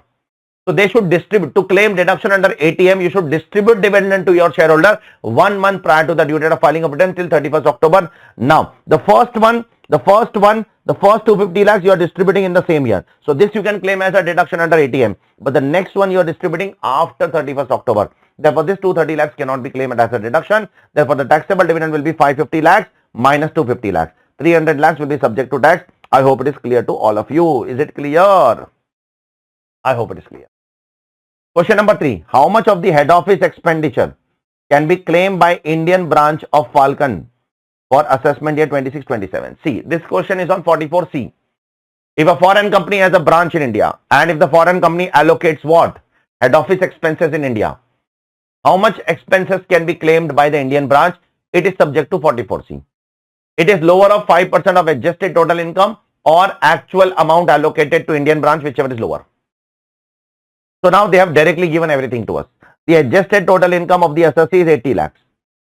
And the amount allocated is how much? And the amount allocated to Indian branch is how much? It is 18 lakhs. So 5% of 80 lakhs or 18 lakhs, whichever is lower. Whichever is lower, you claim that as a deduction. So 5% of 80 lakhs is 4 lakhs. Compared with 18 lakhs, whichever is lower will be allowed as deduction. Therefore, they have directly given the answer. Almost everything is given directly. You have to just do 5% of 80 lakhs, which comes to 4 lakhs and that is the answer. So 5% of adjusted total income is lower as compared to the actual allocation. Therefore, you will claim 4 lakh as a deduction. I hope it is clear to all of you. Question number 4. Very good question. Can Income Tax Department prefer an appeal before ITAT in respect of complete relief obtained by Falcon from CIT appeal? Now let's try to see what Falcon has done. What Falcon has done over here. See, there was a survey at Falcon's premise. And there the AO has found some undisclosed income of 90 lakh rupees, undisclosed asset of 90 lakhs rupees. The AO did assessment and the assessment was completed by assessing 90 lakh rupees. Then the assessee went to CIT appeal against this order of 90 lakhs. CIT appeal gave complete relief. Okay, now the Income Tax Department want to go to ITAT. See, there is a monetary limit set by the department. That if the tax effect is more than 60 lakhs, Income Tax Department can appeal to ITAT. Now, the undisclosed asset is 90 lakhs. On that, how much tax is imposed? Don't apply 30% tax. Don't apply 35% tax. Apply 78% tax as per 115 BBE. Because on undisclosed asset, undisclosed income from 68 to 69D, provisions of 115 BBE is applicable and 78% tax will be applicable. 60% tax, 25% surcharge, 4% cess. Therefore, this 90 lakhs will be subject to 78% tax. Now, if I take 78% of 90 lakh, it is around 70 lakh rupees. Now, because the tax effect is more than 60 lakhs, the Income Tax Department can appeal to ITAT. I hope it is clear to all of you. Yes, as the tax liability is more than 60 lakhs, exact tax liability is coming to 70.2 lakhs. Therefore, the Income Tax Department can appeal to what? ITAT. I hope it is clear to all of you. because the tax effect is more than 60 lakhs. Okay. So good question. Let's move on to the next question. Case scenario number 32. Big case scenario, but the questions are very simple, nothing great as such. Question number 1. What is the amount of dividend includable in the gross total income of A Limited? We need to find out how much dividend will be included in the GTI of A Limited under the provisions of Income Tax Act 1961. Now, what is A Limited earning? See, A Limited is an Indian company first of all. It has invested in the shares of other Indian and foreign companies. So, first it has invested in the shares of B Limited. From there, they are earning 2 lakh rupees. But to earn this 2 lakh, they have also taken loan on which they are incurring interest. So, they will get up to 20% of the dividend as deduction. So, 20% of 2 lakh comes to 40,000. Therefore, 40,000 will be allowed as deduction. Therefore, the net dividend which will come in IFOs is 1,60,000. Similarly, in foreign company also they are investing and there they are earning dividend of 4 lakh. For that also they have taken a loan on which they are earning incurring interest of 90,000, but you will get interest to the extent of 20% of dividend. Therefore, you will get 80,000 as deduction. Therefore, 3,20,000 net income. You need to find out net income of all 4 of them and then total it. As simple as that. Third, foreign company you are earning 6 lakhs. From that also you will get 20% deduction of dividend. Expense of interest 1,20,000 will be allowed. Therefore, 4,80,000 net dividend. Fourth, Indian company 3,20,000 you are earning. But you have incurred an interest expense of 70,000, but you will get only 20% of 3,20,000, that will be 64,000. So the net income will be 256. So total all 4 of them, you will get your net dividend, which will come in the IFOS income. So total of all 4 is 12,16,000. I hope it is clear to all of you. Is it clear? I hope it is clear. Now, what is the deduction allowable under ATM? So ATM says that whatever dividend you have received, compared with whatever dividend you have distributed, whichever is lower will be allowed as deduction. Now, how much dividend you have received? You have received net dividend of 12,16,000. How much dividend you have distributed? You have distributed 6 lakhs in the same financial year in June 25 and 7 lakh 1 month before the due date of filing of return. So, this 6 lakh is distributed in the same financial year and this 7 lakh is also distributed 1 lakh 1 month before the due date of filing of return. Therefore, entire 13 lakhs will be subject to what? Deduction under ATM. But your deduction cannot be more than your dividend income. Because the dividend income included in IFOs is only 12,16,000, you cannot claim 13 lakh out of 12,16,000. Therefore, your deduction should also be restricted under ATM to 12,16,000 only. Earlier, ICAI has taken 13 lakh rupees deduction in this question. But now they have rectified and they have also taken 12,16,000 as the correct answer, which we have said in the last year. I think so they have listened to our video and rectified the answer. Last year only in the video I have said, last year also this question was there. Last year I have said in the video that you cannot claim 13 lakhs from 12,16,000. What is your net dividend included in IFOs? 12,16,000. And you are distributing 13 lakhs. Yes, you can distribute more than that. That is your choice. Nobody is stopping you.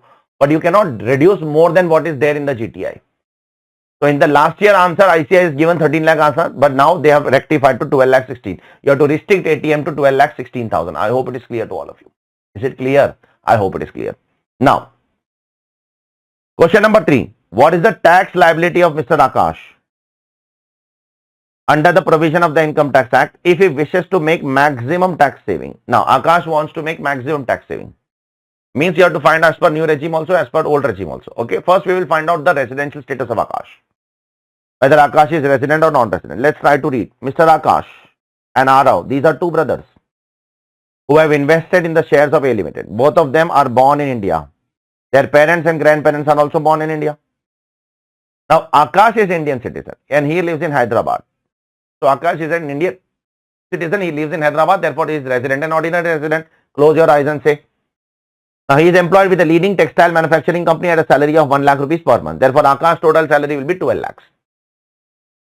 His brother Arav we will talk about later. So, Aakash is earning what? Aakash is earning first of all 12 lakh salary. From that, he will get standard deduction. Apart from that, Aakash is also earning some dividend. See, Aakash is earning some dividend of 60,000 in the current year. And this 70,000 we will not take because this is not declared in the current year. This is declared in 26-27. So, this is not taxable now. This is taxable next year. This 60,000 is taxable now. But to invest in dividend, invest in this company, he has also taken loan. And he is paying interest of 15,000. So, Aakash will get 20% deduction of interest also because Aakash is resident. So for Akash, 60,000 is not directly taxable. From 60,000 he will get 20% deduction. Therefore 12,000 will be allowed as deduction to Akash, and therefore for Akash the dividend income, net dividend will be 48,000 because he is resident. Now listen carefully. Very simple. I don't want to compute unnecessarily lot of things. See, the salary of Akash is 12 lakhs and the dividend income of Akash is 4.8 lakhs. 48,000. Okay. The salary of Akash is 12 lakhs, dividend is 48,000. 48,000, not 48 lakhs. Now, if I follow new regime and if I follow old regime, common sense, in new regime, Akash will get 75,000 as deduction, standard deduction from salary. Obviously, his salary will fall below 12 lakhs. And if it falls below 12 lakhs, his tax liability will be 0. Therefore, the answer is 0. I will not compute the old regime tax only. See, very simple now. If as per new regime, if your income is coming below 12 lakhs, I will not compare also with the old regime how much tax is coming because new regime will be better. Therefore, for Akash, new regime is better. Go for new regime because tax liability is coming to 0. I hope it is clear to all of you. What is Akash net total income as per new regime? 12 lakh plus 48,000 minus 75,000. 0 tax because it is below 12 lakhs. Okay, I hope it is clear to all of you. Question number 4. What is the residential status of Mr. Aarav? Okay. First of all, we need to find out the residential status of Aarav. Let's try to read the question ahead. See, Aarav is also born in India. Aarav's parents and grandparents are also born in India. But Aarav is settled in country Y and he has taken citizenship of country Y. So, Aarav is a citizen of country Y, but he is a person of Indian origin. How, sir? See, he is a citizen of country Y, no doubt, because he has taken the citizenship by his choice. But nobody can take the tag of person of Indian origin from him. Now, he is working as a partner in a software development firm in country Y. He has some share of profit of $1,20,000, all these things. Now, Aarav comes to India every year for 4 months. Now, he is also earning 14 lakh interest from fixed deposit in India. Now, let's try to find out Aarav's residential status. Is Aarav Indian citizen? No, Aarav is not an Indian citizen. But is Aarav a person of Indian origin? Yes, Aarav is a person of Indian origin. He is coming to India for how many days? He is coming to India for around 4 months. Let's assume that his 4 months amounts to 120 days. Let's assume.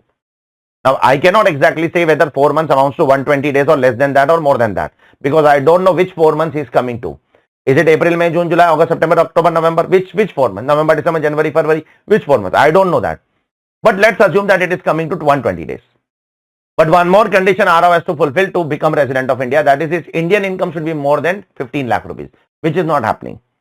Why? Because here the third category of residential status will apply.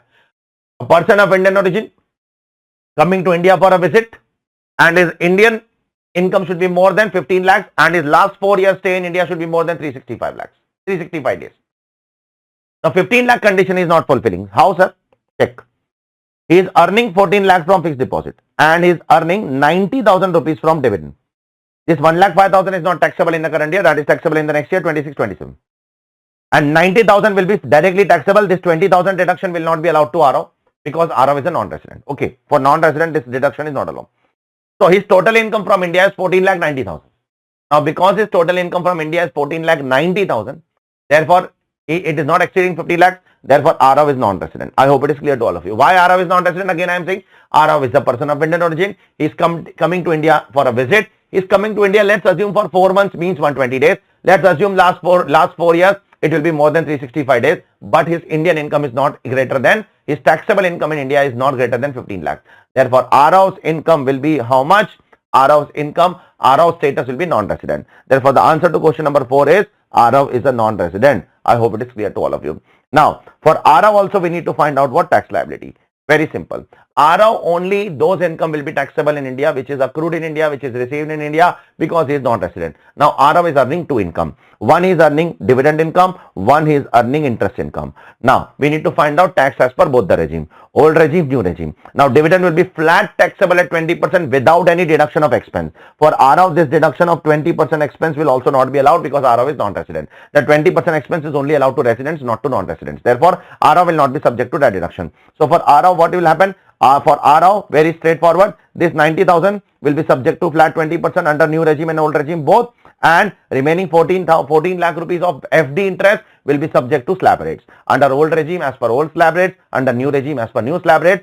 and according to me, the new will be better as compared to old. Therefore, ours should go for new regime. I hope it is clear to all of you. So just check this particular answer. It's a beautiful question.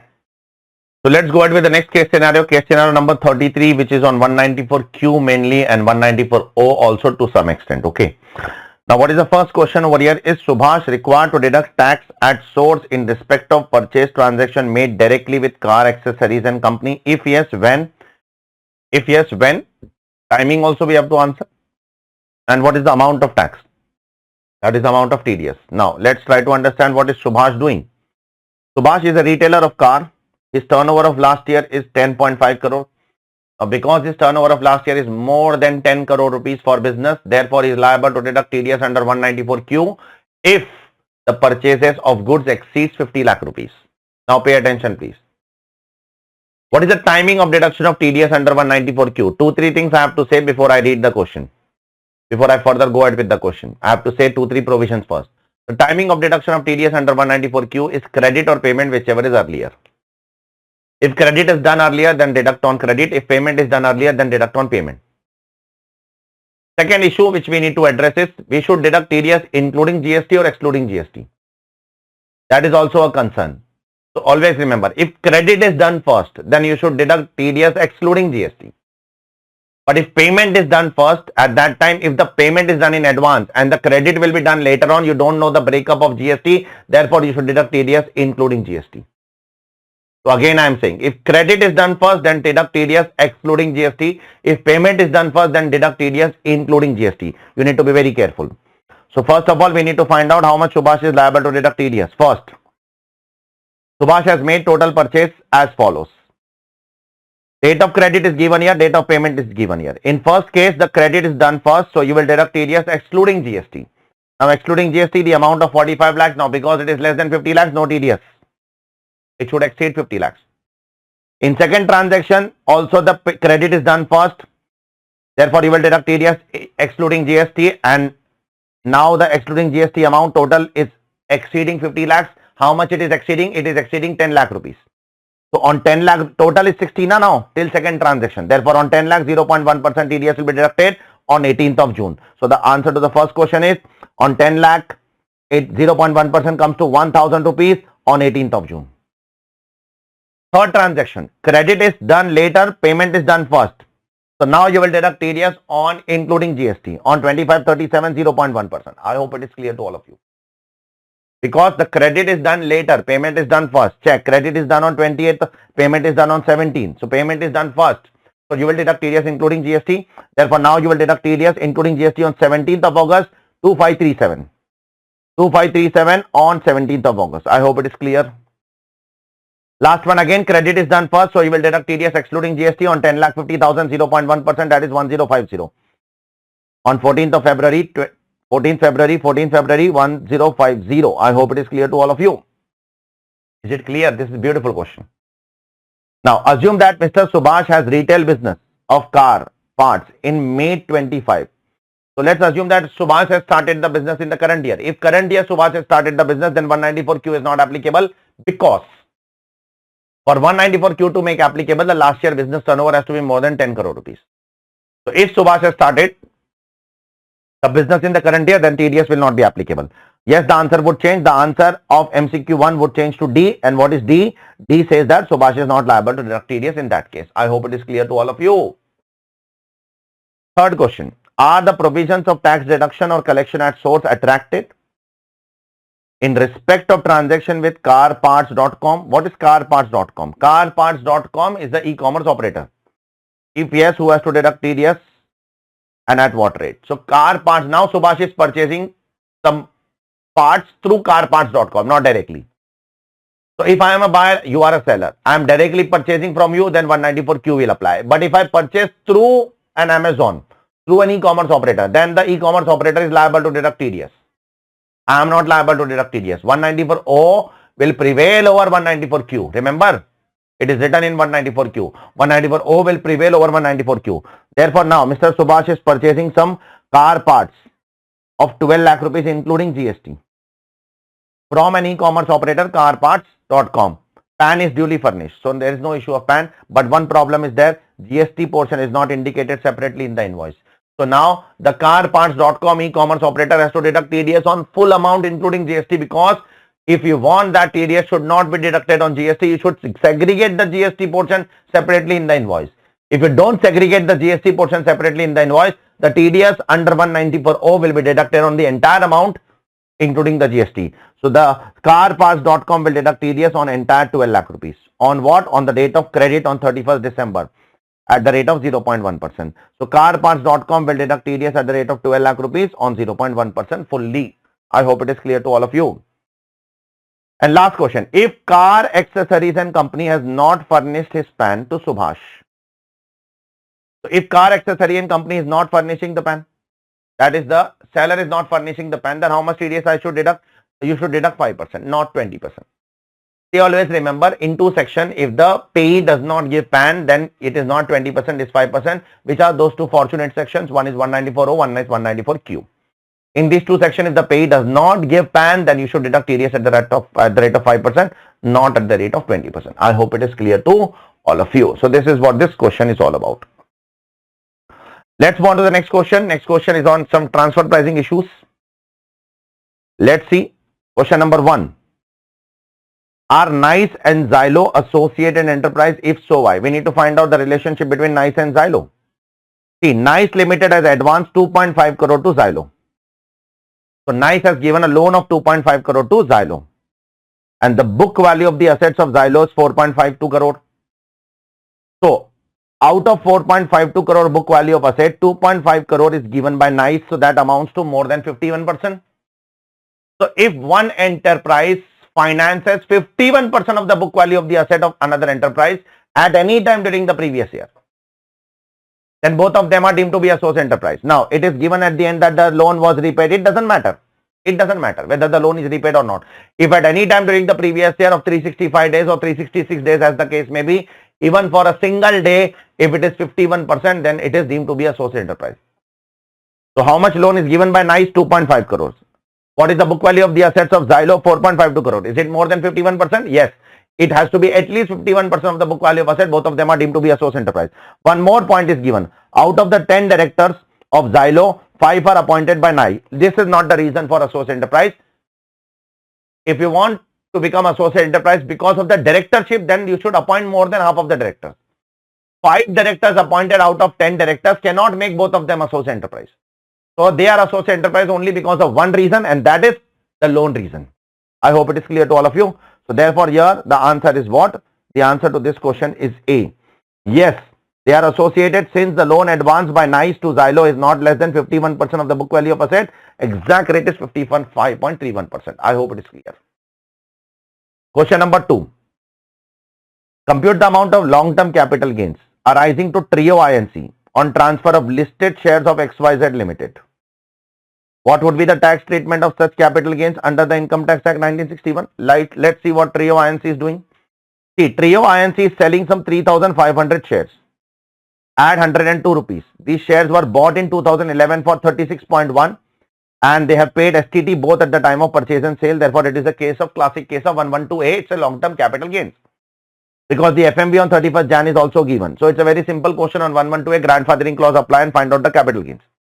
Sale consideration 102. Cost, actual cost 31.2.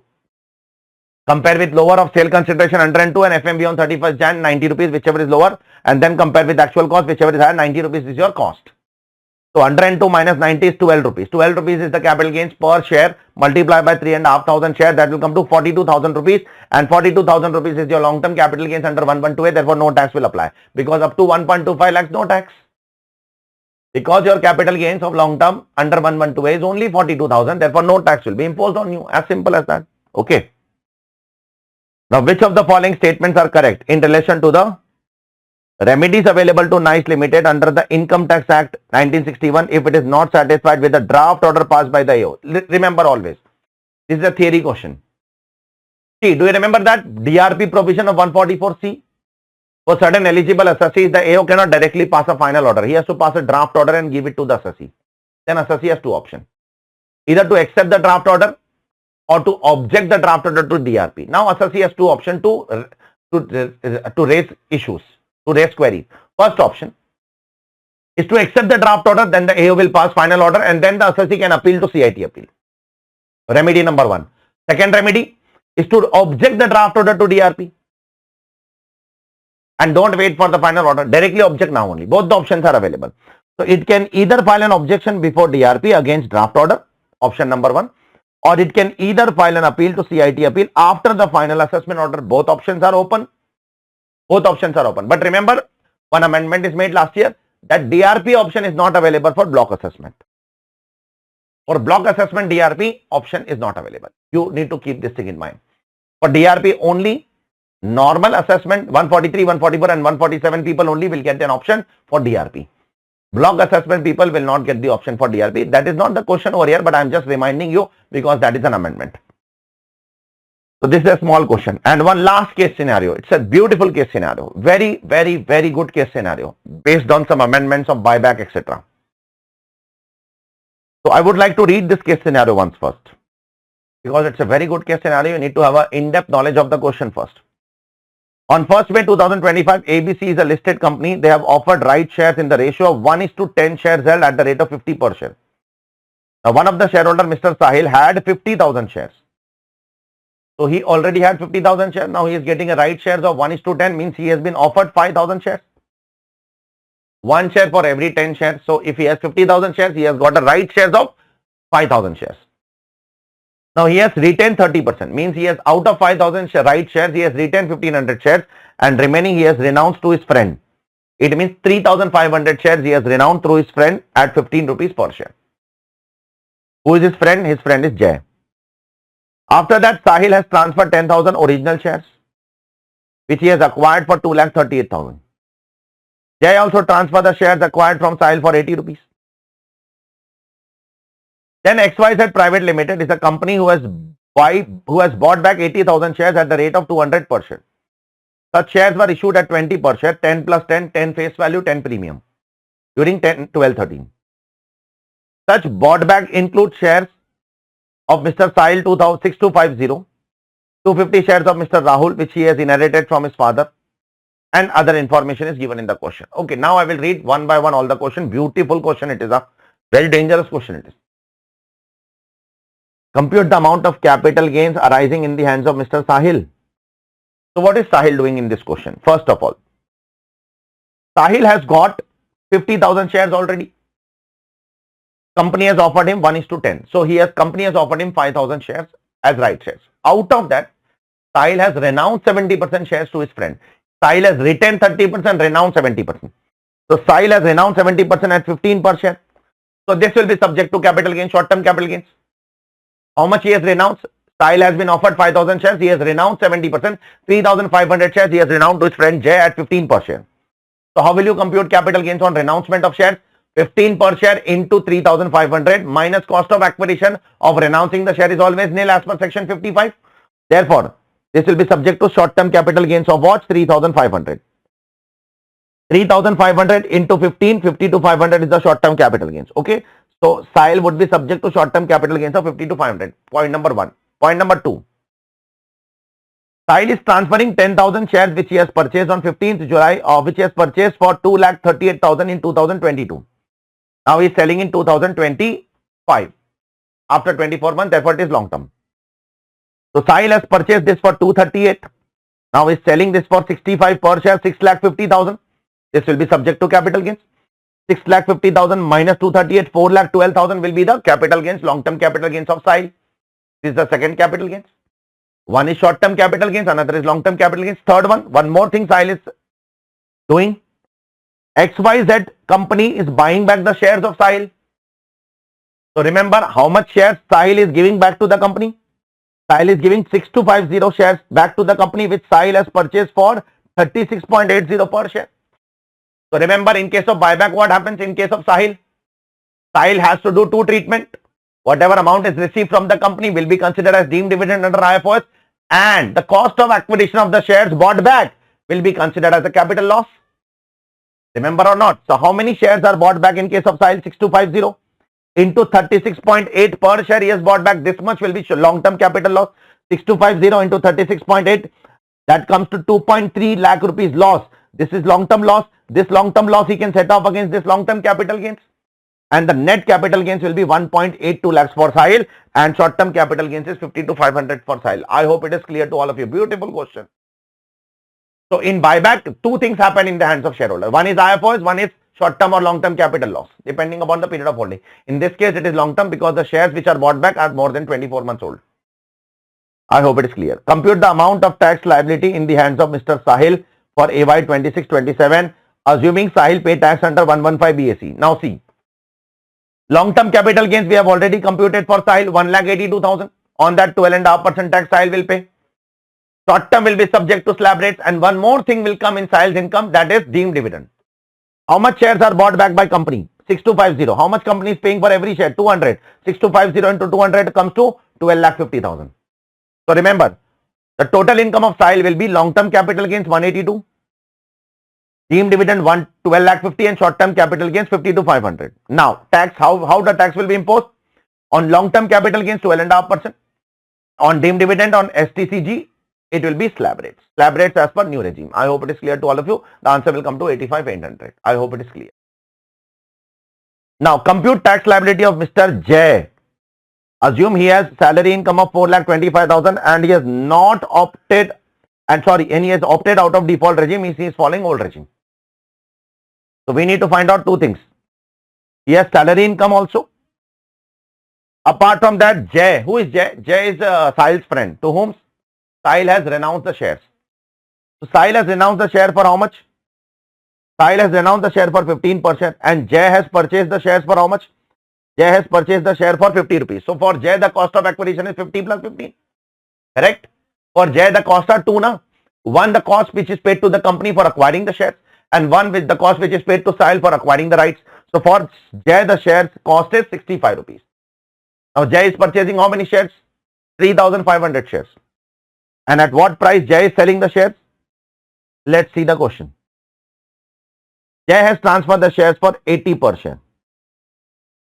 And J, it is short-term capital gains. Why? Because J has purchased within 12 months only. Now let's see in case of J what will happen. 80 is the very intelligent question. This is 80 is the selling price.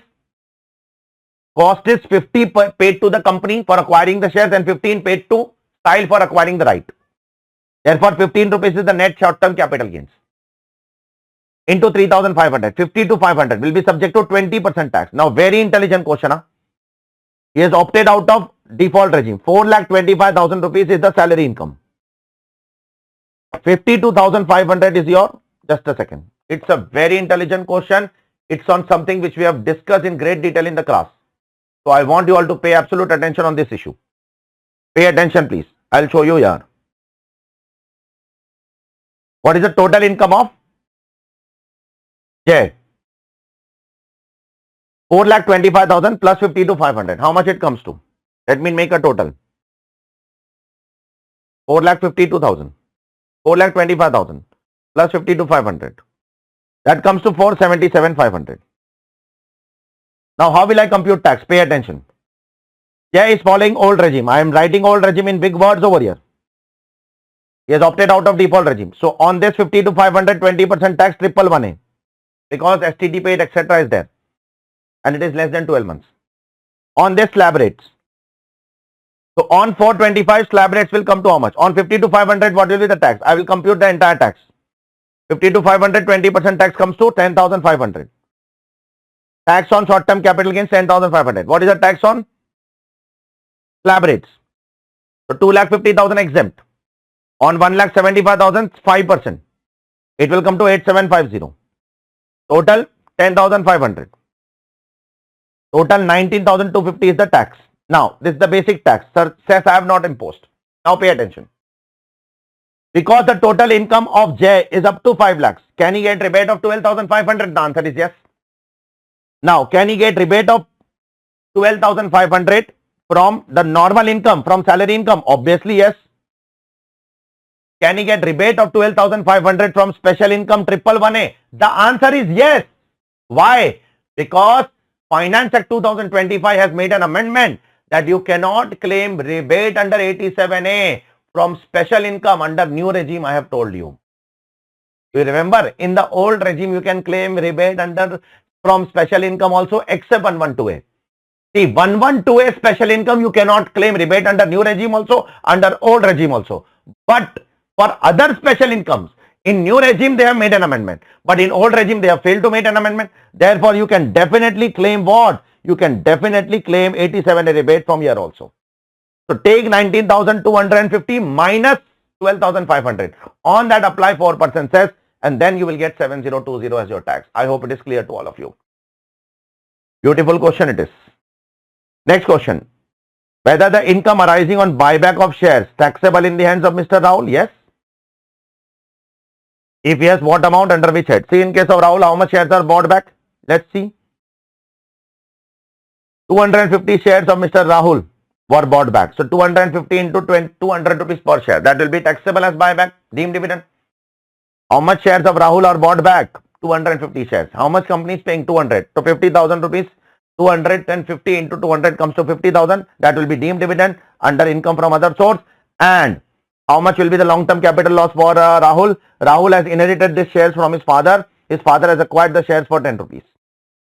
Okay. So for Rahul, the cost of the capital loss will be 250 shares into 10. 2,500 will be long-term capital loss. Check please. I hope it is clear to all of you. And one last question. What is the tax payable? In the bracket, they are doing some masti with us. After tax deducted at source on any other income other than salary by Mr. Rahul. Assuming he is paying tax as per 115 BSE. Now, what does Rahul's total income include? See, Rahul is earning some salary of 12,42,000. Okay. Apart from that, Rahul is also earning deemed dividend of 50,000. This loss cannot be done anything. You have to carry for this loss. So 12,50,000 is the salary of Rahul. Sorry, what is the salary of Rahul? Let me check once again. 12,42,000. It is computed salary, so don't reduce any standard deduction after that. 12,42,000 is the salary of Rahul. And 50,000 is the deemed dividend. Therefore, you have to compute tax. Tax as per new regime. The tax as per new regime comes to 76,752.